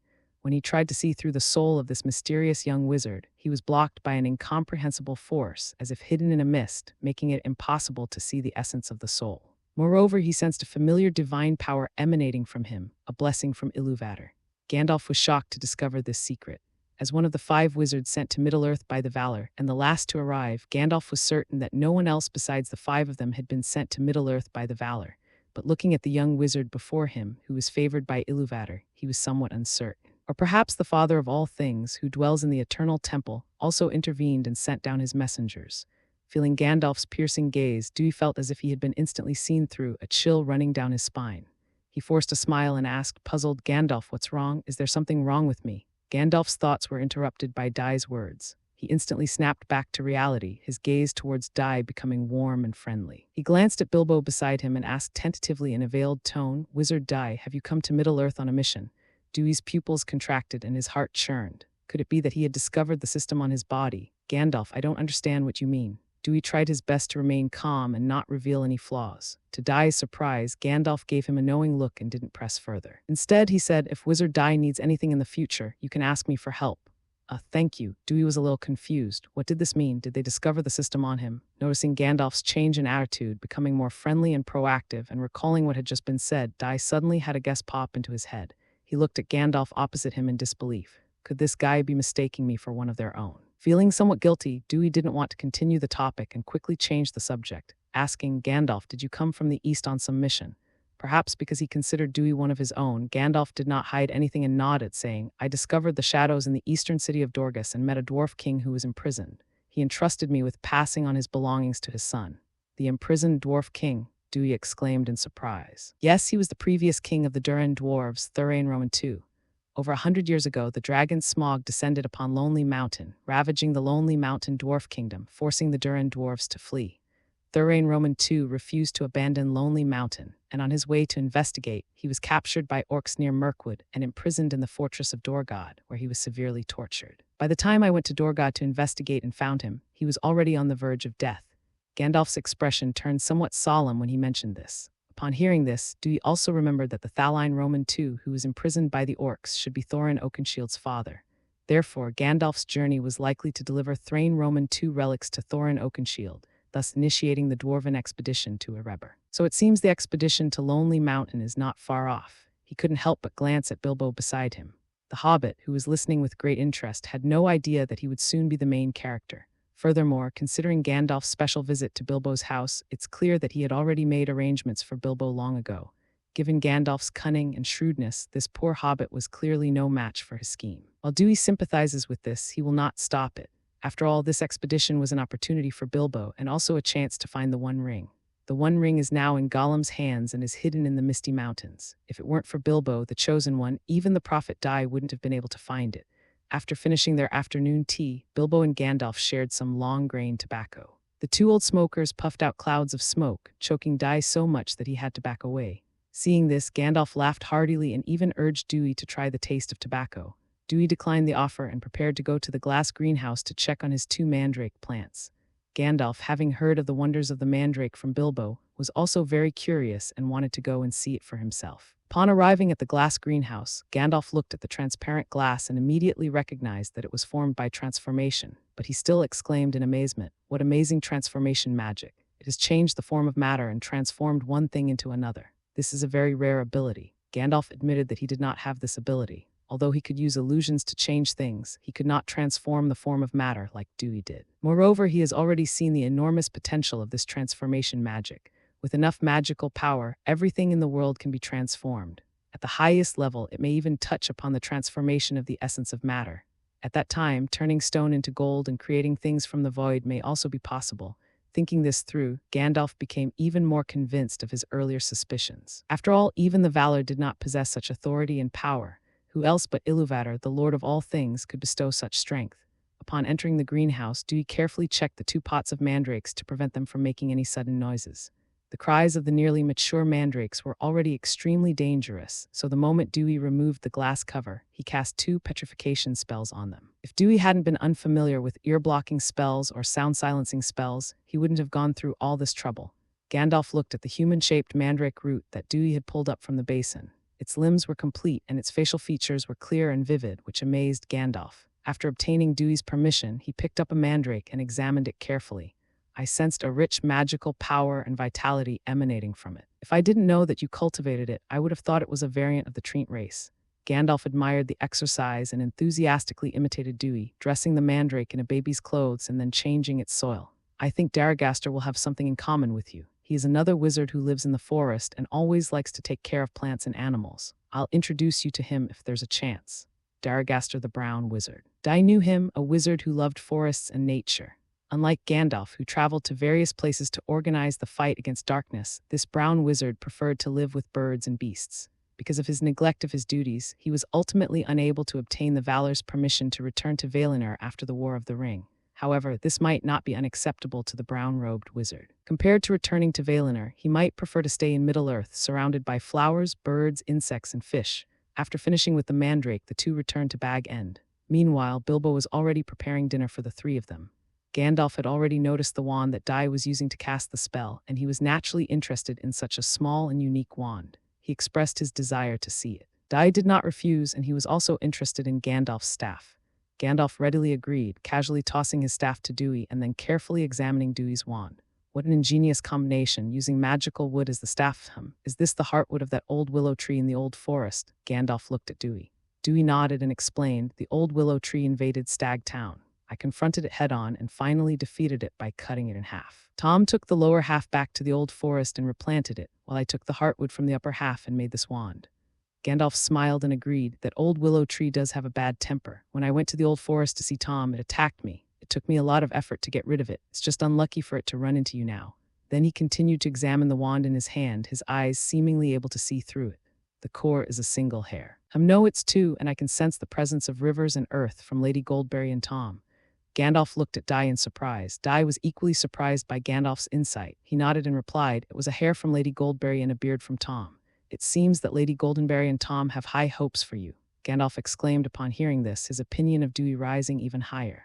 They are really good people, Dewey said sincerely. They were the couple that Dewey liked the most, besides Bilbo. Gandalf then took Dai's wand and waved it enthusiastically. To Dai's surprise, the wand reacted in Gandalf's hand, continuously spraying out colorful magical fireworks. Wow! Bilbo and Dewey stared wide-eyed at the dazzling fireworks, completely amazed. Gandalf, like an old rascal finding a fun toy, shot lightning, wind, and fire from his wand before reluctantly putting it down and looking at Dai with his star-like blue eyes. Your wand is a truly ingenious idea. It only requires a simple combination of wood and hair imbued with magical energy to cast spells. Although the wand does not greatly amplify magical power, it is very versatile and balanced. Anyone with magical potential can use the wand to cast spells. I think the god of craftsmen Auril will like it. Gandalf believed that this wand-making technique was created and unique to Dai, and therefore admired Dai's wisdom even more. Thank you for the compliment. Dewey felt a little guilty. He knew that the craftsmanship of the wand came from another world, and he felt unworthy of Gandalf's praise. Gandalf, thinking he was just being shy, continued, believe me, Jur, your wisdom and creativity deserve such praise. Your wand is very versatile, and you will be a guest of honor for many magical races who will flock to you to obtain a wand made by you. Dai was somewhat puzzled. Gandalf, isn't that too much of a compliment? Can't a staff be used to cast spells too? Gandalf pointed to the staff he handed to Dewey. Try it. Dewey gripped the staff, which was taller than him, with both hands, somewhat puzzled. The staff was made of an unknown vine, spiral-shaped with a flowering appearance, and its surface was very rough, as if it had never been processed or polished. Inside the flowering part at the top of the staff, there is a fist-sized blue gem that emits a faint blue light. Dewey tried to infuse it with magic, using it as a wand, and chanted the incantation. Flash! In an instant, the magic power within Dewey's body surged out uncontrollably, and the staff, like a greedy glutton, devoured Dewey's magic power madly. A massive amount of magic flowed into the gem at the top of the staff, and the gem instantly released an extremely dazzling light, comparable to the sun and moon. In an instant, the entire bag-bottom cave was turned into a white blur, and everyone was blinded by the dazzling light. Dewey felt like he was going blind, so he quickly released his staff to stop the magic output. "Ha, Dur, you almost blinded this old man. You know, my old bones are practically rotting away, except for my eyes." Gandalf lowered his hand from his eyes, wiped away his tears, and complained with a chuckle. Dewey didn't take Gandalf's joke to heart. This old man could ride a horse for days and nights and wield a longsword to hack and slash. It would be a joke to say that he was too old to move. However, he still looked at Bilbo with concern. "Bilbo, how are you? Are you all right?" The poor hobbit was the slowest to react and was blinded by the bright light before he could close his eyes. He was now crying, and his vision had not yet recovered. I'm fine. I'll be all right in a bit," Bilbo said, blinking repeatedly, sounding a little dizzy. Once he was sure he was all right, Dewey turned his attention back to the staff. Gandalf asked with a chuckle, "How are you feeling? Did you discover anything?" Dewey nodded with lingering fear. "This staff is powerful, but it consumes a lot of magic. And I've discovered that you need to use your mental power to control it when you use it."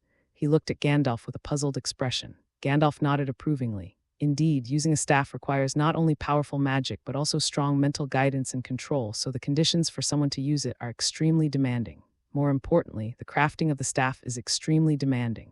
Gandalf pointed to the sapphire inlaid at the top of the staff. "The core of the staff is that magic gem, but magic gems are very rare.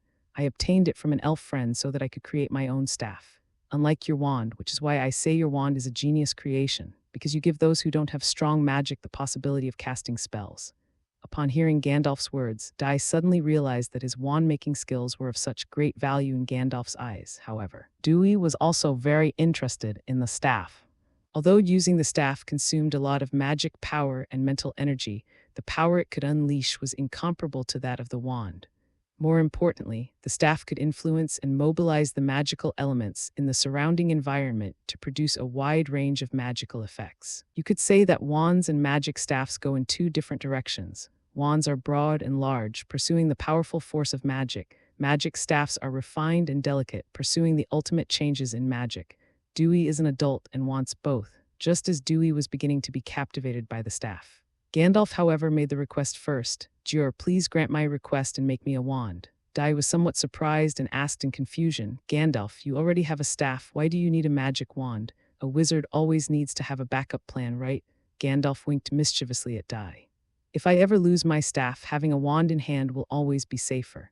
Of course, in exchange, I'll also make you a staff of your own. How about that? That would be wonderful," Dewey thought to himself. Dewey agreed without hesitation. After all, he was the one who benefited. Compared to wands, which were simple to make, staves required a very precious magic gem as their core. So Gandalf had prepared Dewey in advance, saying, "Magic gems are hard to find. They are mostly collected by ancient elves or dwarven royalty, so I'm afraid we won't be able to make you a staff in the short term. I hope you can understand." Dewey, of course, had no objection. "I know that the staff is not easy to make, and I am not in a hurry to have one, so Gandalf, please don't worry too much about me. Let things take their course." In the time that followed, Gandalf told Bilbo and Dai about the various landscapes and people he had encountered in Middle-earth, including the beautiful Rivendell, the mysterious golden forest of Lorien, the deep Mirkwood, the dangerous misty mountains, and the elves, dwarves, and humans. Bilbo and Dai listened with rapt attention, as if they were witnessing those scenes firsthand through Gandalf's vivid descriptions. However, unlike Bilbo, Dewey was thinking about what he would gain from signing in at these places. Seeing the longing in Bilbo and Dai's eyes, Gandalf smiled and extended the invitation once again. "Dear Bilbo, I have returned this time not only to deliver the relics of King Thurain Roman II to his son, but also to organize a team to investigate the situation of the dragon Smog at Lonely Mountain. I would like to invite you to join me on this adventure." "An adventure?" "No, I'm not going on any adventures." Bilbo immediately backed down, shaking his head in refusal. "Adventure is not for a hobbit like me. Gandalf, you can find someone else. I just want to stay in Bag End and enjoy a peaceful life every day." Gandalf didn't give up and continued to persuade him. Bilbo, put aside your resistance and think about what you really think. Aren't you curious about the outside world? Whenever you read those adventure books, haven't you ever thought about experiencing them for yourself? Don't forget that you have the adventurous blood of the Turk family flowing in your veins. Your ancestors had legendary adventures. Don't you want to inherit their spirit? Bilbo was somewhat tempted by what he heard, feeling his blood boil and a surge of adventurous courage welling up inside him. Dewey, who was standing to the side, seemed to sense something as well, and his gaze inadvertently swept over Gandalf's hand. Although he couldn't see anything, he guessed that Gandalf had just used the power of the Ring of Fire, Naya. According to his limited understanding, this elf ring, in addition to being able to control the fire element, also has the ability to inspire courage in people, making it an extremely precious and powerful artifact. In order to rule Middle-earth, the Dark Lord Sauron disguised himself as Anantha, the Gift Master, and used his beautiful appearance and superb forging skills to gain the trust of the elves. He then guided them in forging the rings of power, namely the 7 rings for the dwarves and the 9 rings for men, and secretly infused them with the corrupting power of darkness. He then secretly forged the 1 ring at Mount Doom to control other powers. Unbeknownst to him, the elven craftsman Celebrimbor, using the knowledge imparted to him by Sauron, single-handedly forged the 3 elven rings, the Ring of Water Nangya, the Ring of Air Vaya, and the Ring of Fire Naya. Ultimately, they fell into the hands of Galadriel, Lady of Lorien in the Golden Forest, Elrond, Lord of Rivendell in the Valley, and Gandalf. Because the 3 rings of the elves were not forged by Sauron, they were not tainted by his dark power. However, because the rings were crafted using the same techniques as Sauron, they were inherently controlled by the 1 ring. Without knowing the extent of Sauron's influence on the rings, the owners of the 3 rings of the elves refrained from using their power to avoid attracting Sauron's attention. Even so, the 3 rings of the elves are still considered divine artifacts. Galadriel, the owner of the Ring of Water, used its power to erect a magical barrier for the Golden Forest of Lorien, making it spring-like all year round and protecting it from the invasion of dark forces from the outside world. Elrond, the owner of the Ring of Air, used its power to build Rivendell, the last refuge of the elves, and became the best healer in Middle-earth. As for Gandalf, needless to say, he inspired the people of Middle-earth with the Ring of Fire Naja to fight against darkness, and guided and defeated Sauron and his minions. If these rings weren't all owned by powerful individuals, Dewey would have been tempted. He would love to see the 3 rings of the elves if given the chance. That said, the Ring of Fire Naya can indeed inspire courage. However, when faced with Bilbo, who was able to hold the 1 ring for decades without being corrupted, the power of the Ring of Fire was greatly diminished. Bilbo's desire for tranquility ultimately prevailed over the courage that had been stirred within him, and he shook his head in refusal, saying, "That adventure was back in the time of my great-great-great-great-uncle, a long time ago. I am now just an ordinary Baggins, living a peaceful life and have no interest in adventure." Gandalf was somewhat surprised to see that Bilbo was unaffected by the power of the Ring of Fire. Seeing Bilbo's resistance, he temporarily gave up trying to persuade him and turned to look at Dewey. "Dewey, what's your opinion? Are you willing to join the adventure?" Dewey hadn't expected to be invited so easily. Although he was happy, he didn't immediately agree. Instead, he asked Gandalf, "What do you want me to do by inviting me to join your party?" Seeing that Dewey was somewhat interested, Gandalf immediately explained seriously, "This expedition will pass through many dangerous areas. I would like to ask you to protect the team and ensure their safe arrival at Lonely Mountain while I am away. When you're not here, Gandalf, aren't you planning to stay with the group?" Dewey looked at Gandalf in surprise. Gandalf shook his head, his expression turning grave. "When I returned this time, I stayed in the Misty Mountains for a few months. I discovered that the number of orcs there had suddenly surged, and they were very orderly, clearly indicating the birth of a new king. Moreover, there are rumors of frequent necromancer activity in the area of Dor-Guldur. I suspect that powerful evil force is secretly growing and is orchestrating all of this. To prevent the orcs and the dragons of Lonely Mountain from joining forces and posing an even greater threat, I plan to organize an expedition to Lonely Mountain to investigate the dragons' whereabouts. Once the team is organized, I may need to go to the Misty Mountains and the Dor-Guldur area to scout the situation. I will need you to protect the team then." Upon hearing Gandalf's words, Dewey's expression also turned serious. "All right, I'm willing to join the team." Gandalf smiled upon hearing this. "Welcome to the Lonely Mountain expedition," just as Dewey was beginning to be captivated by the staff. Gandalf, however, made the request first. "Dewey, please grant my request and make me a wand." Dewey was somewhat surprised and asked in confusion, "Gandalf, you already have a staff. Why do you need a magic wand? A wizard always needs to have a backup plan, right?" Gandalf winked mischievously at Dewey. "If I ever lose my staff, having a wand in hand will always be safer. Of course, in exchange, I'll also make you a staff of your own. How about that? That would be wonderful," Dewey thought to himself. Dewey agreed without hesitation. After all, he was the one who benefited. Compared to wands, which were simple to make, staves required a very precious magic gem as their core. So Gandalf had prepared Dewey in advance, saying, "Magic gems are hard to find. They are mostly collected by ancient elves or dwarven royalty, so I'm afraid we won't be able to make you a staff in the short term. I hope you can understand." Dewey, of course, had no objection. "I know that the staff is not easy to make, and I am not in a hurry to have one, so Gandalf, please don't worry too much about me. Let things take their course." In the time that followed, Gandalf told Bilbo and Dai about the various landscapes and people he had encountered in Middle-earth, including the beautiful Rivendell, the mysterious golden forest of Lorien, the deep Mirkwood, the dangerous misty mountains, and the elves, dwarves, and humans. Bilbo and Dai listened with rapt attention, as if they were witnessing those scenes firsthand through Gandalf's vivid descriptions. However, unlike Bilbo, Dewey was thinking about what he would gain from signing in at these places. Seeing the longing in Bilbo and Dai's eyes, Gandalf smiled and extended the invitation once again. "Dear Bilbo, I have returned this time not only to deliver the relics of King Thurain Roman II to his son, but also to organize a team to investigate the situation of the dragon Smaug at Lonely Mountain. I would like to invite you to join me on this adventure." "Adventure?" "No, I'm not going on any adventures." Bilbo immediately backed down, shaking his head in refusal. "Adventure is not for a hobbit like me. Gandalf, you can find someone else. I just want to stay in Bag End and enjoy a peaceful life every day." Gandalf didn't give up and continued to persuade him. "Bilbo, put aside your resistance and think about what you really think. Aren't you curious about the outside world? Whenever you read those adventure books, haven't you ever thought about experiencing them for yourself? Don't forget that you have the adventurous blood of the Turk family flowing in your veins. Your ancestors had legendary adventures. Don't you want to inherit their spirit?" Bilbo was somewhat tempted by what he heard, feeling his blood boil and a surge of adventurous courage welling up inside him. Dewey, who was standing to the side, seemed to sense something as well, and his gaze inadvertently swept over Gandalf's hand. Although he couldn't see anything, he guessed that Gandalf had just used the power of the Ring of Fire, Naya. According to his limited understanding, this elf ring, in addition to being able to control the fire element, also has the ability to inspire courage in people, making it an extremely precious and powerful artifact. In order to rule Middle-earth, the Dark Lord Sauron disguised himself as Anantha, the Gift Master, and used his beautiful appearance and superb forging skills to gain the trust of the elves. He then guided them in forging the rings of power, namely the 7 rings for the dwarves and the 9 rings for men, and secretly infused them with the corrupting power of darkness.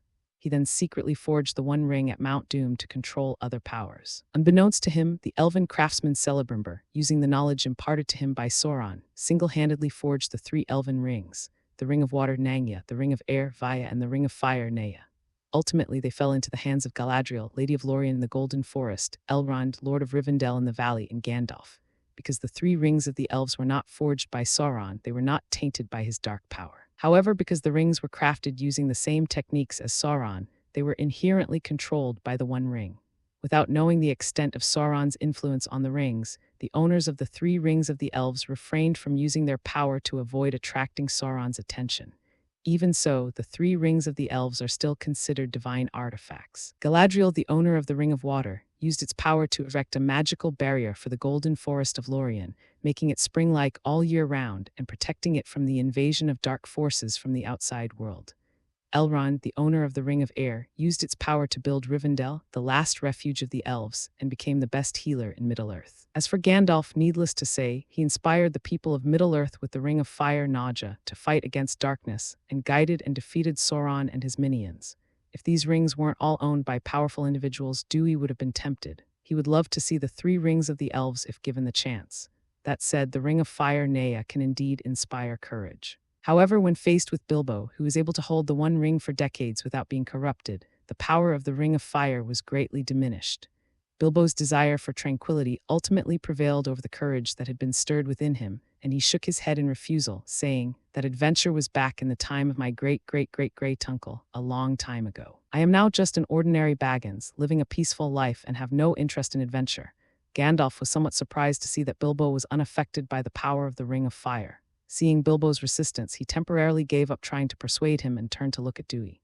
"Dewey, what's your opinion? Are you willing to join the adventure?" Dewey hadn't expected to be invited so easily. Although he was happy, he didn't immediately agree. Instead, he asked Gandalf, "What do you want me to do by inviting me to join your party?" Seeing that Dewey was somewhat interested, Gandalf immediately explained seriously, "This expedition will pass through many dangerous areas. I would like to ask you to protect the team and ensure their safe arrival at Lonely Mountain while I am away."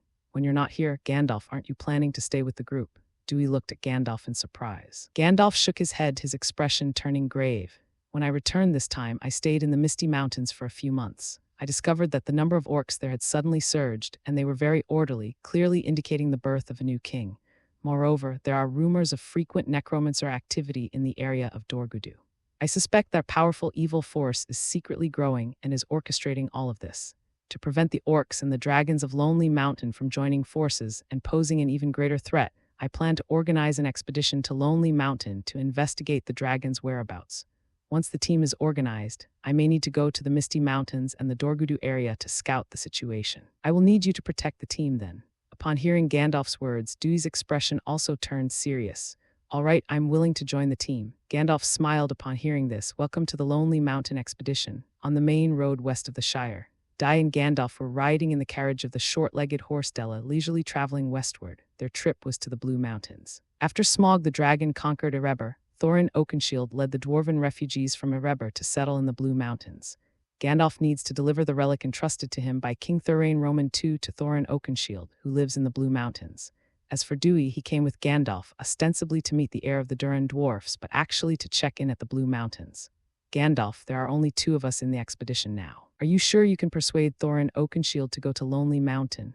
Dewey asked Gandalf, while using a petrification charm to freeze the 2 pots of mandrakes that were shaking uncomfortably and trying to sprout from the soil so that they would not come out and cause trouble.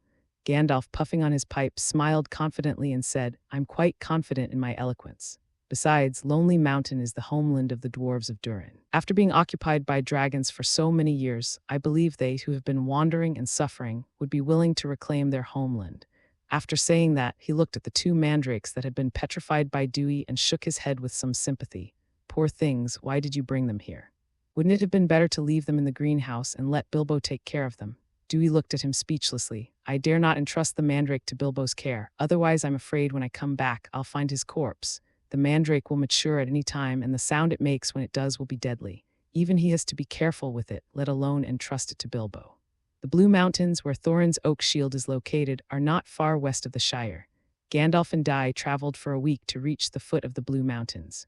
When the dragon Smaug occupied the Lonely Mountain, the dwarves of Durin were forced to flee, wandering from place to place until they finally settled in the Blue Mountains. The Blue Mountains were once home to 2 dwarven city-states, Belegost and Nogrod, which later declined and fell into ruin, leaving behind many deep-seated mines and tunnels. The exiled Durin dwarves lived in these mines and tunnels, and a small town formed in front of the caves. Dewey accompanied Gandalf to the settlement of the dwarves of Durin. This was the first time he had ever seen a dwarf. He looked around at everything and felt very curious. The dwarves were only slightly taller than the hobbits, reaching only up to Dewey's waist. Unlike hobbits, dwarves are rugged in appearance, with broad shoulders and thick waists and full beards. Even female dwarves have beards. Dewey was amazed. If it weren't for the fact that he could distinguish them by their clothing, he wouldn't even be able to tell the dwarves' genders. The dwarves also looked at Dewey and Gandalf, these 2 tall strangers, with curiosity. Gandalf didn't seem to care about the stares from those around him and even greeted the dwarves around him in a friendly manner.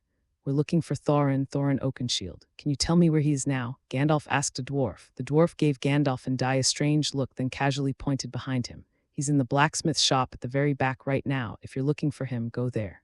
After thanking the dwarf, Gandalf led Dai to the blacksmith's shop. Arriving at the blacksmith's shop, the furnace is blazing, and intense heat emanates from the blacksmith's shop. A dwarf dressed in leather with bare arms. He was holding a hammer, head down, hammering a red-hot piece of iron, sparks flying everywhere. He had long black hair and a long beard and was short in stature but had exceptionally well-developed muscles. He wielded the heavy iron hammer with ease, effortlessly shaping the iron block. Gandalf raised his hand in greeting. Thorin Oakenshield, son of Thrain, grandson of Thor, allow me to introduce myself. I am Gandalf, Gandalf the Grey Wizard. He then pointed to Dewey. This is Jur, the black-robed wizard who is traveling with me. Thorin seemed not to hear him and continued to forge iron. Gandalf didn't mind and instead began to examine the blacksmith's shop. He then pulled a heavy sword from the shelf, examined it carefully, and commented, the weapon-forging craftsmanship of the dwarves is indeed exquisite, and it is in no way inferior to that of the elves. Snort. Upon hearing the word elf, Thorin, who was forging iron, let out a cold snort. His tone was one of disdain and contempt. He raised his head, looking at Gandalf and Dai with cold and suspicious eyes. What do you want with me? Gandalf got straight to the point. Thorin Oakenshield, as the heir to the royal family of the Durin dwarves, are you willing to shoulder the responsibilities of your successor, reclaim your lost homeland, and reclaim Lonely Mountain? Thorin was not provoked by these words. He gave Gandalf a cold look and sneered. Don't you know that Lonely Mountain has been taken over by the evil dragon? The dwarves of Durin are now scattered and broken. Do you think we have the ability to fight a dragon? Gandalf shook his head. As far as I know, that dragon has been asleep for a long time. You don't need to fight the dragon directly. You just need to steal the Arkenstone, the dwarf's most precious treasure. You can then, as the heir of the Durin family, use the Arkenstone to rally the other dwarves, reorganize the army, and drive the dragons from Lonely Mountain. Thorin's eyes flashed with a sharp light, clearly showing his interest, but he still looked at Gandalf and Dai with suspicion. Why are you so eager to help us? What are your conditions? I don't need anything. My goal is the dragon, Gandalf explained. These days I have noticed that the orcs have begun to move strangely. Their movements are orderly, which means that a king has emerged. In order to prevent the orcs and dragons from joining forces in the future, I need to use the power of the dwarves to eliminate the dragon threat first. What about him? Thorin turned his questioning gaze directly to Dewey, who had remained silent. Dewey frowned at Soren's suspicious gaze. Don't worry about me. I'm only here at Gandalf's invitation. I'm not interested in your affairs and I won't interfere. Noticing Dewey's displeasure, Gandalf looked at Thorin with a serious expression. Dewey is a powerful wizard. He helped the hobbits defeat the Hoon family of the Old Forest and even ventured deep into the ancient Tomb Hill to defeat the Whites and escape unscathed. His name is widely known throughout the Eliador Wastes, and his magic is beyond my reach. If you want to reach Lonely Mountain safely, or even confront the dragon, Dewey is a guarantee. Hearing Gandalf's serious and earnest words, Thorin's gaze toward Dewey also became solemn. Gandalf is not unknown among dwarves, elves, and men, although he is more often portrayed as a wise man who travels around organizing various forces to fight against darkness. But no one doubts his power. He naturally believed what he said. Dewey was a little embarrassed by Gandalf's praise. Gandalf is a man of many ways. He knew his own limitations and didn't really think his magic was better than Gandalf's. Oh, right, this is what your father left you before he died, the key and map to the Lonely Mountain Gate. Gandalf then took out a golden key and a map and handed them to Thorin. You've seen my father? Thorin became agitated, his eyes fixed on Gandalf. After the dragon Smaug occupied the Lonely Mountain, the dwarves of Durin wandered around and eventually settled in the Blue Mountains. However, Thorin's father, Thorn, was unwilling to give up his home on Lonely Mountain, so he led a group of men to Lonely Mountain to investigate, but they disappeared without a trace. Gandalf sighed. In order to investigate the traces of darkness, I once secretly infiltrated Dor-Guldu, where I met Thorn, who had been imprisoned for many years. He was exhausted at the time and did not have much time left. Before he died, he gave me the key and map of the Lonely Mountain Gate and asked me to pass them on to you. Seeing Thorin lost in grief, Gandalf offered no further words of advice and got up to leave. If you make a final decision, I'll be waiting for you at the Prancing Horse Inn in a month. Thorin looked down at the key and map in his hand without answering his question. On the way out, Dewey asked Gandalf a question with a puzzled look. How can you be sure he'll eventually come? Gandalf smiled confidently. He came back and I saw in his eyes the ambition to retake Gushan. All right, Dewey, let's part ways here. Gandalf stopped and explained to Dewey, before that, I need to go somewhere else to gather some information, so I can't travel with you. Dewey nodded without asking where he was going. After watching Gandalf leave, Dewey silently chanted in his mind, System, sign in for me. The system reacted as soon as it touched Thorin's oak shield, but it waited until now because there were people around. Check in at Blue Mountain's dwarf town and congratulations on receiving the magic dictionary. Dewey paused for a moment when he saw the book title, then opened it and read for a while before realizing what was going on. Ancient runes, also known as runes, are an ancient symbolic system with magical power.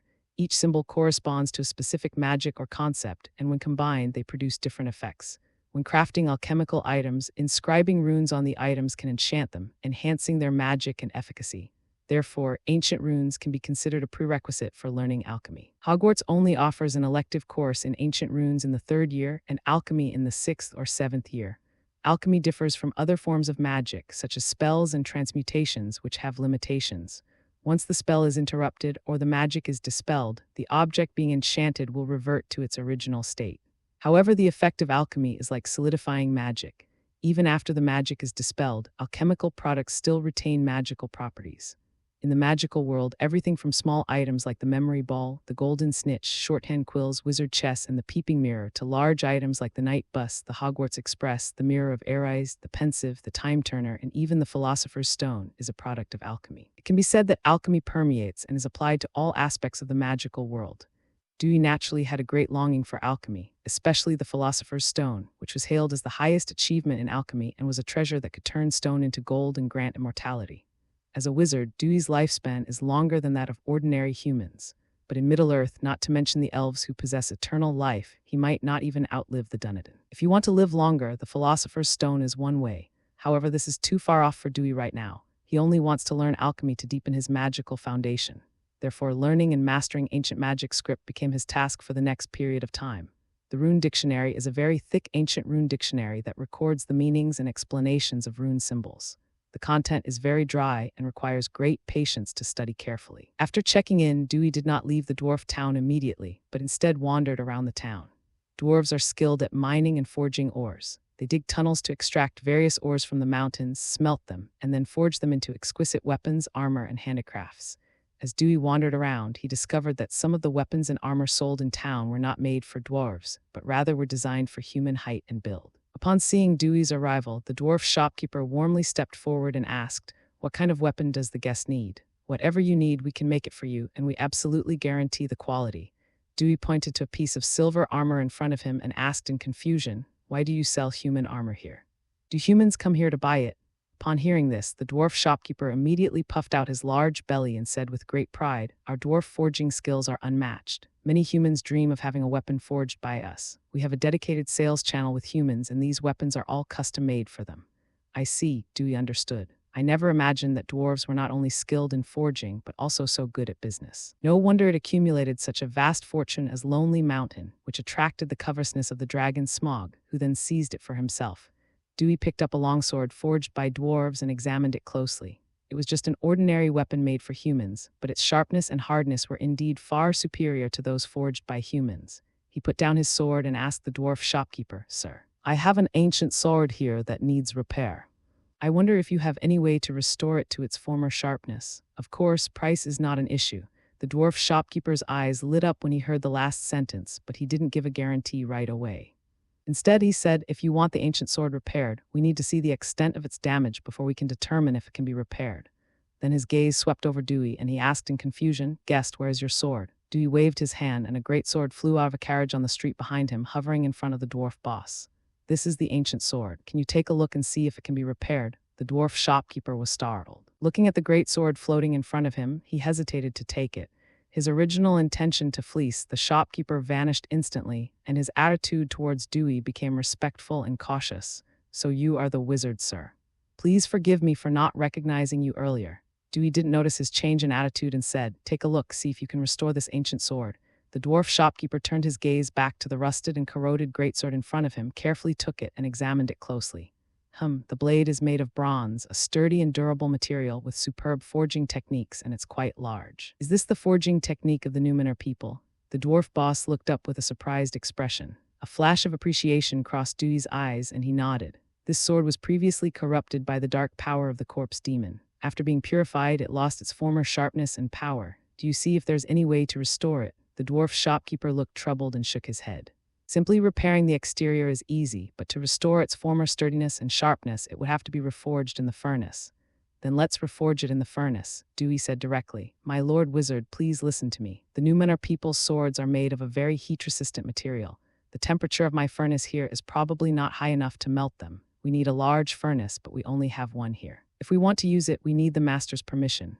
"Who is the master?" "It is our King Thorin Oakenshield." Inside Thorin's hall, Dewey saw Thorin's oak shield again, and the time interval was less than half a day. "It's you, the black-robed wizard." A hint of surprise flashed in Thorin's sharp eyes at Dewey's reappearance, and he frowned slightly.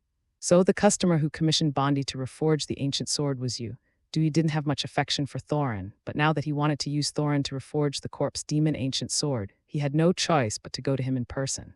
"We meet again, grandson of Thor, son of Thrain, king of the mountain, Thorin Oakenshield." Dewey nodded in greeting, mimicking Gandalf's words. "I once obtained the ancient sword from the wights of ancient Tomb Ridge, but it has been eroded by time and evil forces, and has long lost its former sharpness and resilience. I have heard that the dwarves are unparalleled in their forging skills, so I would like to ask for your help in seeing if it can be reforged."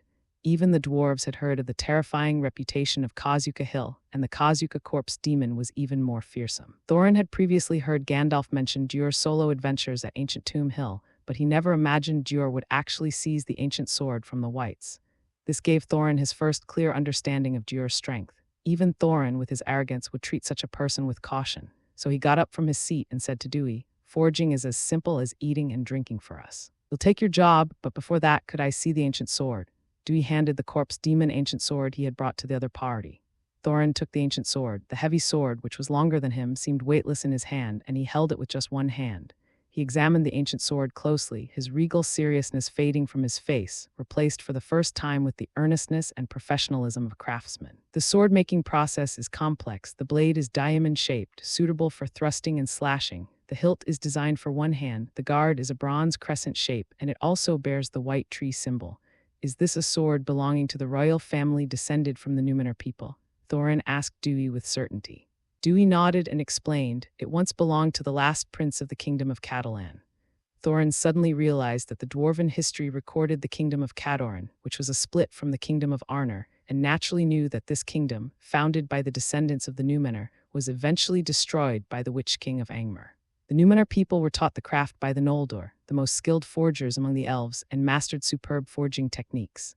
Even the dwarves, who were naturally adept at forging, would not underestimate the craftsmanship of the Numenor people. Thorin held the ancient sword, pondered for a moment, and then looked intently at Dewey, saying, I will personally forge this ancient sword of yours, and I will ask the other best craftsmen in the tribe to help. Not only will it regain its former sharpness, but it will even become more powerful. Upon hearing Thorin's words, Dewey did not show any joy on his face. Instead, he stared at him seriously and asked directly, What are your conditions? He didn't believe Thorin would be so kind as to use the entire clan's resources to help him reforge the ancient sword. I would like to invite you to join the expedition to Lonely Mountain and help us fight the evil dragon there. Thorin stated his purpose. Dewey frowned, looking at the dwarf prince with suspicion. Have you forgotten that I promised Gandalf that I would join your expedition? Why would you use that as a condition? Thorin shook his head. No, you don't understand. I'm inviting you to join my expedition, not Gandalf's. Dewey paused for a moment, then understood Thorin's meaning and was immediately taken aback. Good heavens, the expedition hasn't even been fully assembled yet, and this dwarf prince is already trying to seize power, actually trying to take leadership of the expedition from Gandalf. Is this an attempt to undermine Gandalf? Dewey was somewhat speechless, but he still shook his head and said, Although I agreed to join the expedition, I am only joining as a collaborator and am not under anyone's orders, whether it is you or Gandalf who are leading the expedition. Thorin's expression darkened upon hearing this. Ever since the dragons occupied Lonely Mountain and he was forced into exile, with no one offering him any help, he no longer trusted anyone. He didn't even trust Gandalf. However, reclaiming the Lonely Mountain homeland was not only his father Serena Roman II's obsession, but also his ambition to revive the Durin family. So he proposed new conditions. The previous conditions remain the same. As the heir of the Durin clan, I formally invite you to join the expedition. You will not need to obey my orders, but you must guarantee to help me reclaim Lonely Mountain with all your might. How about it? Dewey's eyes flickered slightly. He naturally knew that even without him, Thorin and the others would eventually reclaim Lonely Mountain. But he still shook his head and chuckled. Your demands are quite high. A sword isn't worth that much. Thorin gritted his teeth, plus 1/10 of the Lonely Mountain treasure. If you help me reclaim Lonely Mountain, I can share the treasure within with you. When this was mentioned, Dewey perked up. He knew that the treasures of Lonely Mountain were piled up like mountains, making it the richest place in the entire central continent.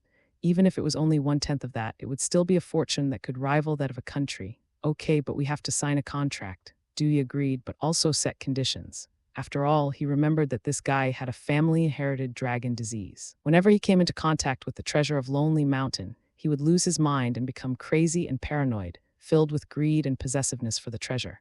However, Thorin was not affected by the dragon disease at this time and readily agreed to Dewey's conditions.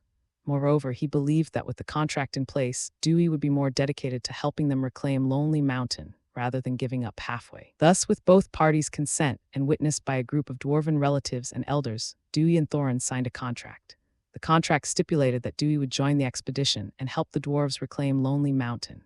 In return, the Dulan dwarves will use all their resources to help him reforge the ancient sword, and after reclaiming Lonely Mountain, they will give Dewey 1/10 of the Lonely Mountain treasure.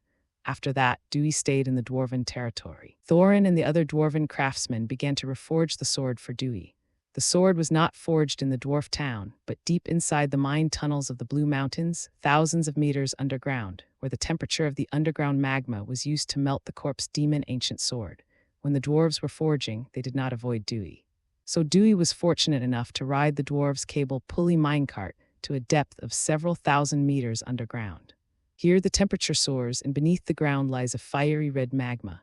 On the massive basalt forging platform, Thorin and 2 other craftsmen, both bare-armed and wearing leather armor, wielded huge iron hammers, relentlessly pounding the red-hot iron blocks. The three men moved in a smooth and orderly fashion, striking the iron block with a mysterious and complex rhythm, producing rhythmic clanging sounds, sparks flying, and the sound echoing continuously in the cave, as if playing a war song of clashing swords and galloping horses. Dewey stood not far away, watching this scene quietly, his eyes filled with anticipation. The scorching heat around him seemed to have no effect on him. He was still wearing a thick and long cloak, which exuded a cool feeling, like a clear spring from a mountain stream, dispelling the heat waves around him. The dwarves had promised to reforge the finest sword for Dewey, so they wouldn't have made such a promise without reason. To improve the quality and power of the sword, they took some of their treasured mithril and added it to the ancient sword during forging. Mithril is an extremely rare and precious magical metal. It is as light as silver but harder than steel. If a little is added to ordinary steel, it can be used to forge a sword that can cut through iron like mud. Even the Ring of Water, one of the 3 rings of the elves, is made of mithril. The only known source of mithril ore is the Moria mine, which is inhabited by the Balrog. However, since the Balrog occupied the Moria mine, mithril has lost its source and has become even more precious and rare. The fact that the swords can now be used to forge Dewey is enough to demonstrate the dwarves' sincerity. This also shows how much the Duelan dwarves longed to reclaim Lonely Mountain. Through continuous forging and tempering, Thorin and the 2 dwarven craftsmen spent 3 whole days gradually reshaping the ancient sword. Before the final quenching, Dewey intervened. Amidst the puzzled gazes of the 3 dwarves, he approached the red-hot sword, drew his wand, and used it as a pen, waving it against the sword from a distance. Mysterious runes appeared on the sword's surface. Infused with magic, the runes emitted a faint glow like flowing symbols, becoming even more mysterious and extraordinary. What kind of script is this? Thorin and the 2 craftsmen had never seen this script before, and they were very surprised and curious. They could feel that this script contained magic, which was no less than that of Elven and Dwarven script. Dewey replied, "This is runes. These days, besides keeping an eye on the progress of sword forging, he has been diligently studying the contents of the Dictionary of Runes. Although he can't be called an expert, he has learned a few basic runes and engraved them on the sword." Upon hearing Dewey's answer, the dwarves exchanged bewildered glances. Runic script. Are we so ignorant? How come we don't remember these symbols in runic script? Dewey slapped his forehead. He had forgotten that the dwarves' script was also called runes, but the dwarves' runes were not the same as the runes of the magical world. To be precise, the dwarven runes originated from the script invented by the Sindar elves and can be considered a variant of Elvish script, also known as the Churs. Runes, as described in the Dictionary of Runes, are an ancient magical script in the Harry Potter world. It is said that Odin, the king of the gods, invented them. To gain supreme wisdom, Odin hung himself upside down on the world tree for 9 days and 9 nights, suffering torment, and sacrificed his right eye to obtain the secrets of runes from the Well of Wisdom. Of course, in the Harry Potter world, Odin, the king of the gods, is just a powerful wizard in Norse mythology, but the runes he invented form the basis of ancient magic and alchemy. So he immediately explained, "This is not your dwarven runes, but the runes of wizards, which can also be called magic runes." The dwarves suddenly realized, but were even more curious and surprised. As far as they knew, there were very few wizards in the entire Middle-earth, and even those few wizards had writing. But no matter how curious they are, their most important task right now is to complete the forging of the ancient sword. Then came another round of quenching, hammering, and polishing. Finally, a golden longsword, over 1 meter long, with exquisite shape, elegant design, natural curves, thickness, and textures, and without any particularly ornate decorations, quietly emerged. The ancient sword was originally cast in bronze, but the dwarves have added some mithril to it, giving it a golden color with a silvery sheen and covered with faint silver patterns, making it look like a sword forged from gold. Dewey gripped the sword with delight. The reforged blade was much smaller and lighter than before, but it suited him much better. He tried to infuse the sword with magic, and several mysterious runes instantly appeared on the blade. The runes shone, and the sword ignited with scorching red flames, releasing high temperatures that distorted the surrounding air. This is the power of the runes that Dewey inscribed on the sword. When he was reading the Dictionary of Runes, he had thought about combining the dwarven forging techniques with the power of runes to make the sword more powerful. So he specially chose runic symbols representing fire and combined them in the simplest way to inscribe them on the sword. And the result was as Dewey had expected, even exceeding his expectations. He excitedly gripped the flaming sword in his hand and cleaved it in 2 at the wooden stake beside him. The flames from the sword quickly climbed up the stake and engulfed it. Thorin, one of the forgers, was also shocked by the power of the sword he had forged. If used to fight enemies, even if you are not killed by the sword, you will be burned to death by the strange flames on the sword. As for the other 2 dwarf craftsmen, after the initial shock, they were extremely excited. Being able to forge such a powerful sword, they would be remembered in history when the sword's fame spread. This is an achievement that many craftsmen dream of. After managing to regain his composure, Thorin asked Dewey, What are you going to name this sword? Dewey put down his sword, the flames on the blade disappeared, and the runes vanished once more. The blazing sword, let's call it the blazing sword, Dewey said, his eyes shining as he stroked the sword as if it were a precious treasure. Thorin nodded, recalling how the sword had just unleashed flames. The sword lives up to its name, it is indeed fitting. I hope this sword will shine brightly in your hands in the future. Yes, it will. After the sword was forged, Thorin and the two craftsmen spent another day helping to create a scabbard. The scabbard is beautiful and sturdy, made of ivory wrapped around gold, exquisitely carved and inlaid with gorgeous gemstones. Inserting the flaming sword into its sheath and securing it to his waist with a leather belt, Dewey would look quite like a knight if he were to put on a suit of armor. Thorin looked at Dewey and urged him to stay a few more days.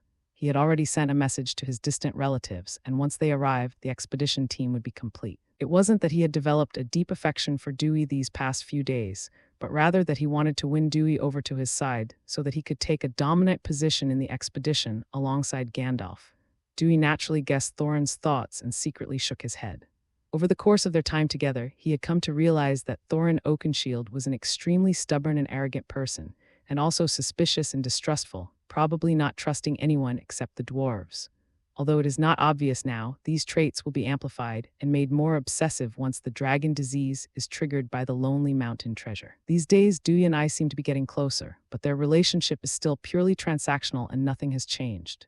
So Dewey declined Thorin's offer to stay, shaking his head and saying, "I'll go first. I have things to take care of. I'll meet you in the Shire later."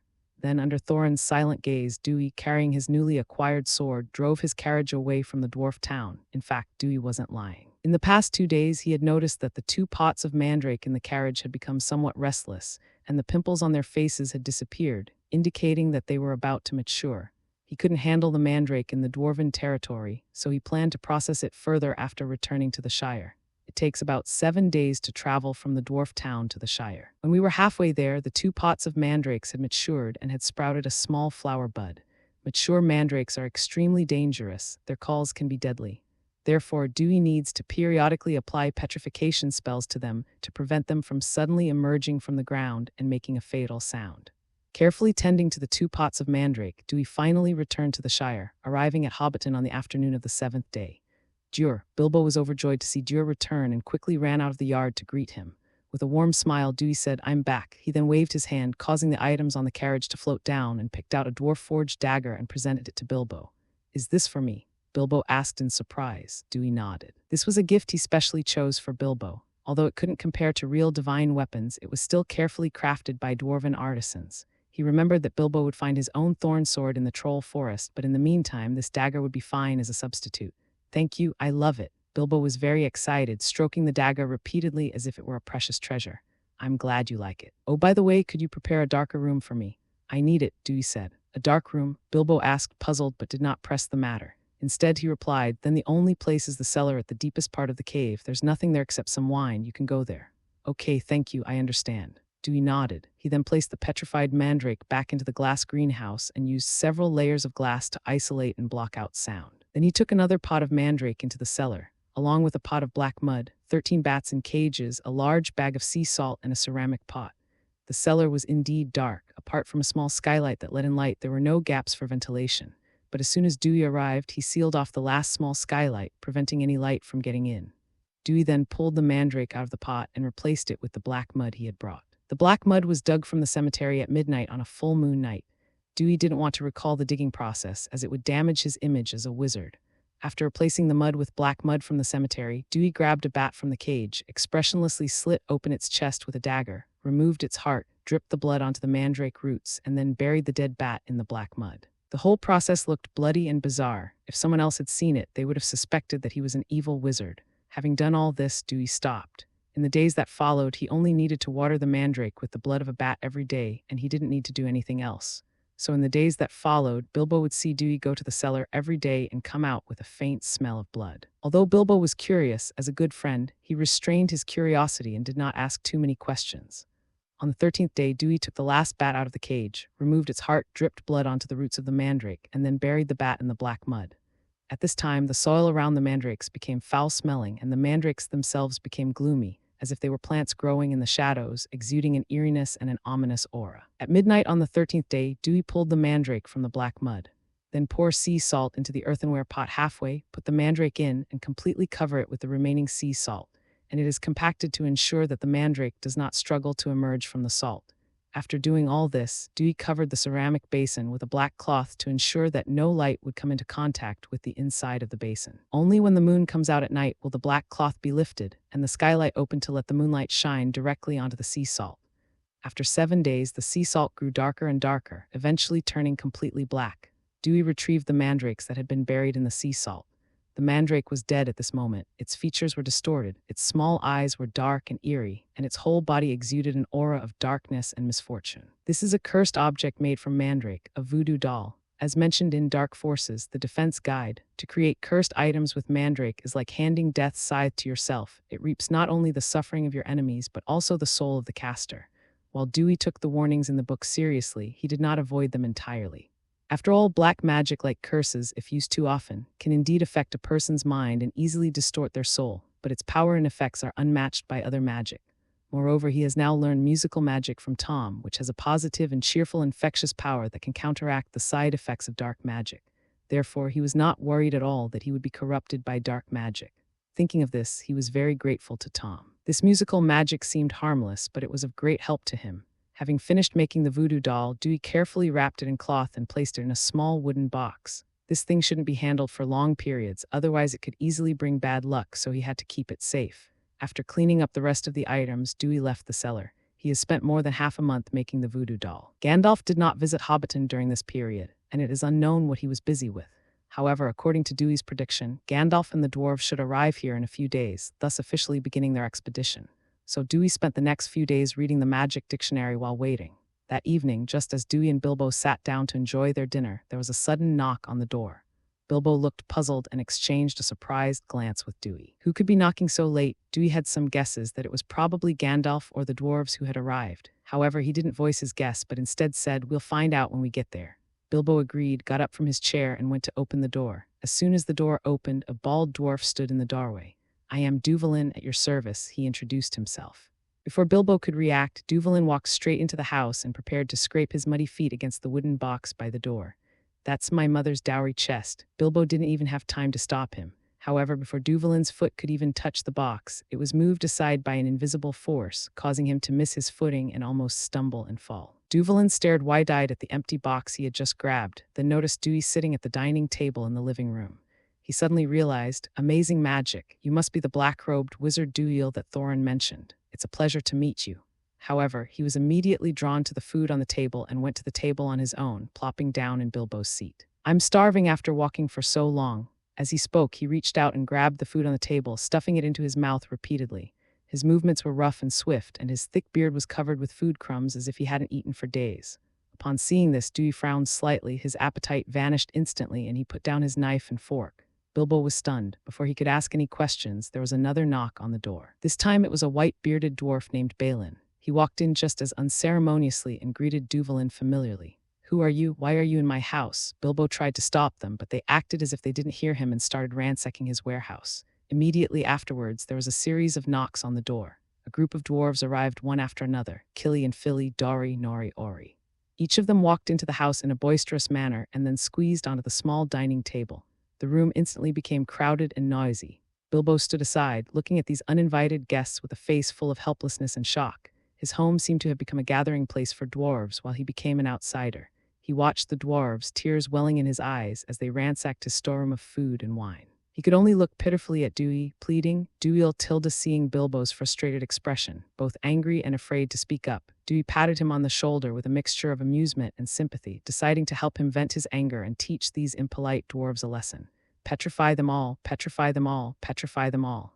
The living room fell silent instantly. The 12 dwarves were frozen in place, each in a different pose, with only their eyes darting around, filled with terror. Bilbo breathed a sigh of relief, grateful and thankful, saying, "Thank goodness for you, Dewar." But before he could even catch his breath, there was another knock on the door. Bilbo was still somewhat shaken and dared not open the door. Dewey had no choice but to walk over and open the door. Standing outside the door was Thorin's oak shield. "Thorin, Dewar," the two nodded to each other in greeting. "Has Gandalf arrived?" Thorin asked as he entered the room. Dewey shook his head. "They haven't arrived yet. Something must have delayed them." Thorin frowned upon hearing this. Upon reaching the living room and seeing the petrified dwarves, his pupils constricted, his expression turned grave, and he demanded in a deep voice, "What's going on?" "What did you do?" Dewey said calmly. "They were a bit rude, so we're just keeping them quiet for now." Thorin's expression turned somewhat ugly, feeling that Dewey was trying to intimidate him. He gritted his teeth and said coldly, "Please ask Wizard Dewey to remove the spell on them, and I will have them apologize to you." Dewey shook his head. "They should apologize not to me, but to the owners of this place."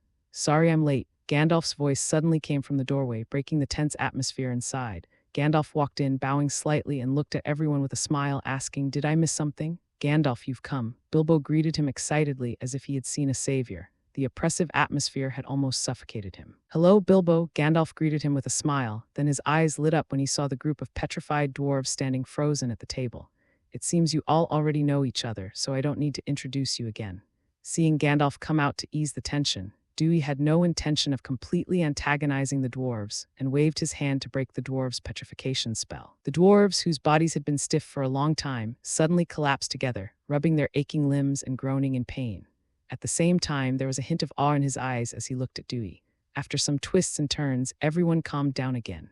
Although they weren't very welcoming to the dwarves, Bilbo still took out all the food and wine from the storeroom to entertain them. At the dining table, Dewey and Gandalf sat together, while the dwarves sat together with Thorin at the head. Only Bilbo was constantly busy going back and forth between the kitchen and the dining table. The group discussed the expedition while eating dinner.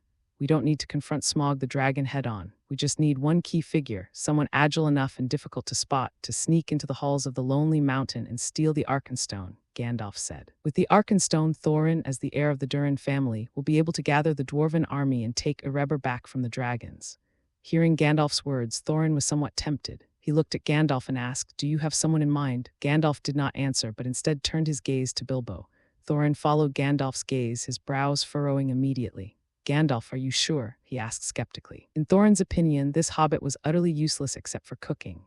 He was shorter than a dwarf, his arms were not as thick, and he was very weak and had no use whatsoever. Bilbo was somewhat flustered by everyone's gaze and tried to shrink behind Dewey. Thorin frowned even more upon seeing this. Gandalf, however, disagreed. He explained, "Hobbits are short and agile with a natural instinct for stealth. They are adept at moving around unnoticed, such as sneaking mushrooms or hiding from neighbors, making them perfect thieves. Moreover, hobbits never attract the attention of dragons unless they are trampled underfoot, and Smaug's eyes and nose are sharp enough that he is familiar with the smells of dwarves, elves, and humans, but he has never seen a hobbit and cannot imagine what they are capable of." Thorin was somewhat persuaded by Gandalf's words, but he remained skeptical about Bilbo as a candidate. Seeing that Thorin remained silent, Gandalf turned to Bilbo and said very seriously, "Then, Mr. Bilbo Baggins, would you like to join the expedition and embark on an adventure to the Lonely Mountain?" "Me?" Bilbo was caught off guard, his expression one of shock, then he shook his head frantically. "No, I can't. I never take risks. You'll have to find someone else." Gandalf, seeing Bilbo hiding behind Dai, did not give up. "Bilbo, don't you want to experience a great adventure? Think about all those adventure books you've read. Don't you want to go to the places described in those books and experience them for yourself? You could even write your own adventure book when you return, so that your descendants can know about your adventures and be proud of you. Besides, Jur will be traveling with you on this adventure. Don't you want to go with him?" When Dai was mentioned, Bilbo looked at him with some confusion. "Dai, do you want me to go too?" Dewey shook his head, not joining Gandalf in trying to persuade him, but sincerely said, "Whatever decision you make, I will support you."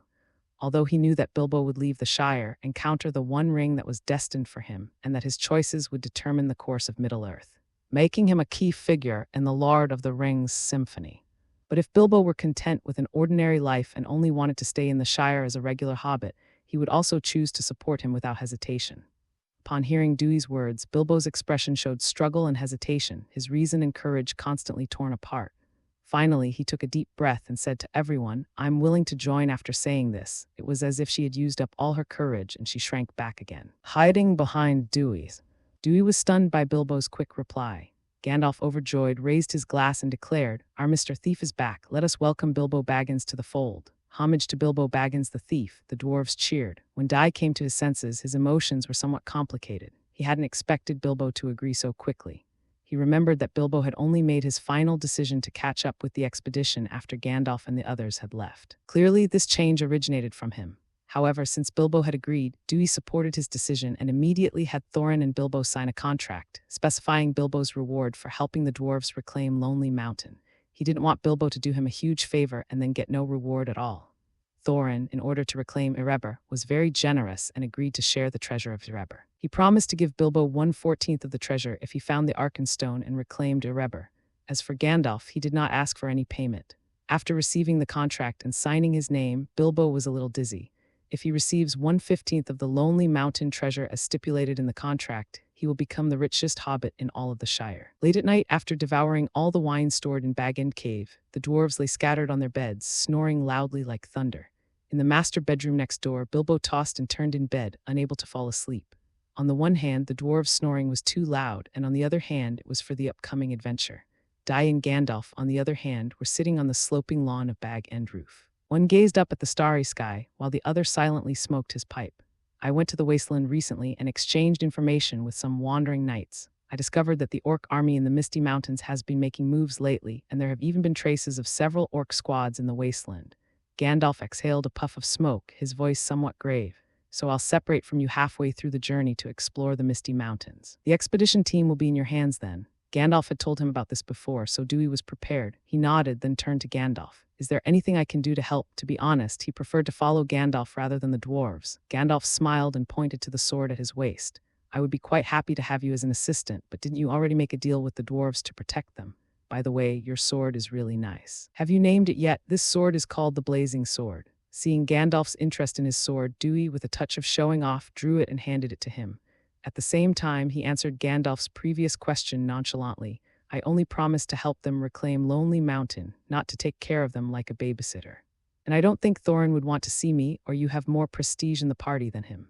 Speaking of Thorin, Gandalf also had a headache. Although the team had just been formed, the conflict between Thorin and Gandalf had already begun to emerge.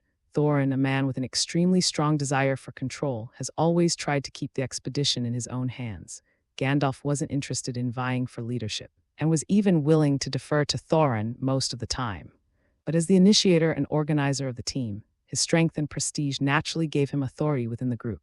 Not to mention he's wearing the Ring of Fire, Nea, which gives warmth, courage, and hope to those around him, making people instinctively want to get closer to him and make him the center of their world. So unless Thorin or Gandalf take the initiative to back down or leave, conflict will inevitably erupt sooner or later during the expedition. However, this is not something Dewey needs to worry about. Gandalf didn't pay much attention to this.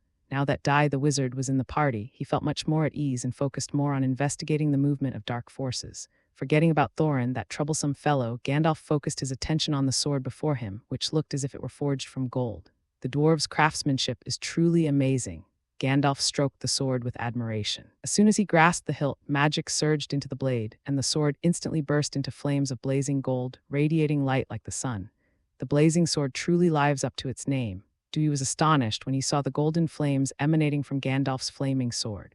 This golden flame was different from his previous red flame. It was much hotter, more sacred, and more dangerous. Dewey could sense that if he were to touch this flame, even just a tiny bit, he would be instantly reduced to ashes. Gandalf, what kind of flame is this? This is the fire of Arno, the fire of the sun, Gandalf explained. Dewey was shocked to hear this. The flame sword in his own hands only released red magical flames, but in Gandalf's hands it actually released the fire of the sun. The difference is huge. Dewey felt that the flaming sword in his hands was like a treasure covered in dust, entrusted to the wrong person. However, the thought that Gandalf was a Maillard disguised as a wizard made Dai feel a little better. After all, the other party was a god, while he was just an ordinary wizard. It wasn't surprising that there was a gap between them, was it? Dewey comforted himself with this thought. As Gandalf extinguished the flames, he noticed the mysterious runes emerging from the sword and became very curious. What kind of script is this? I can sense its mystery and power. This is magic script. You can also think of it as wizarding script. To avoid confusion with the dwarven runes, he offered a different explanation.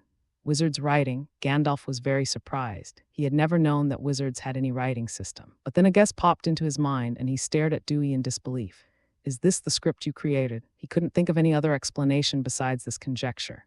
Gandalf, you think too highly of me. Dewey shook his head with a wry smile. He dared not lie to this wise gray wizard, but he could not reveal the system either, so he could only choose to give a vague explanation. You can consider this a gift from heaven. Although I am currently the only one who has mastered this magical script, I did not create it. But this answer shocked Gandalf no less than his previous guesses. The word divinely bestowed inevitably made Gandalf think in a negative way, and then he looked at Dewey with an envious gaze. The favor the Father of all beings has shown you is so great that it makes me jealous. Dewey was puzzled. What was this favor of the father of all beings? Had Gandalf misunderstood something? Gandalf offered no explanation, returned the flaming sword to Dewey, and went back to Bag End to rest. The next morning, after finishing the last bit of food stored in the Bag Bottom cave, everyone prepared to set off. The group of 16 people emerged from the Bag Bottom cave one after another, preparing to set off as the sun rose.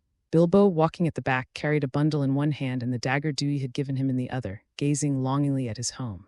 "Let's go." Dewey patted the hobbit on the shoulder without saying anything more. However, before leaving, he still drew his wand and waved it at the lock. Everyone was puzzled by his actions. "Dewar, what are you doing?" Bilbo asked curiously. "I'm cursing your door locks so that no one will take over your house while you're away," Dewey explained with a smile. Upon hearing this, the dwarves gasped and looked at Dewey in horror. The word curse was no ordinary word. It instinctively evoked evil thoughts. Bilbo was even more stunned and hurriedly said in a flustered manner, "No, it doesn't have to be this serious. Dewar, quickly remove the curse." The kind-hearted hobbit turned red with anxiety, fearing that others might be cursed. Dewey waved his hand, reassuringly saying, "Don't worry, it's just a small curse. It will only make the person who forcibly breaks the lock grow hair all over their body. Consider it a warning, it's not serious. This is a small curse he learned from curses and anti-curses. It has no harmful power and can be considered a prank curse." Hearing Dewey's explanation, Bilbo breathed a sigh of relief. As long as it wasn't a curse that harmed people, it was fine. Upon hearing this, Gandalf looked at Dai in surprise. "Dai, you have studied the art of curses." "I wouldn't call it research, I just have a little understanding of it." Dewey waved his hand. Gandalf gave him a meaningful look, but he didn't believe that he really only knew. When leaving, Dewey did not forget to take the last pot of mandrake grass from the greenhouse. Dewey plans to use this pot of mandrake to save seeds. After it flowers and bears fruit, the resulting seeds will be magical. Once planted in a magically rich soil, Dewey will no longer need to use magic to water and transform it. The resulting plant will be a magical mandrake. Moreover, the crying of the mandrake can sometimes have unexpected effects. Starting from Bag End, Dai, as usual, used the wagon of Dilraba the ponies as his mode of transport, while Bilbo and Gandalf also shared a spot in the wagon. As for the dwarves, there were too many of them to fit in, so they had to walk to the village first and then ride horses from the Green Dragon Inn. After a brief stop at the Green Dragon Inn, the group continued their journey, heading east along the east-west avenue. After walking for several days, crossing the Brandy Bridge, we finally left the Shire area. When they passed through the old forest, Dai paused briefly and went inside with Gandalf. They cut a branch from a grapevine called Huorn before leisurely leaving the forest amidst the angry rustling of the trees. He had promised to make a wand for Gandalf, and this piece of grapevine wood was the wand shaft he chose for Gandalf. Since Gandalf's staff is made of grapevine wood, Dewey doesn't need to use different types of wood to suit Gandalf. Grapevine wood is the most suitable choice.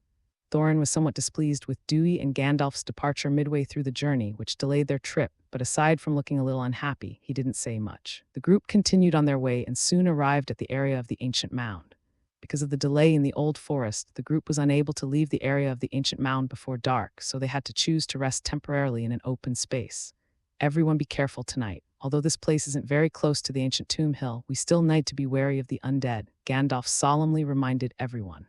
Upon hearing this, everyone became alert. Bilbo gripped his dagger tightly, his eyes scanning the surroundings as if a ghoul might leap out of the darkness at any moment.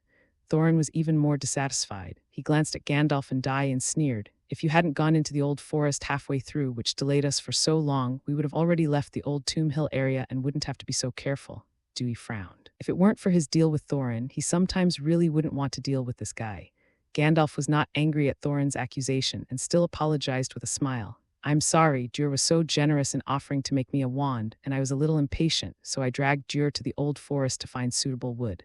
However, there's no need to worry too much. Corpse demons generally don't leave the vicinity of the ancient tomb easily, so we just need to stay vigilant." "All right, I'll prepare some things for everyone so you can all get a good night's rest," Dewey said, standing up and waving his wand. The carriage quickly transformed and expanded, becoming a yurt large enough to accommodate everyone. The grass on the ground turned into a thick, soft blanket, and the leaves became green sleeping bags. Everyone was stunned and deeply shocked by the changes that Dewey made with a wave of his hand. "Am I drunk or am I hallucinating?" Baum, the fattest of the dwarves, asked somewhat dizzily. The other dwarves also stared wide-eyed, unable to resist touching the changing objects around them. Once they confirmed that they could feel the real texture, they were even more shocked. Thorin was equally shocked, staring intently at Dewey, at a loss for words. He realized that Dewey's abilities had exceeded his comprehension. Bilbo, on the other hand, was more composed, having already witnessed Dewey's various magical wonders, so he accepted it well. Gandalf looked around, then picked up a sleeping bag and said cheerfully, "Looks like we're in luck for the rest of our journey." These sleeping conditions are much more comfortable than staying at an inn. Dewey did not stop casting spells. He continued to set up spells around the yurt before saying to everyone, "All right, everyone go inside and rest. I have already set up a magical barrier around us, so there is no need to keep watch at night. We can continue our journey when it is dawn tomorrow." Having witnessed Dewey's amazing magic, no one objected to his words, and they all went into the yurt to rest. At midnight, the yurt was filled with thunderous snoring. Thick, dark clouds shrouded the sky in darkness. Outside the yurt, apart from the sound of horses chewing grass, the surroundings were completely quiet. There wasn't even the chirping of insects. I don't know when, a chill swept over them and the surrounding temperature dropped rapidly. A mist appeared out of nowhere, silently approaching the yurt as if to engulf it. The dozen or so ponies outside the yurt suddenly became restless, kicking their hooves and snorting, trying to break free of their reins. Suddenly, a tall, dark figure burst out of the mist at a speed too fast for the naked eye to follow, ignoring the frightened and agitated horses, and charged directly toward the yurt. It smelled the scent of living people inside the yurt, and many living people at that. Just as the corpse demon revealed a ferocious smile, thinking it would break through the yurt and rampage inside in the next second, it bumped into an invisible and solid barrier. The immense impact sent the corpse demon bouncing back and also caused ripples to spread across the invisible barrier. "What's going on? What happened?" The loud noise woke everyone inside the yurt. "Beware enemies!" Gandalf jumped to his feet, grabbed his staff, and shouted. The gem at the top of the staff emitted a dazzling white light, illuminating the tent. The dwarves also drew their weapons, such as short swords, axes, or hammers. Bilbo was startled awake from his sleep. Having never seen such a scene before, he quickly drew his dagger like the dwarves, extremely nervous. Dewey woke up when the magic barrier was attacked. He drew his wand and shouted, "Don't panic, everyone. There's a magic barrier I set up outside. The enemy can't get in for now." After saying that, he immediately rushed out of the yurt and came outside, with Gandalf and the others following closely behind. "It's a corpse demon." Upon seeing the tall, dark figure not far away, everyone gasped in surprise. Dewey was no less shocked than the others when he saw the corpse demon. He clearly remembered that the expedition team had never encountered a corpse demon, so why was it different from his memory? Could it be the butterfly effect of my own time travel? Upon seeing the group, the corpse demon became even more agitated and transformed into a black shadow, charging towards them once more. "Prepare for battle," Thorin shouted, raising his sword. The other dwarves also raised their weapons, ready to charge. "Petrify them all." Without giving the dwarf a chance to act, Dewey skillfully cast a petrification spell on the corpse demon, then shot out a dagger from his waist, instantly piercing the corpse demon's head. The dagger was forged by the last prince of the kingdom of Catalan to fight against the Witch King of Angmar. It has the ability to suppress dark forces, and its effect on the undead is immediate. The corpse demon let out a resentful roar, and a burst of black energy shot straight into the sky from its body before exploding and dissipating. As the ghoul fell to the ground and turned into a pile of bones, the dwarves were silent for a moment, and then immediately burst into cheers. Dewey's strength earned him the recognition and respect of the dwarves. However, Dewey's expression remained serious. He waved his hand to signal for silence. "Everyone, be careful. The fog hasn't dissipated yet, and there are other corpse demons." The dwarves fell silent upon hearing this and became even more vigilant as they looked at the increasingly dense fog around them. Gandalf frowned as he looked at the mist, raised his staff, and slammed it heavily on the ground. A tremendous force was released from his body and spread rapidly in the surrounding area. Wherever the power reached, the fog dissipated, and the fog within a radius of several miles vanished completely.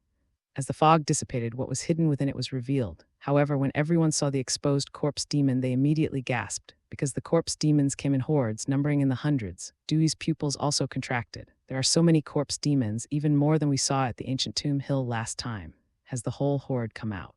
The exposed horde of corpse demons no longer hid, roaring as they charged madly towards Dewey and his companions with lightning speed, instantly reaching them and slamming heavily against the magic barrier, creating ripples. Seeing that the corpse demon had not yet broken through the magic barrier, everyone breathed a sigh of relief. The youngest of the dwarves, Killy and Filly, even taunted the undead outside the barrier. But the next moment, the corpse demons drew their ancient swords, which were buried with them, and brandished these cursed and ominous swords, slashing at the magic barrier. The corpse demon ancient sword possesses the power to ward off magic. Under the corpse demon's relentless attacks, cracks appeared in the magic barrier, making it teeter on the brink of collapse. Just as Dewey was about to make his move, Gandalf stepped forward, patted him on the shoulder, and said with a smile, "Leave this one to me. I can't let you do all the work." Upon hearing this, Dewey did not move again, naturally having great confidence in Gandalf's abilities.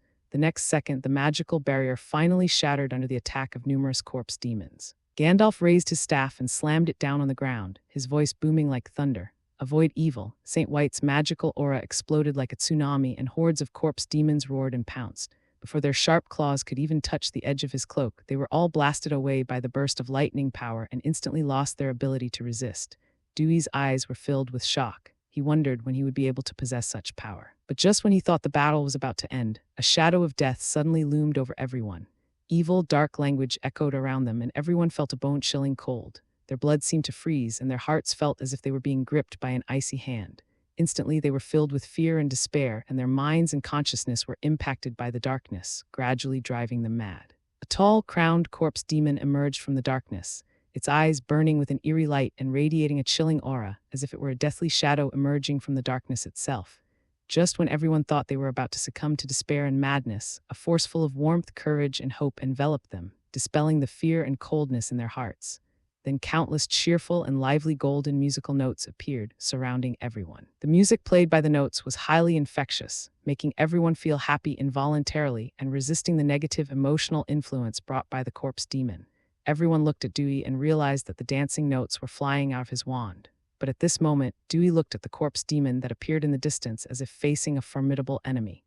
He remembered this feeling, and it was even stronger than the last time. He immediately shouted to Gandalf, "Gandalf, he is the Witch King of Angmar. He is possessing a wight." Gandalf's expression turned serious upon hearing this. He raised his wand and pointed it at the wight, his aged yet majestic voice booming like thunder. "Nazgul, dark spirit, this is not your territory. Go back to your netherworld." The Angmar Witch King, possessed by the corpse demon, paused but uttered a chilling, piercing ancient dark language. "Which you cannot stop me."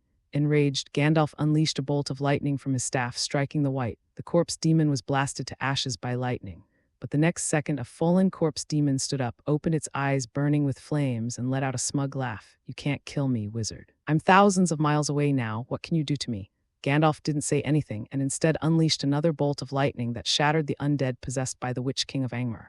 But as expected, the Witch King Angmar possessed another ghoul and appeared. This time, he turned his dark gaze to Dewey, revealing a sinister smile and a look of certainty. "Young wizard, I told you I would remember you. You have been marked by me and can never escape. You will eventually fall into darkness and become my spoils." Dewey felt a chill run down his spine as he faced the Witch King of Angmar's determined gaze. He was marked. When did that happen? Why didn't he realize it? Dewey felt uncomfortable all over, and he was annoyed by the Angmar Witch King's smug and unrestrained manner. "Do you want to treat him as a trophy? Does that mean you've got him cornered? Watch out, you might break your teeth," Dewey scoffed. With a wave of his hand, a small wooden box flew out of the luggage and landed in his hand. He opened it and took out the item wrapped in black cloth. Then he immediately shouted to Gandalf, "Gandalf, don't destroy his body yet. Make him incapacitated first." Gandalf didn't know what Dewey was going to do, but he chose to trust him anyway. With a heavy swing of his staff, he knocked down the wight possessed by the Witch King of Angmar. "Dispel your weapon." Dewey's incantation followed immediately. The spell struck the corpse demon, knocking off a brooch from its body, which quickly floated to Dewey's side. The brooch is tainted with the dark power of the Witch King of Angmar, filled with ominousness and curses, which is exactly what Dewey wanted. He opened the black cloth, which contained a voodoo doll made of mandrake. He put the brooch on the voodoo doll, and the aura carried by the brooch instantly merged with the voodoo doll, changing its appearance. It looked somewhat like the corpse demon possessed by the Witch King of Angmar. The Angmar Witch King, possessing the corpse demon's body, felt a faint connection between himself and the doll in Dewey's hand opposite him. This feeling made him uneasy, and he was preparing to leave the corpse demon's body immediately. But the next second, an excruciating pain emanated from his body, causing him to let out a sharp, piercing scream. Dewey held a dagger made of snake fangs and plunged it fiercely into the heart of the voodoo doll. The voodoo doll seemed to come alive, letting out a piercing scream and revealing a pained and ferocious expression. Everyone was stunned by what they saw. Seeing Dewey's expressionless face as he braced himself on the doll and the corpse demon's pained expression, the dwarves couldn't help but swallow hard, looking at him with awe. When casting a curse, one must be fully focused and cast it with the utmost malice and supported by immense magical power. Dewey didn't stop. After stabbing the heart with the poison dagger, he moved to the voodoo doll's forehead and stabbed it again. Bang! To Dewey's surprise, the voodoo doll suddenly disintegrated in his hand after letting out a shrill scream, turning into a pile of ashes. Dewey was caught off guard by this sudden turn of events, but in the end his efforts were not in vain. The undead possessed by the Witch King of Angmar let out a resentful and painful roar and instantly exploded violently, turning into ashes. The other corpse demons also suddenly seemed to lose their support. Their evil power dissipated, and they all collapsed to the ground, turning into white bones. Everyone fell silent instantly, looking at Dewey with awe. But Dewey had no time to pay attention to them. He looked at the voodoo doll that had turned to ash in his hand and felt a pang of heartache.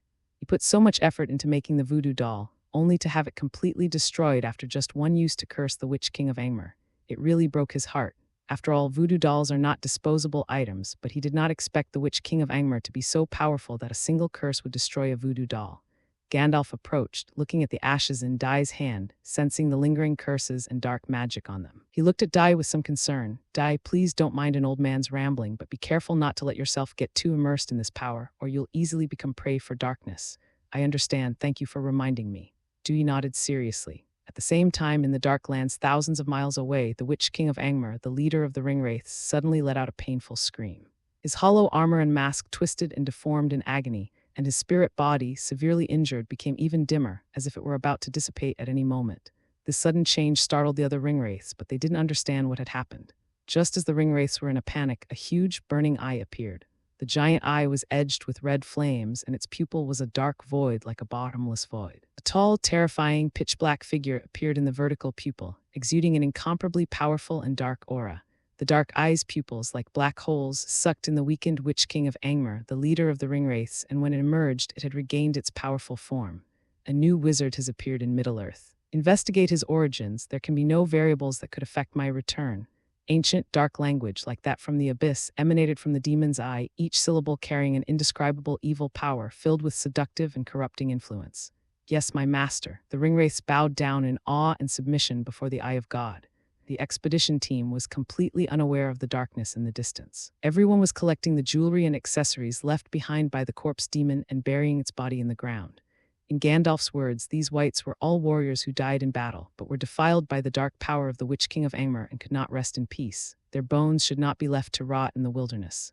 Dai then sought out Gandalf for help. Gandalf, can you take a look at me? Is there anything wrong with me? Why did the Witch King of Angmar say I was marked? Gandalf's expression turned serious upon hearing this. Don't resist, I'll examine you with magic. He then pressed his staff against Dewey's chest, emitting a holy light.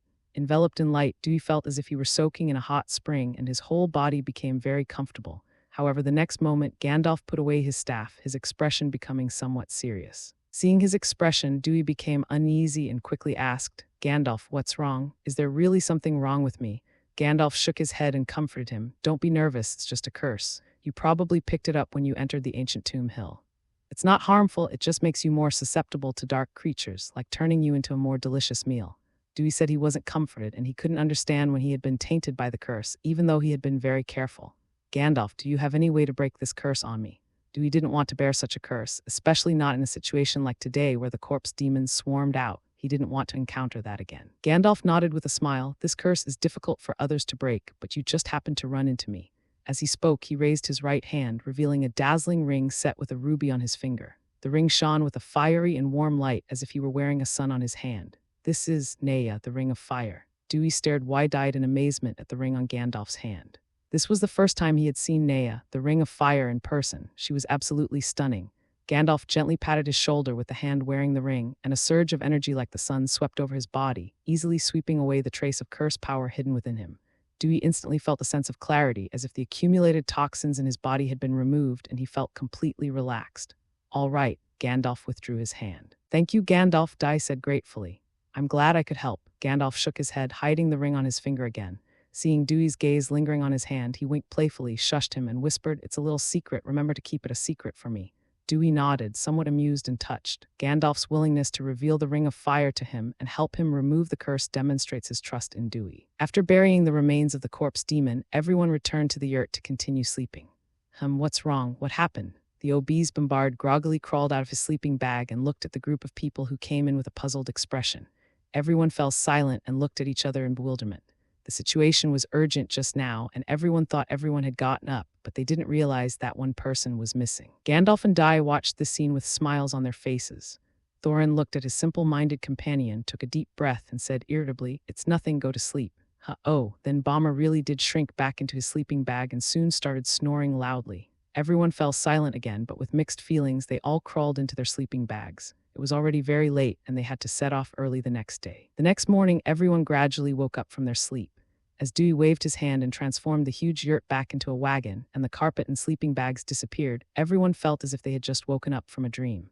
Before setting off, there was one more thing for everyone to do. That is, sharing the spoils. Last night, hundreds of corpse demons left behind a large bag of jewelry and accessories. not to mention dozens of relatively intact ancient swords.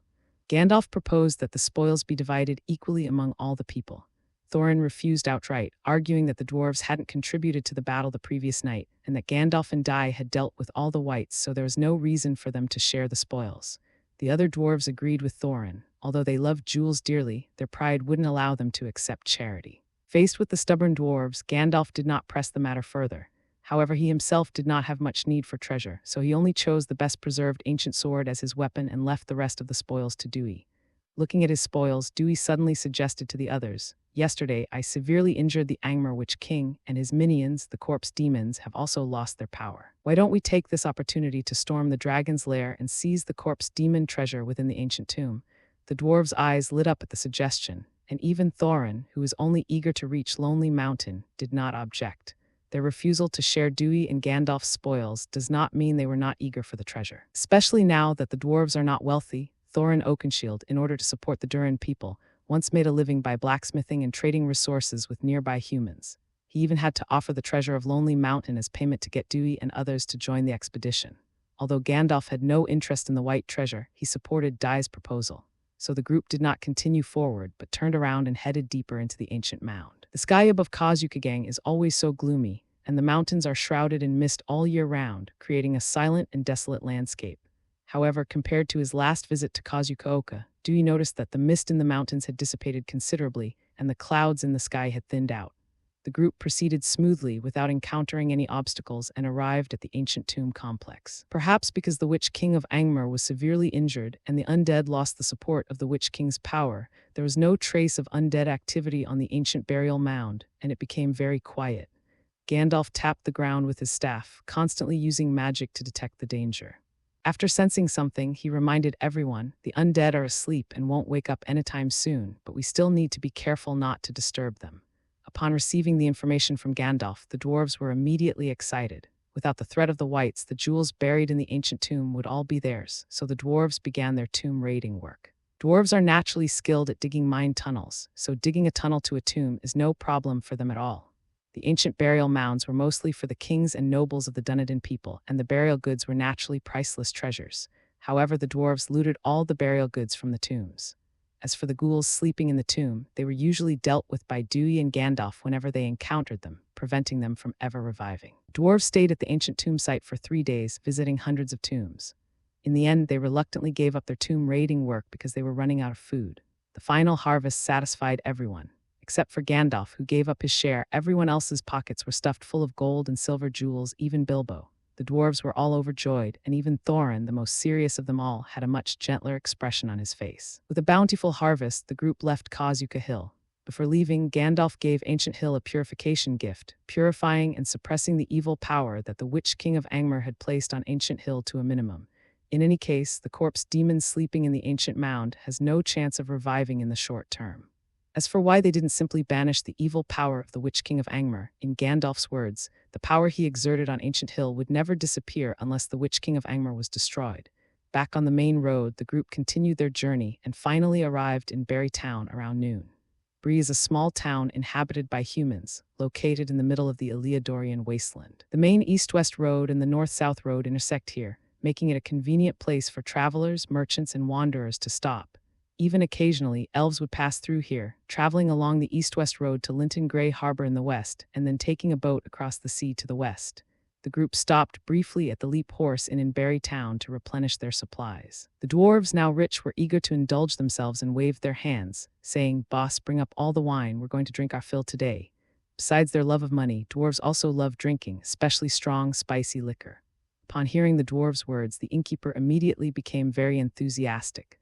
The dwarves not only loved to drink, but they also had a large capacity for alcohol, measuring their drinking volume in buckets rather than cups. So no innkeeper would refuse such guests, and immediately ordered the hobbit servants in the inn to bring out barrels of fine wine from the cellar and place them in front of the dwarves so they could drink their fill.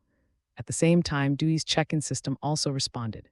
Hogwarts check-in system, location, Bree's Prancing Horse Inn. Check-in now. Dewey remained expressionless, silently repeating to himself, "Sign in. Sign-in successful. Congratulations on receiving the Fiora powder-making method and the Fiora website application." A wave of memories flooded his mind, and Dewey's eyes widened instantly. "Filu powder, this is what I got for checking in this time." Dewey didn't know much about flue powder, only that it was a common mode of transportation used by wizards in the magical world. Normally, when a wizard needs to go out, he will grab a handful of flue powder, stand in the fireplace, throw it at his feet, and shout out his destination. The wizard will then be engulfed by green flames and teleported to the fireplace at his destination. Thinking this, Dewey's eyes lit up. If flue powder could teleport people, why would they risk traveling through mountains and rivers? They could just use flue powder to teleport to Lonely Mountain. However, after reading the detailed introduction to flue fans in his mind, he gave up on the idea. Because flue powder needs to set up a flue net to teleport people, and only with the flue net can the wizard accurately reach the destination.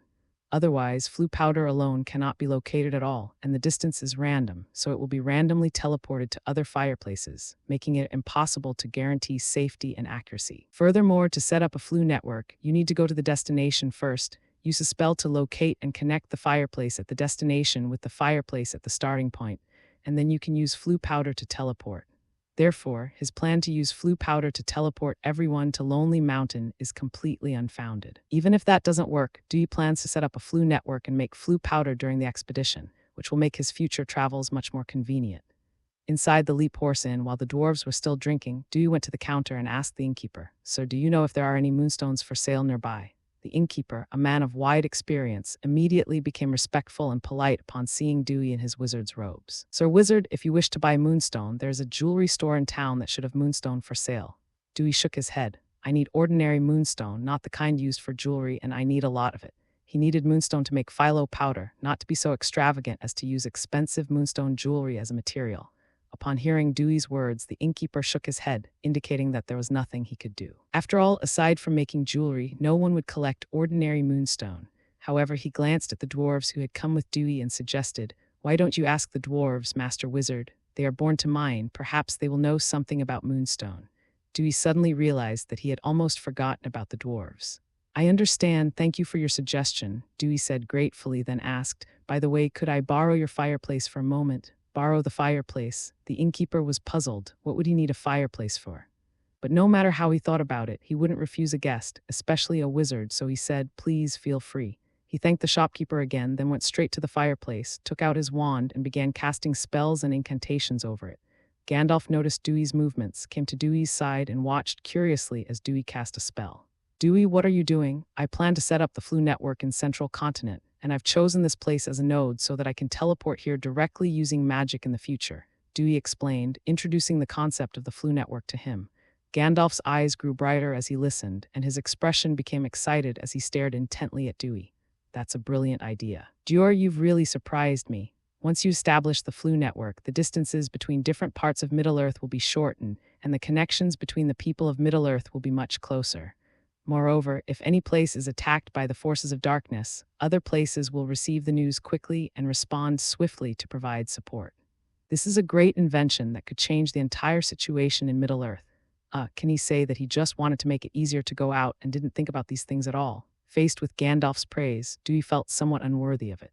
After setting the fireplace at Prancing Horse Inn as a node in the flue network, Dewey only needs to set fireplaces in other places as nodes along the way to gradually build a flue network covering Middle-earth. With flue powder, you can freely teleport to fireplaces in various parts of Middle-earth via the flue network.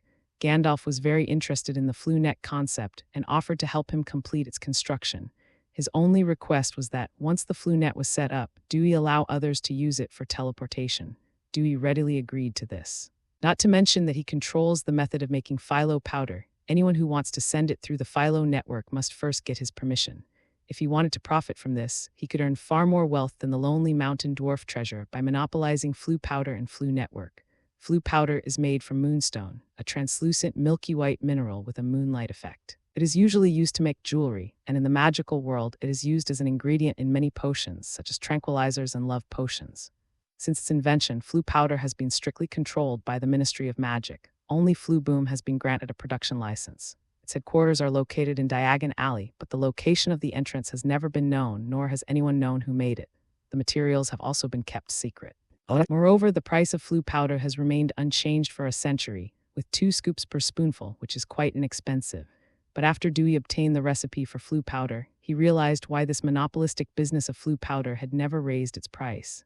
The reason why phyllo powder is priced so low is because its production cost is extremely low. The price of 2 scoops per spoonful is already considered exorbitant, not because the phyllo company has a conscience and therefore sets such an affordable price. You want to find a moonstone vein? Thorin looked up at Dewey in surprise, and the other dwarves also looked over curiously. Dewey nodded. Yes, I need a large quantity of moonstone to make a magical material, but I don't know where to find it. Your dwarf race is skilled at mining veins, so I'd like to ask if you know anything about moonstone mines. Thorin pondered for a moment upon hearing this and replied, Moonstone veins are not common, but I do know the locations of some. One of them is in the Blue Mountains, where there are ancient dwarves who dug mines, but the ore inside has been almost completely mined out. Another place is our destination, Lonely Mountain, where there's an unexploited moonstone vein. Once we recapture Lonely Mountain, I can arrange to give you the vein. Beaver, a descendant of the Khazad-dûm dwarves, quickly replied, The Misty Mountains are rich in mineral resources, and there should be moonstone veins there as well. However, they are currently occupied by orcs, so obtaining moonstone will probably be very difficult. I understand. Thank you all for the information. Dewey nodded, expressing his gratitude to the dwarves. The moonstone veins provided by the dwarves were located in remote areas, which Dewey couldn't access for the time being, so he decided to go check out the jewelry store the innkeeper had mentioned first. As an important transportation hub in the Iliado region, the town of Barry is relatively prosperous, with bustling markets and shops. Guided by a hobbit servant arranged by the innkeeper, Dewey arrived at a jewelry store. When the jewelry store owner saw Dewey arrive, he immediately became very enthusiastic. What kind of jewelry would you like? Sapphire, diamonds, or anything else? We have it all. We have jewelry made by human artisans, hobbit artisans, and even pieces crafted by dwarf and elf artisans. Oh, and jewelry made by elven artisans. Dewey was intrigued by the jewelry store owner's words. Seeing that Dewey was interested, the shopkeeper immediately took out a piece of jewelry made by the elves. It was a silver brooch set with white diamonds, exuding an elegant and simple temperament which indeed seemed to suit the taste of the elves. However, Dewey was a little disappointed after seeing it. Although it was a piece of jewelry made by elves, it was just an ordinary craft and did not have any magical properties. So after glancing at it, he stopped looking and asked directly, Do you have moonstone here? The jewelry store owner was somewhat disappointed to see that Dewey wasn't interested in the accessories made by the elves, but he perked up when he heard the next question and quickly replied, Moonstone, we have that too. As he spoke, he took out another box, opened it, and found jewelry made of moonstone inside. Besides these jewels, do you have any moonstone rough here? Dewey asked again. The shop owner gave him a strange look but nodded anyway. We do have them, but we don't usually sell raw stones. Dewey interrupted him. I'll take as many rough stones as you have. Price is no object. He then pulled out a ring set with a huge ruby and tossed it to him. Is this enough? Although moonstone can be used to make jewelry, its value is far less than that of gemstones like rubies. The shop owner quickly took the ring, looked closely at the high-quality ruby set in the gold ring, and his eyes lit up. His face lit up with a smile, and he nodded quickly. That's enough. Please wait a moment, sir. I'll bring you all the rough stones from the warehouse right away. He then tucked the ring into the inner pocket of his breast pocket and jogged quickly into the backyard. A while later, he emerged panting, carrying a burlap sack on his back. He carefully placed the sack in front of Dewey, opened it, and showed it to him. Sir, are you satisfied? There are 30 rough stones in total, all of the highest quality moonstone. Dewey looked into the bag. The moonstones inside varied in size, some as big as a fist and others as small as a pigeon egg. Because they were used to make jewelry, they were all of superior quality and shimmered with iridescent light. Dewey nodded. Not bad, to be honest. It was a bit of a waste to use it to make flue powder, but he couldn't find any other sources of moonstone at the moment, so he could only indulge in this luxury for the time being. By the way, boss, where did you get all these moonstone rough stones? Could you tell me? The jewelry shop owner had no intention of keeping it a secret. I got this from passing merchants. I heard they also traded it with elves near the Misty Mountains. The elves there are elusive, but they come to the Brynnin Ferry regularly to exchange goods with the merchants. Having obtained further information about the source of the moonstone, Dewey left the jewelry store with a bag of moonstones and returned to the Prairie Inn to reunite with the others. However, upon their return, Dewey discovered that they had become the center of attention. Everyone in the inn knew that Dewey and his group had defeated the corpse demon and swept through the ancient Tomb Hill, and the news spread throughout the town as quickly as possible. The reason for all this was revealed by the big-mouthed dwarves when they were drunk. The terror of Kazuka Hill is known to everyone in the entire Iliado region, especially the residents of Barry Town, which is right next to Kazuka Hill. Their fear of the Kazuka corpse demon has been passed down from generation to generation, and is deeply ingrained in their bones and blood. The residents of Barry Town were in an uproar when they heard the dwarves say that they had dealt with the corpse demons of ancient Tomb Hill, and that no more corpse demons would appear for decades. As the main force in defeating the undead, Dewey and Gandalf are the most watched. but Gandalf clearly had no intention of accepting this honor. Taking advantage of Dai's absence from the tavern, he directly attributed most of the credit for killing the White to Dai. As soon as Dewey entered the inn, he was treated like a star. Let's welcome back Mr. Dewar, the nemesis of the corpse demons. He's the one who got rid of those horrible demons at Kazuka Hill for us. Let's raise a toast to him, the innkeeper shouted with great honor. Homage to the nemesis of the corpse demons, Dewar. Everyone present raised their glasses and shouted. Even Gandalf smiled and echoed the crowd. Seeing the guests eagerly ordering wine, the innkeeper's smile deepened. Gandalf, you've really pushed all the trouble onto me. Dewey finally managed to get rid of the enthusiastic residents of Breetown, sat down opposite Gandalf, took a deep breath, and gave a helpless, bitter smile. It was clearly the two of us who dealt with the corpse demon, and you did more work than me, so why are you giving me all the credit? Gandalf smiled and looked at the somewhat disheveled man, chuckling. Young people should enjoy glory. I'm an old man who's past the age of enjoying glory, so I won't get involved in these spectacles. And you don't need to belittle yourself. If you hadn't severely injured the Witch King of Angmar with your curse, we wouldn't have achieved such a great victory. This honor is well-deserved. It's unclear which brave warrior actually went to investigate, but within half a day, news reached back to Barry Town, confirming that the dwarves' report was true. The residents of Barry Town were even more excited, and the town mayor personally visited Dewey and his group, presenting them with a gold medal engraved with Corpse Demon Slayer. Thus, Dewey's reputation as the nemesis of corpse demons was fully realized. Because of the delay, the group decided to stay overnight at the Umma Inn and set off again early the next morning. That night, Gandalf introduced Dai to a stranger. Dai, this is a chivalrous friend of mine. He just came from Old Tomb Hill and wanted to visit you. A wandering knight, Dewey sized up the other person. This was a tall, handsome man in his 30s with black hair and gray eyes. He wore a black cloak, long leather boots, a bow on his back, and a long sword at his waist. The man's voice was deep and resonant, his gray eyes carrying a hint of vicissitude. I have long heard of your great name, the tree cutter, the nemesis of corpse demons, the black-robed wizard Dewar. I am Alpha, it is an honor to meet you. Dewey looked him up and down, seemingly lost in thought. Are you a Dunedain? A look of surprise flashed in the man's eyes, and he nodded slightly. I didn't expect anyone else to know about us. I heard it from someone else. They said there's a band of rangers in the Eliador wasteland who secretly maintain peace in the region. Dewey naturally knew about the Dunedain people. They were descendants of the Numenor people and possessed strength and lifespan far exceeding that of ordinary people. But could it be that this Dunedain ranger is looking for him because he led a group to rob his ancestor's tomb and is now causing trouble? He remembered these northern Dunedain people, the remnants of the former kingdom of Arno, whose ancestors were buried in the ancient burial mound. I wonder what you want from me. Dewey did not believe that this Dunedain man was simply visiting him. Alpha didn't beat around the bush. I heard that you, Wizard Dewar, possess some ancient swords obtained from corpse demons. May I take a look? As long as it didn't involve tomb raiding, Dewey readily agreed. After defeating the corpse demon, Dewey's biggest gains, besides gold and silver treasures, were the corpse demon's ancient sword. After obtaining the corpse demon ancient sword, Alpha examined the longsword carefully before reluctantly returning it to Dewey. This sword was forged using the lost Numenor forging technique, and even after thousands of years, its sharpness has not diminished in the slightest. Moreover, the blade bears the insignia of the Arno nobles, so I think it must have belonged to a nobleman of the kingdom of Arno in the past. Alpha made a request. The Numenor forging technique has been lost. We have been trying to trace its origins. Wizard Dewar, would you be willing to trade a few ancient swords with us? You can make your request, and we will try our best to fulfill it.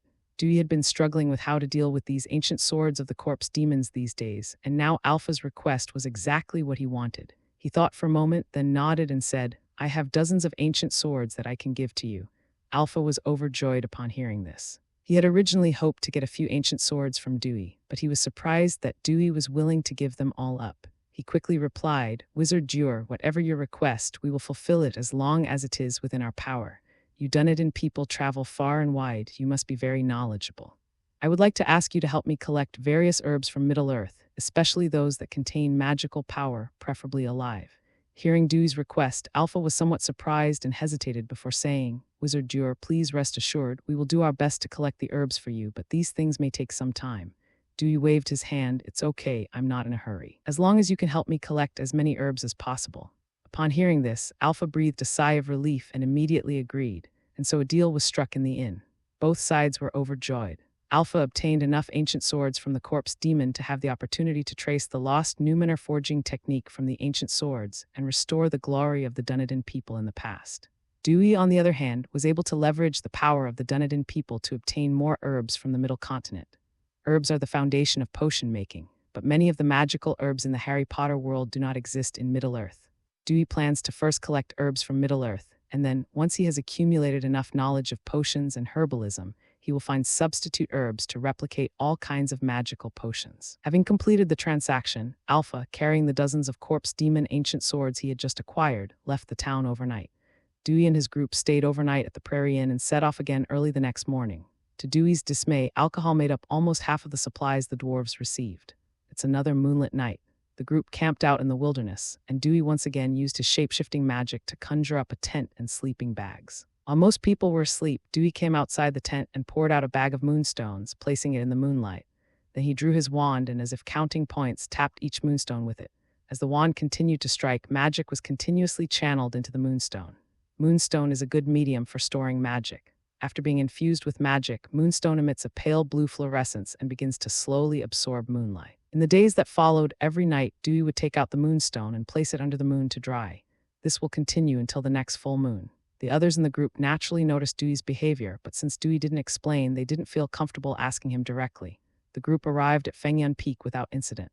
Fengyun Peak is the highest and southernmost mountain in the Fengyun Hills, adjacent to the main east-west road. In the Sindarin language, it is called Amansur, meaning Hill of the Wind. Windfall Peak was once an important frontline fortress of the northern kingdom of Arno.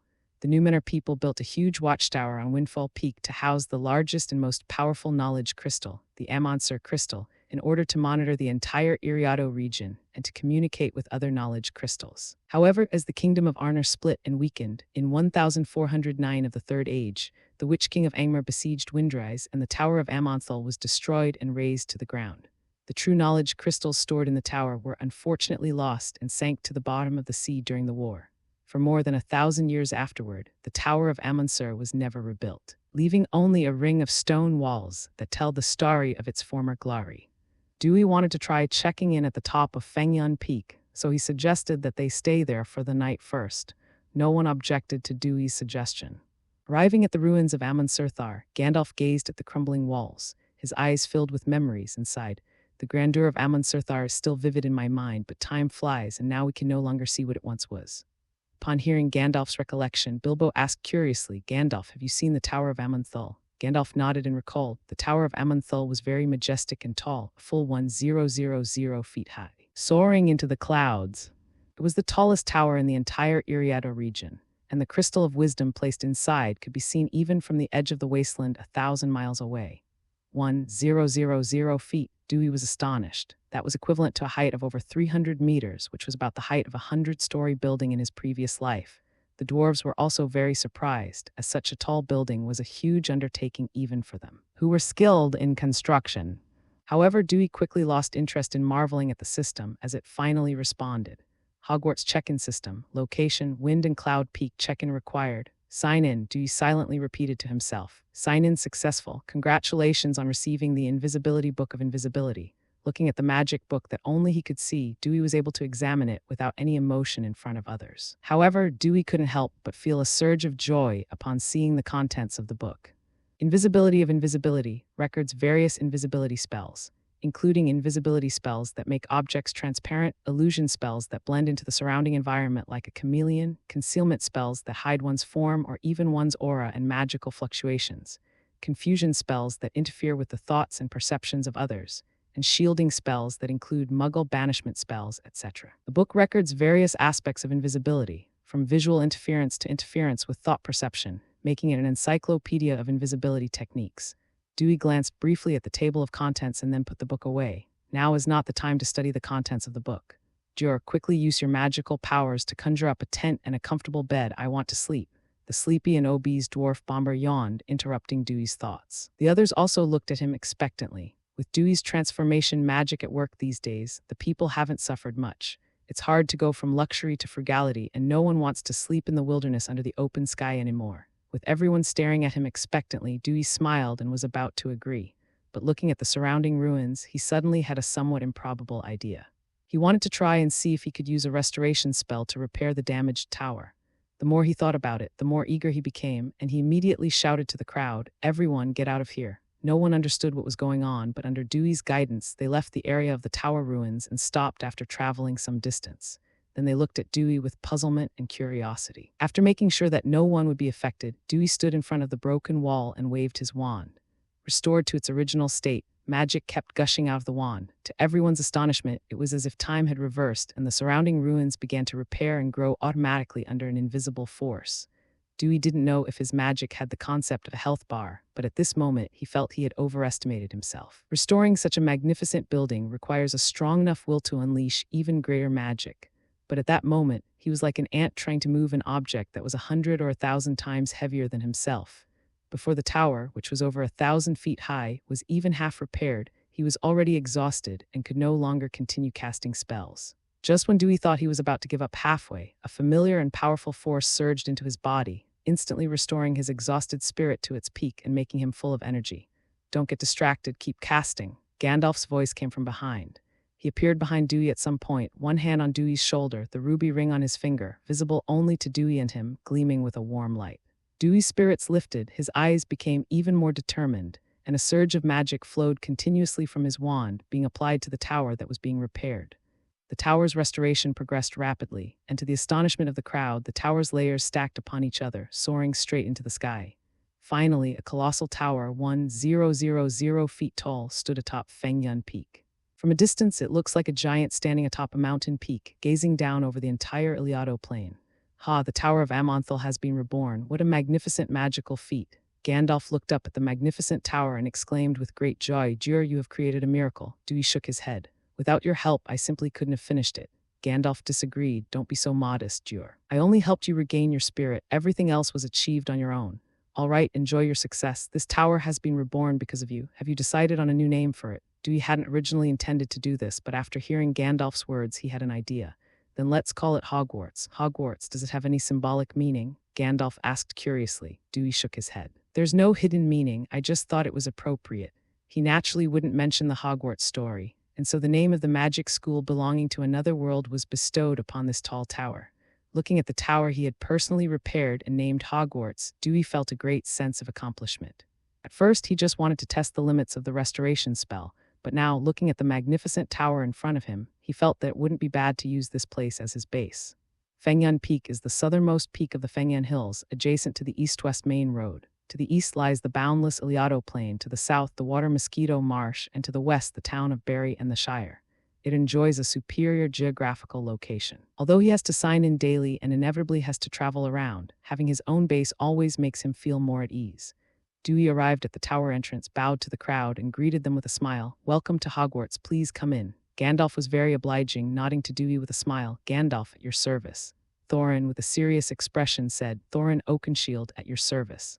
The other dwarves also paid their respects. A beat late Bilbo, seeing everyone's formal visit, hurriedly bowed and said, "Bilbo Baggins, at your service." Dewey was somewhat taken aback by the sudden formality and quickly greeted everyone. "All right, everyone, come in and let's tour this 1,000-year-old tower together." The group followed Dewey into the tower. The tower is constructed entirely of hard granite, making it sturdy and thick. The interior is 5 meters high and contains halls, lounges, warehouses, armories, and other architectural structures. There are also layers of stone staircases that spiral upwards through the walls to the top of the tower. Although Dewey restored the tower, all the facilities inside had long since turned to ashes under the erosion of time, so it appeared empty. But this didn't stump him. With the magic of transformation, he conjured up tables, chairs, sofas, beds, and other furniture. After receiving permission from Dewey, the group enthusiastically began to tour the various floors of the tower and selected suitable rooms to sleep in for the night. In the living room, only Dewey, Gandalf, and the most serious Thorin remained. Gandalf sat on the sofa, leisurely smoking his pipe. Thorin, meanwhile, held the lonely mountain map left to him by his father and silently studied its secrets on his own. Dewey arrived at the fireplace, lit it with a fire spell, and then began waving his wand to cast a spell to link it to the fireplace at the Prancing Horse Inn in Breville. Seeing this, Gandalf couldn't help but ask, "Jur, are you sure? You want to make this your territory?" Upon hearing this, Thorin, who was standing nearby, also looked up at Dewey. In Middle-earth, powerful individuals establish their own strongholds or territories. It is surprising that powerful wizards like Gandalf and Jur do not yet have their own spheres of influence. Dewey shook his head. "It's not really territory, just a base where we can stop and rest whenever we want.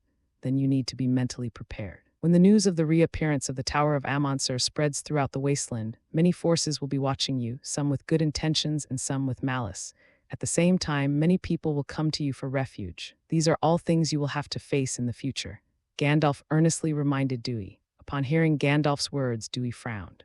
He hadn't expected that simply setting up a base would cause so much trouble, making him somewhat regretful of making the decision so quickly. However, he was unwilling to give up this place, so we could only walk and observe as we went. Bilbo and the dwarves, who had just finished touring the tower, finally returned. One of the dwarves, panting heavily, collapsed onto the sofa and exclaimed, 60 floors, a whole 60 floors. I'm exhausted. Yes, climbing such a tall building is more tiring than killing 60 orcs. Honestly, they should build an elevator here, otherwise climbing all these floors will be exhausting. The dwarves offered their opinions one after another. Bilbo was also panting, but he looked quite excited. He came up to Dai and shared enthusiastically, Dai, we just climbed all the way to the top of the tower. The top is so high, it feels like we could reach out and touch the clouds, and we can also see the road below and even further away. Oh, by the way, we also saw a huge stone platform at the top of the tower. There was a depression in the center of the platform, and Balin said that was where the true knowledge crystal was placed. Dewey was somewhat taken aback by what the dwarves and Bilbo were saying. This tower has 60 floors. If you really climbed up the stone steps one by one, you'd be exhausted. If he really wants to live here, he'll have to consider installing an elevator. With that in mind, Dewey began to consult the dwarves.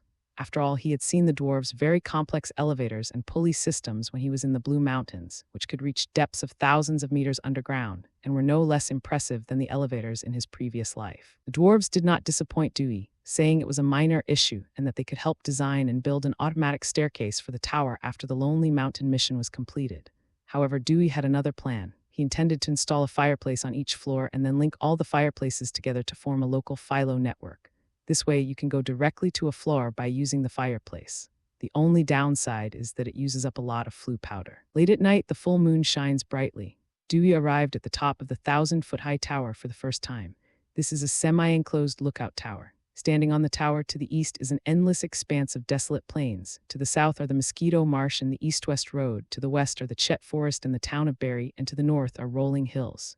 The wind howled all around, and the clouds were level with the tower. Looking up at the sky, the stars and the moon seemed within reach. In the center of the watchtower is a huge stone platform with a depression in the center, which was once used to hold the True Knowledge Crystal. The True Knowledge Crystal is a treasure crafted by elven artisans. It allows the user to see distant things without being disturbed by terrain or buildings, and also to see scenes from the past. After the destruction of the Númenórean Empire, Erendir brought 7 crystals of knowledge to Middle-earth. He left 3 of them in the Kingdom of Arnor and gave the other 4 to his sons who ruled in the south, to use for exchanging information and strengthening ties. The 3 true knowledge crystals of the Kingdom of Arnor were placed in 3 important locations within the kingdom, one of which was the Tower of Amon-Sur at the peak of Wind and Clouds. These knowledge crystals were scattered and lost after the fall of the Kingdom of Arnor. One of them fell into the hands of the Demon King Sauron, and the other into the hands of the white-robed wizard Saruman. They used the true knowledge crystals in their hands to observe the situation throughout Middle-earth, which could be said to be able to make decisions from afar. If I have the chance, I'd really like to get my hands on a true knowledge crystal to study. Dewey looked at the empty groove on the stone table, filled with curiosity about the true knowledge crystal known as Palantir. After admiring the top of the tower, Dewey began his formal work. He took out a bag of moonstones and placed it on the stone platform to receive the moonlight. Here, the moonlight seemed even brighter, shining on the moonstone and refracting a more dazzling light, illuminating the entire top of the tower. Moonstone absorbs moonlight, becoming even brighter and more dazzling, emitting a pale blue-silver glow as if it were the essence of moonlight condensed. When the moon was at its brightest at midnight, Dewey took out snake fangs, spider silk, and moonstone, mixed them in a certain proportion, and put them into a crucible. He then used his magic wand to inscribe runes symbolizing power and creation on the bottom of the crucible, and then used magical flames to ignite the mixture in the crucible, which burned continuously.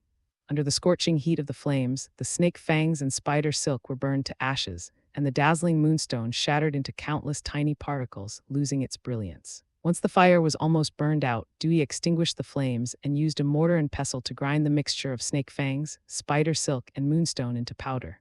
Only a shiny, silvery gray powder remained in the mortar. This was flue powder. Having successfully created flue powder, Dewey wanted to test its performance.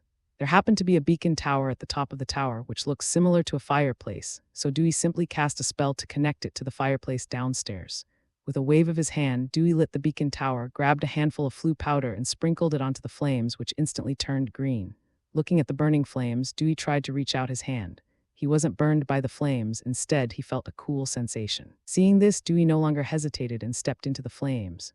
The next second, he felt a dizzying sensation and Dewey appeared in the fireplace on the first floor. Cough, cough, cough. Dewey's eyes were a little hard to open because of the cigarette ash. The flue powder works very well. The only downside is that it produces too much ash, leaving you covered in soot after teleporting.